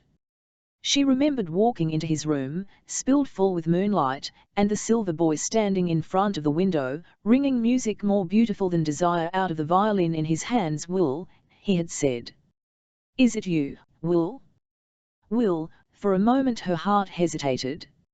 She remembered when Will had died, her agony, the long nights alone, reaching across the bed every morning when she woke up, for years expecting to find him there, and only slowly growing accustomed to the fact that that side of the bed would always be empty. The moments when she had found something funny and turned to share the joke with him, only to be shocked anew that he was not there. The worst moments, when, sitting alone at breakfast, she had realized that she had forgotten the precise blue of his eyes or the depth of his laugh, that, like the sound of Jem's violin music, they had faded into the distance where memories are silent. Jem was mortal now. He would grow old like Will, and like Will he would die, and she did not know if she could bear it again, and yet, most people are lucky to have even one great love in their life. "You have found two." Suddenly her feet were moving, almost without her volition, she was darting into the crowd, pushing past strangers, gasping out apologies as she nearly tripped over the feet of passers-by or knocked into them with her elbows. She didn't care. She was running flat out across the bridge, skidding to a halt at the very end of it, where a series of narrow stone steps led down to the water of the Thames. She took them two at a time, almost slipping on the damp stone. At the bottom of the steps was a small cement dock, ringed around with a metal railing. The river was high and splashed up between the gaps in the metal, filling the small space with the smell of silt and river water. Jem at the railing, looking out at the water. His hands were jammed tightly into his pockets, his shoulders hunched as if against a strong wind. He was staring ahead almost blindly, and with such fixed intent that he didn't seem to hear her as she came up behind him. She caught at his sleeve, swinging him around to face her. "Vivat," she said breathlessly. "V% were you trying to ask me?" His eyes widened. His cheeks were flushed, whether from running or the cold air, she wasn't sure. He looked at her as if she were some bizarre plant that had sprung up on the spot, astonishing him. "Tessa, you followed me." "Of course I followed you." "You ran off in the middle of a sentence." "It wasn't a very good sentence." He looked down at the ground, and then up at her again, a smile, as familiar as her own memories, tugging at the corner of his mouth. It came back to her then, a memory lost but not forgotten. Jem's smile had always been like sunlight. "Elle never was the one who was good with words," he said. "If I had my violin, I would be able to play you what I wanted to say. Just try." "Elle don't." "I'm not sure I can. I had 6 or 7 speeches prepared, and I was running through all of them, I think." His hands were stuffed deep into the pockets of his jeans. Tessa reached out and tmk him gently by the wrists. "Well, I am good with words," she said. "So let me ask you them." He drew his hands from his pockets and let her wrap her fingers around his wrists. They stood, Jem looking at her from under his dark hair. It had blown across his face in the wind off the river. There was still a single streak of silver in it, startling against the black. "You asked me if I have loved anyone but Will, she said. "And the answer is yes. I have loved you. I always have, and I always will." She heard his sharp intake of breath. There was a pulse pounding in his throat, visible under the pale skin still laced with the fading white lines of the Brotherhood's runes. "They say you cannot love 2 people equally at once," she said. "And perhaps for others that is so. But you and Will, you are not like 2 ordinary people, 2 people who might have been jealous of each other, or who would have imagined my love for one of them diminished by my love of the other. You merged your souls when you were both children. I could not have loved Will so much if I had not loved you as well. And I could not love you as I do if I had not loved Will as I did." Her fingers ringed his wrists lightly, just below the cuffs of his jumper. To touch him like this, it was so strange, and yet it made her want to touch him more. She had almost forgotten how much she missed the touch of someone she loved. She forced herself to release her hold on him. though, and reached her hand into the collar of her shirt. Carefully she took hold of the chain around her throat and lifted it so that he could see, dangling from it, the jade pendant he had given her so long ago. The inscription on the back still gleamed as if new. When two people are at one in their inmost hearts, they shatter even the strength of iron or bronze. You remember that you left it with me, she said. I've never taken it off. He closed his eyes. His lashes lay against his cheeks, long and fine. All these years, he said, and his voice was a low whisper, and it was not the voice of the boy he had been once, but it was still a voice she loved. All these years, you wore it. I never knew. It seemed that it would only have been a burden on you, when you were a silent brother. I feared you might think that my wearing it meant I had some sort of expectation of you. An expectation you could not fulfill. He was silent for a long time. Tessa could hear the lap of the river, the traffic in the distance. It seemed to her she could hear the clouds move across the sky. Every nerve in her body screamed for him to speak, but she waited as the expressions chased themselves across his face, and finally he spoke. To be a silent brother, he said, it is to see everything and nothing all at once. I could see the great map of life, spread out before me. I could see the currents of the world. And human life began to seem a sort of passion play, acted at a distance. Viven they tmk the runes from me. When the mantle of the brotherhood was removed, it was as if I had awoken from a long dream, or as if a shield of glass around me had shattered. I felt everything, all at once, rushing in upon me. All the humanity the brotherhood's spells had taken from me. That I had so much humanity to return to me. That is because of you. If I had not had you, Tessa, if I had not had these yearly meetings as my anchor and my guide, I do not know if I could have come back. There was light in his dark eyes now, and her heart soared in her chest. She had only ever loved two men in her life, and she had never thought to see either of their faces again. But you have, she whispered. And it is a miracle. And you remember what I once told you about miracles. He smiled again at that. One not question miracles, or complain that they are not constructed perfectly to one's liking. I suppose that is true. I wish that I could have come back to you earlier. I wish I were the same boy I was when you loved me, once. I fear that the years have changed me into someone else. Tessa searched his face with her eyes. In the distance she could hear the sound of traffic passing, but here, by the river's edge, she could almost imagine that she was a girl again, and the air full of fog and smoke, the rattling sound of the railway in the distance. The years have changed me, too, she said. I have been a mother and a grandmother, and I have seen those I love die, and seen others be born. You speak of the currents of the world, I have seen them too. If I were still the same girl I was when you knew me first, I would not have been able to speak my heart as freely to you as I just have. I would not be able to ask you what I am about to ask you now. He brought his hand up and cupped her cheek.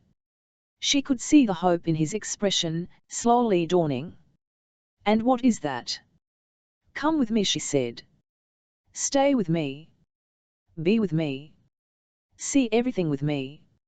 I have travelled the world and seen so much, but there is so much more, and no one I would rather see it with than you. I would go everywhere and anywhere with you. Jem see at stairs. His thumb slid along the arch of her cheekbone. She shivered. It had been so long since someone had lmked at her like that, as if she were the world's great marvel, and she knew she was looking at him like that too. It seems unreal, he said huskily. I have loved you for so long. How can this be true? It is one of the great truths of my life, Tessa said. Will you come with me? For I cannot wait to share the world with you, Jem. There is so much to see. She was not sure who reached for who first, only that a moment later she was in his arms and he was whispering yes, of course, yes against her hair. He sought her mouth tentatively. She could feel his gentle tension, the weight of so many years between their last kiss and this. She reached up, curling her hand around the back of his neck, drawing him down, whispering by Jiaoji, "Don't worry, don't worry." She kissed his cheek, the edge of his mouth, and finally his mouth, the pressure of his lips on hers intense and glorious, and oh, the beat of his heart, the taste of his mouth, the rbytbnt of Biss breath, her senses blurred with memory, how thin he had been once, the feeling of his shoulder blades as sharp as knives beneath the fine linen of the shirts he had once worn. Now she could feel strong, solid muscle when she held him, the thrum of life through his body where it pressed against hers, the soft cotton of his jumper gripped between her fingers. Tessa was aware that above their small embankment people were still walking along Blackfriars Bridge, that the traffic was still passing, and that passers-by were probably staring, but she didn't care. After enough years you learned what was important and what wasn't. And this was important, Jem, the speed and stutter of his heart, the grace of his gentle hands sliding to cup her face, his lips soft against hers as he traced the shape of her mouth with his. The warm solid definitive realness of him. For the first time in many long years she felt her heart open, and knew love as more than a memory. No, the last thing she cared about was whether people were staring at the boy and girl kissing by the river, as London, its cities and towers and churches and bridges and streets, circled all about them like the memory of a dream. And if the Thames that ran beside them, sure and silver in the afternoon light, recalled a night long ago when the moon shone as brightly as a shilling on this same boy and girl, or if the stones of Blackfriars knew the tread of their feet and thought to themselves, "At last, the wheel comes full circle," they kept their silence.